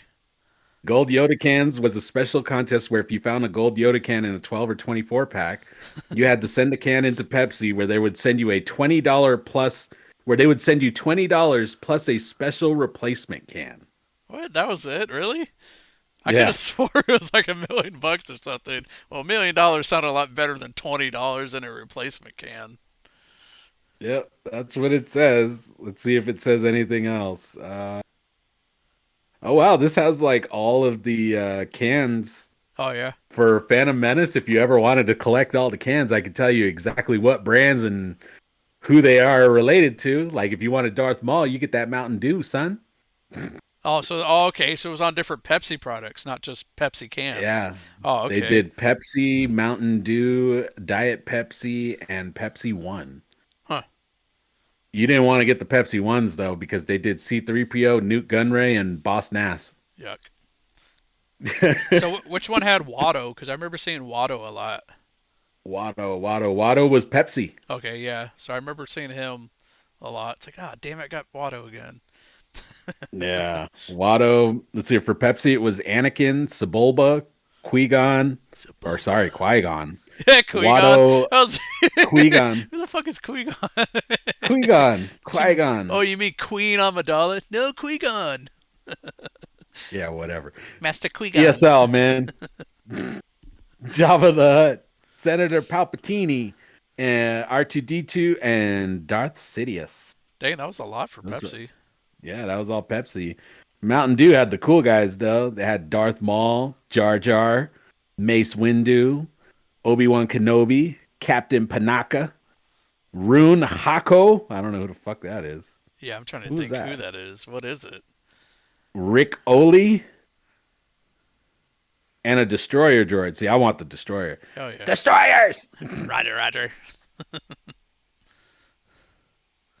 Uh, let's see here. Diet Pepsi had Queen Amidala, Padme, Shmi, the Battle Droid, and Chancellor Valdrum. Oh yeah, that's right. That was the Or battle droid. Valdrum. Was the Roger, Roger. Roger, Roger. Destroyers were those the ones that had the weird names. Like the Jedi called them destroyers, but then somebody else called it something else, like Droidicus Were they the or ones that something. rolled? Yeah. Oh, okay. Yeah, because they had like that shield generator around them or whatever, or that Yeah. shield force. But yeah, Oh, excuse me. what else was cool? The Mummy came out in '99, and I love the Mummy. My whole family loves that one. Remember, Mummy's a good movie. I've never watched the third one though. the third one was all right. I mean, it was a lot different. Meaning them doing was it the Tomb of the Emperor or whatever? I think it was just different because they went out of the Egypt element and was going into like the Asia element with stuff. Yeah, because with the other one, Scorpion King, I pretty much call that like negative, the Mummy -1 or something like that. You talk about the one like the feature film with The Rock or the Mummy 2? Yeah, no, the one with the Rock. Oh, okay. Yeah, because the Yeah, Mummy that 2 one wasn't that that one takes bad. place before. Mummy Yeah, 2 was cool. It was okay, except for yeah. the CGI that they used Oh, for The Rock. Other than that, Jesus. Yeah, we don't talk about that. God, that one was terrible. yeah, but it's okay, But because then it gave us the Scorpion King. yeah, that one was okay. Hey, but if it wasn't for Scorpion King, we wouldn't have what is it? I Stand Alone by Godsmack. That's true. Dude, that song is fucking killer. Like, I think they end their sets with that song now. Fucking love that song. There's that song, and then the other one that gets me is Hero. What is it? Hero from Spider-Man? Oh, by Nickelback, It was right? no, it was like what? It was Nickelback and then another guy, wasn't it? Like the I guy think it was from just. Seven Dust? I think it's just Nickelback. There's a No, hero to man. me. It Maybe. was Chad Kroger and somebody else. Yeah, if it's from Seven Dust, it's probably yeah that main guy then. The lead singer of Seven Dust. He's a black dude. That's all I can remember. And he has dreads, or at least he used to. Let's see. Josie Scott. Maybe. Oh, he was from Saliva. Oh, okay, yeah. That's what I was thinking. I don't think Seven Dust would have joined freaking Nickelback. Nickelback. Yeah, I don't know, man. Nickelback is hard. We could save that for another podcast, but I'll tell you, Nickelback is pretty dope in concert. I have I've seen them in I concert. have seen them in concert back in like 2002, 2003. My uncle and I Yeah. we went to a the Shiner Bach Festival here in San Antonio, and they were the headlining group. And I can't remember how much tickets were. All you had to do was bring like a lawn chair, and we just sat there and we saw all these other musicians, and Nickelback was the main performer. And honestly, they actually did a good job performing. Had they performed at Yeah. Woodstock over Creed, I probably would have enjoyed that a lot better. They're what I noticed about Nickelback sets is intensity. They got a lot of intensity They do. I mean, and they honestly, get really into it. they just have that rep of just because it's Nickelback. Yep, exactly. Exactly, man. But they're I don't know, it was something else. When I saw them live, it was weird. And then Papa Roach got on stage with them and they sang Highway to Hell. Oh wow. That was different. But hey, that's why I love music, man. And when you Yeah. have all Right. these different bands that tour together and then they get on stage together, it's like, oh, you're about to be in for a good time. Yeah. Especially when they do like collaborations like that at the end. I think that's pretty neat. Hell yeah. I love that shit. All right. Well, we got all the Woodstock and some. Right. How do you feel? You feel cool letting your story out? Everybody knows how I it was, always do because it's just like how it it's really was. yeah. Well, from what I saw from my eyes, because yeah, there was a lot of topless women around. I didn't witness any of the rape stuff that they said. Like they were saying how like some chick was crowd surfing and then got like gang banged or something in a mosh pit. It's like, dude, that would have been impossible to do, especially from Yeah, that how many people there were. especially if people are backing up for you to find your glasses. Yeah, Yeah, I don't think they'd let somebody just get fucking gangbang yeah, and in front of especially everybody. during Rage Against the Machine, like one of the most heaviest bands that played that night, to Yeah, back up. no, that Here, didn't happen. find your glasses. But I mean, not saying it didn't happen. I'm sure it did elsewhere. But Yeah. like I know, yeah, like even Flea made a remark like, "Hey,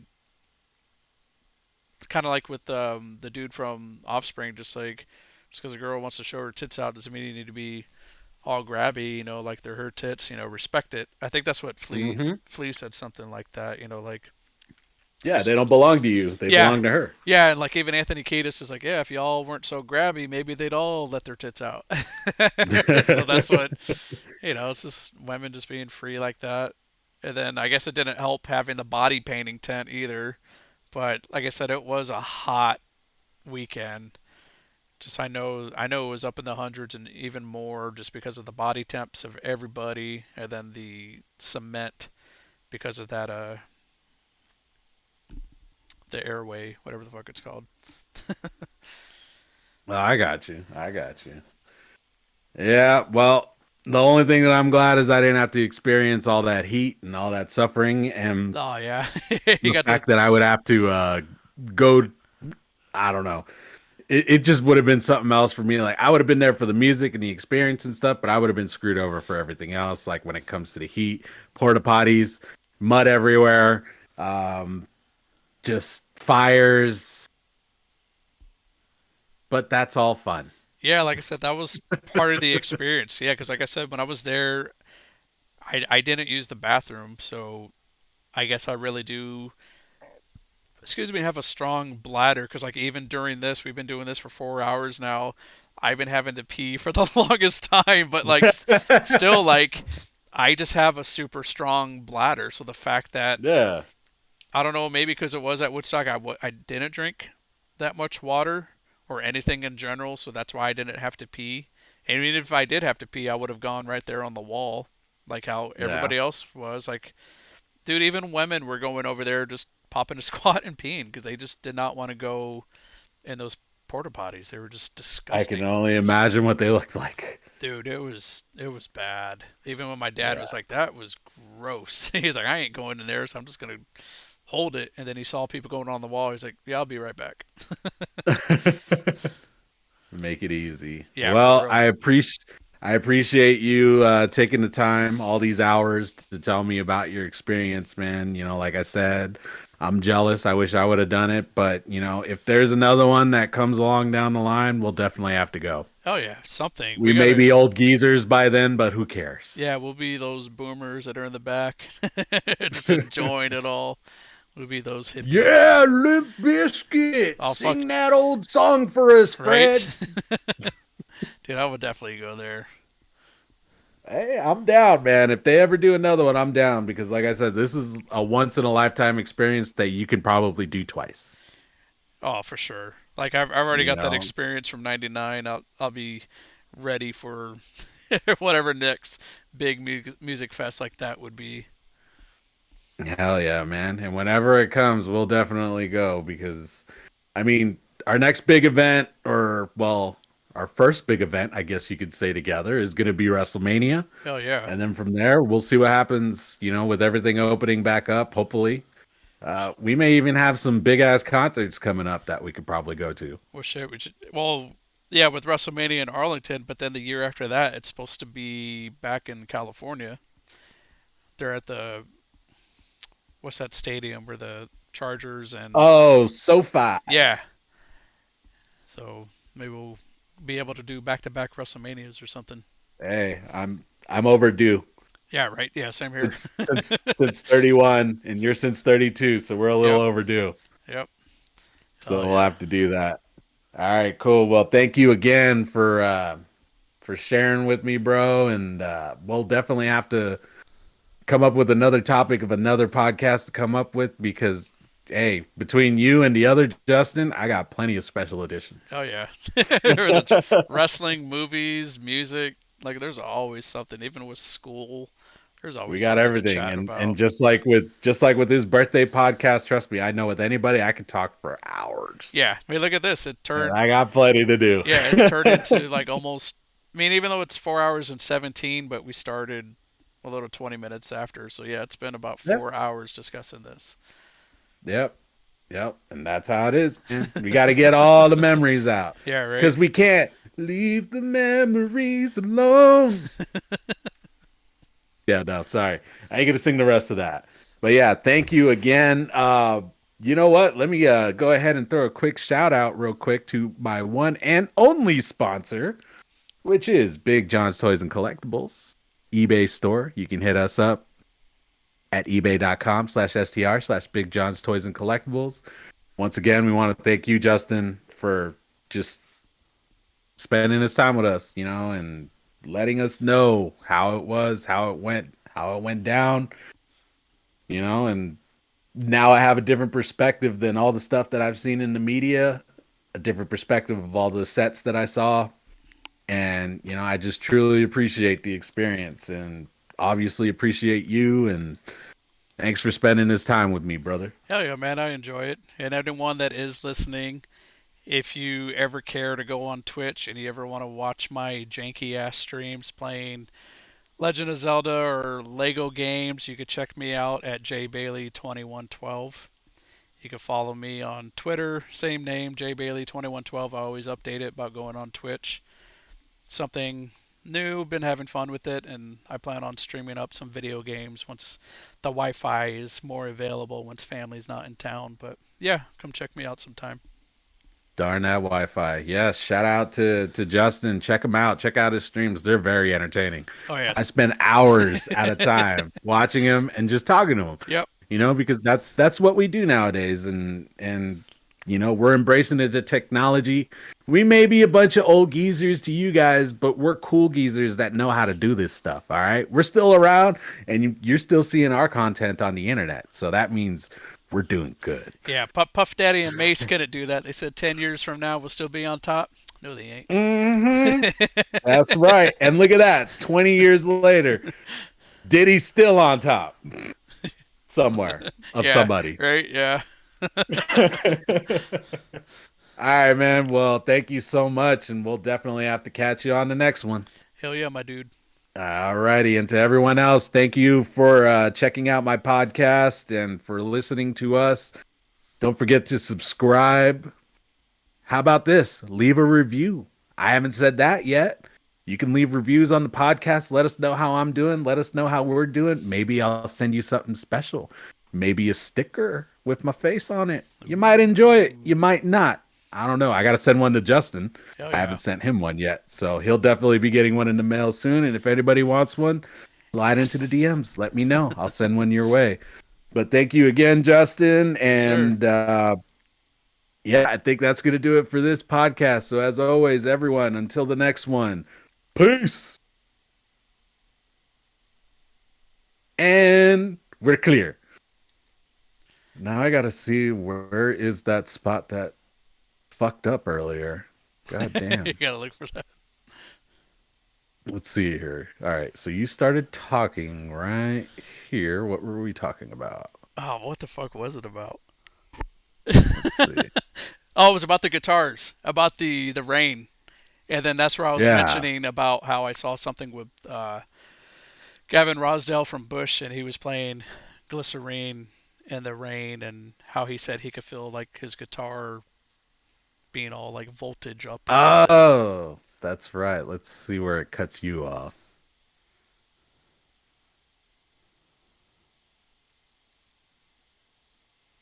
Ah, it stopped right there. So it said, "Oh, you were talking about the what the hell cost $8? Was it The water.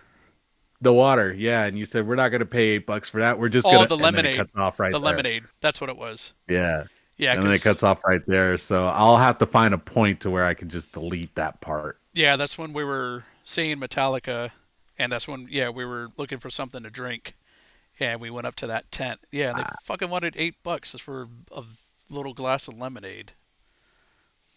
fucking dicks. I Dude, hate live yeah. events. Like I said, it was had it not been for that all that high prices of shit, I think it would have ended so much better. See here, and I put a flag where that is, so I know exactly where to edit it. Cool. I got that whole thing saved. God damn. Yeah, have fun See, that's the editing thing, that. man. It's not that bad. At least it's not as bad as the other one that I'm doing right now. Was it still with Pookie's stuff?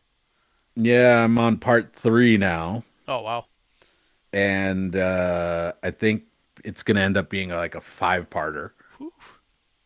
That's how much we recorded Yeah, that that's day. right. It was Because he like said it was close like to 6 hours, right, or something. yeah, 6 Good hours of God. podcasting, dude. Like I literally came home, passed out. I woke up like close to 2 days later. Jeez.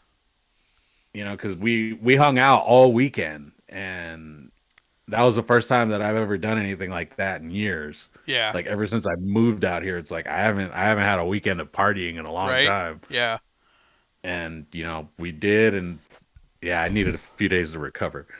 Oh yeah. Sometimes you got to. It's like with me with the Yeah. sunburn that I got. That's all I've been doing is sleeping.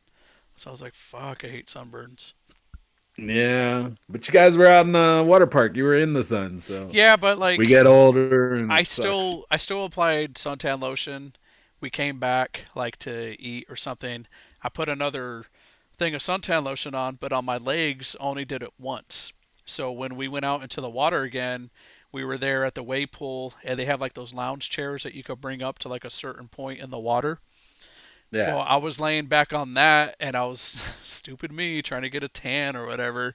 Well, I forgot again that I didn't do my legs and those certain parts of my thighs where my swim trunks rode up. So then I want to say we went back to the table again for something, and that's where I look at my legs. And I'm like, son of a bitch. And that's where it clicked on my head. It's like, dude, I forgot to reapply lotion there again.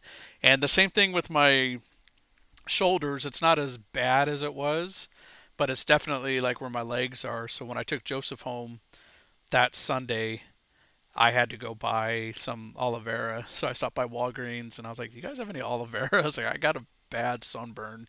She's like, "Yeah, it's right over here." So I've been applying that on just to keep that skin all healthy and whatever. No. Damn. That sucks. What water park did you guys go to? It's Splashtown. It's like a small Uh water park here in San Antonio because there's I one. just Well, there's one in New Braunfels called Schlitterbahn, and that's like a Yeah, that's the one that I remember you used to tell yeah, me about. dude, that one's amazing because it's like over 40 acres or something like that of it's just a huge ass water park. It's actually two water I think parks. you sent me a map once. I might have. I don't know if I still have. If I do, it's probably at my parents' house. But I Well, like remember. with that one, you could like the admission is pricey. It's like $50 or something, but it's free parking and you could bring in your own food and water. Well, your own food and beverages as long as it's not alcohol and not glass. So you could literally bring in an ice Oh, chest full of food and sodas and all right, you're good. They don't give a shit. damn. Yeah, so that's the only upside with that. Like I said the downside is the price, but it is a bigger park. With Splashtown, it is cheap. I think it's like 25, 30 free parking, but like the food there, it just varies on what you want, but it's like the a la carte lunch food where like burger and fries, chicken strips and fries, easy stuff like that. But it's still good though. Yeah, dude, I haven't been to a water park in years, We and try to it's go like every summer that we have the kids and everything, just to get them out of the yeah. house and have fun. For me, it's mainly my size. I don't. Well, you know what? You have that experience of going there recently. So, do you see anybody like as big as me, like just walking around normally Yeah, I mean, there's they at a don't give water it park? they don't give a shit. And They're that's the there. thing. Like, I have that personal thing where I do give a shit, Yeah. and I can't get it out of my fucking head, and I just don't go. Well, that's why I don't take my shirt off. That's No, one me thing. neither, Yeah, dude. Me like neither. that's only coming off during when I take a shower and another kind of activity, maybe. When I'm fucking. I shouldn't be talking about this because I'm still streaming on Twitch.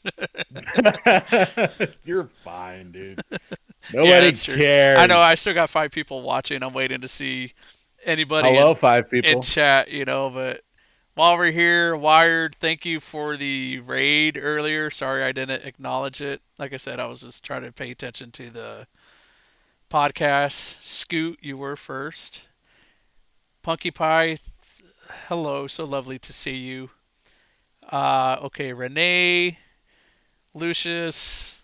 I know I saw All the Robs. shout outs. Chaotic Robs, hello. Luese, what's up, my dude? Mop Tech, what's going on? Tina. Oh yeah, Tina was saying that she was gonna tell because of what happened on Friday night, how it was just Barbara and I at Woodstock. Because like I said, no one ever knew that the group left. That it was just Barbara and I Friday night. So yeah, so she's like, Oh, "Ooh, I'm hey. gonna." So what really happened that night, Bailey? No, nothing. Remember we were there to see DMX and everything, Okay. Okay. and then Tina I'm put just kidding. Tina put that she said that they could literally hear all the music from Lucy's house because they weren't that far from Griffiths. Oh, dang. And then Nice. Scoot made a comment. Like, cool, I'm going to see Corn, said no one ever. And then they always love my lore whenever I tell stories. Phoenix, hello. I know you said you couldn't stay long because you're at work, and she said she had to sit on the toilet to pee, but good to see my face. So I'm glad that everybody loved seeing my face. Like I said, the only time I'll ever do a face cam is probably for the podcasts or if I'm watching something. Because when I tried Other than doing it, that, we'll just see your little kitty guy. yep, well, he's on there too. But whenever I tried to do it before, it ended up making my stream even more jankier, where nothing was going right. Like the bitrate thing for everything was just acting up. I think it was just too much because it was streaming the game and then trying to do the webcam all at the same time. I got you. I But got you. yeah, so whenever these happen, and like I said, if I'm gonna react to a movie or something, I'll do the face cam. Oh, we'll definitely have to do those reaction videos, like especially watching like Wayne's World or something. Yeah, I'm always down to. Like the only thing I'm gonna do it how I have it set up. What I think I'll do, like, cause I have the picture that I sent you of the collage of my Woodstock stuff. I think I'll just put a picture of just like Wayne's World, and then I'll have my cat where he's at, and then I'll have me above the cat, and then it'll just be us just watching it, like sync it at the same time, like okay, on the count of three, push play, or something like that, or let it go, Yeah. or Oh, let it. we don't even have to do that. I think like we can have it playing like on a small little window. I mean, obviously it's probably going to be like copyrighted or something like that, but uh fuck. Yeah, that was the only thing that I was going to say is that we could put it like on a little tiny window and we could watch it at the same time. Like there's a way to link Oh yeah, your yeah. Zoom account and something else, and then you can link it to OBS so you can watch all the screens that you're watching. Or we could do it um a watch party because I know you could do that with Amazon Prime. Hey, that too. I'm so fucking dumb. Well, I know, but I'm just saying, just so that way, I don't want my Twitch channel to get banned because of me watching something. Because that happened to Paige, the wrestler. She was watching, what was she watching? She was watching some movie, and the thing was that she wasn't doing it through Amazon Prime to do the watch party thing. She was just, oh, Dumb and Dumber. She was streaming that, and then in the middle of her stream, she ended up getting blocked or Damn. banned or something like that. Yeah, because it wasn't whatever though. So it's like, and I know with her, she got her page back because it's her. But with Yeah. me, I Well, just don't. I don't want to we'll lose my definitely have to look followers. into it then. Oh yeah, for sure. I'll look into it and figure out the legalities of what we can and can't stream. Like I said, I know you're safe if you do a watch party with Prime, because Okay. I have the action set up right here on my dash. I just haven't tried it before though, so I have no idea how that will work. That's gonna be great though. Oh yeah, especially if we could get away with that, and who knows what other movies. But what's Yeah, I'm weird sure we could do it. is like I've seen people on here before where they were watching like Hell's Kitchen from Fox, and they had like the full thing like right there on their stream, sound and everything. So I'm just like, It's like, Hmm. do you delete the VOD afterwards, or like what's going on with that? Because like I said, I just don't want to get in trouble midstream and you went against our standards. You have been blocked or banished or whatever. It's like fuck. Yeah, I know what you mean. Yeah, that's why I didn't play any music today. Oh yeah, yeah. I would have had video clips and music ready to go, but yeah, I just See, didn't want to that's do any damage to anything. well, that's what I thought of you doing originally, but then when I thought about streaming this and then maybe I'll download it and possibly upload it to YouTube, even though it's going to be a repeat of my videos, but still, I'm just like, I don't want to get in trouble with the copyright thing and have shit being like blocked out or muted, and then you're not going to hear our conversation. Because that happened on my Harry Potter Lego videos. I was looking through my Dash Creator or whatever on here, and when it showed the clips, it showed two red lines, and I was like, "What the fuck is that?" And it said muted, whatever. So during certain parts of the video of Harry Potter of the game, when it's mainly the main theme, that's been getting muted because it's like copyrighted material. So in a way, yeah. So like Oh, I'm safe, but still, it's like shit. Really? It's like now I got to be careful with fucking Harry Potter. But luckily, And it see, that's fucking crazy because like the way that I look at that is if we're paying this much to own the game, like we pay $60 for a game or 50 yeah, bucks for a game, we're paying for the license to play that game, yeah, to own exactly. that game. Hmm. So why are we getting in trouble for playing a game and having that music on the game if it wasn't our fault, Yeah, like you even know? And one of my friends, he got in trouble for whatever game he was playing. He got a copyright strike, and it was from the developers of the game of that music. So like, it's like, wait, what? It's like you're pretty much. I don't know. It was just weird the way how he damn. said it. Though it's like, yeah, it's the own fucking people of the game through a copyright thing of the game that I'm playing. It's like it's your own music. It's like, damn. So Yeah. I don't know if it's because like I'm affiliate and I can make money and it's just something that they just want to claim on or what. Because like even with on my YouTube channel, I used to have a shit ton of monster truck jam videos of like the free for all that they do at the end where they have like the 2 minutes to do whatever. Yeah. I used to have those videos for like 8 years worth, and then out of the blue I got a copyright strike. And I was like, who the fuck is doing this? And I thought it was because of like the George Thorogood Bad to the Bone for Gravedigger. So I read the Hmm. email, and it was from the actual entertainment company. Was like, oh, you can't use this because it's our property. And of course, I had to look it up to even say or to read if it said even if you videotape it, it's their property, and technically, I guess in a way it is. So I deleted the video, and then like a couple months later, I had another video. So if you get 3 strikes, like they'll delete your YouTube account. I was like, fuck. Oh shit. Yeah, so I just ended up just deleting all of those videos. Most of my concert videos, most of them, I ended up just locking them so I could still keep them on there.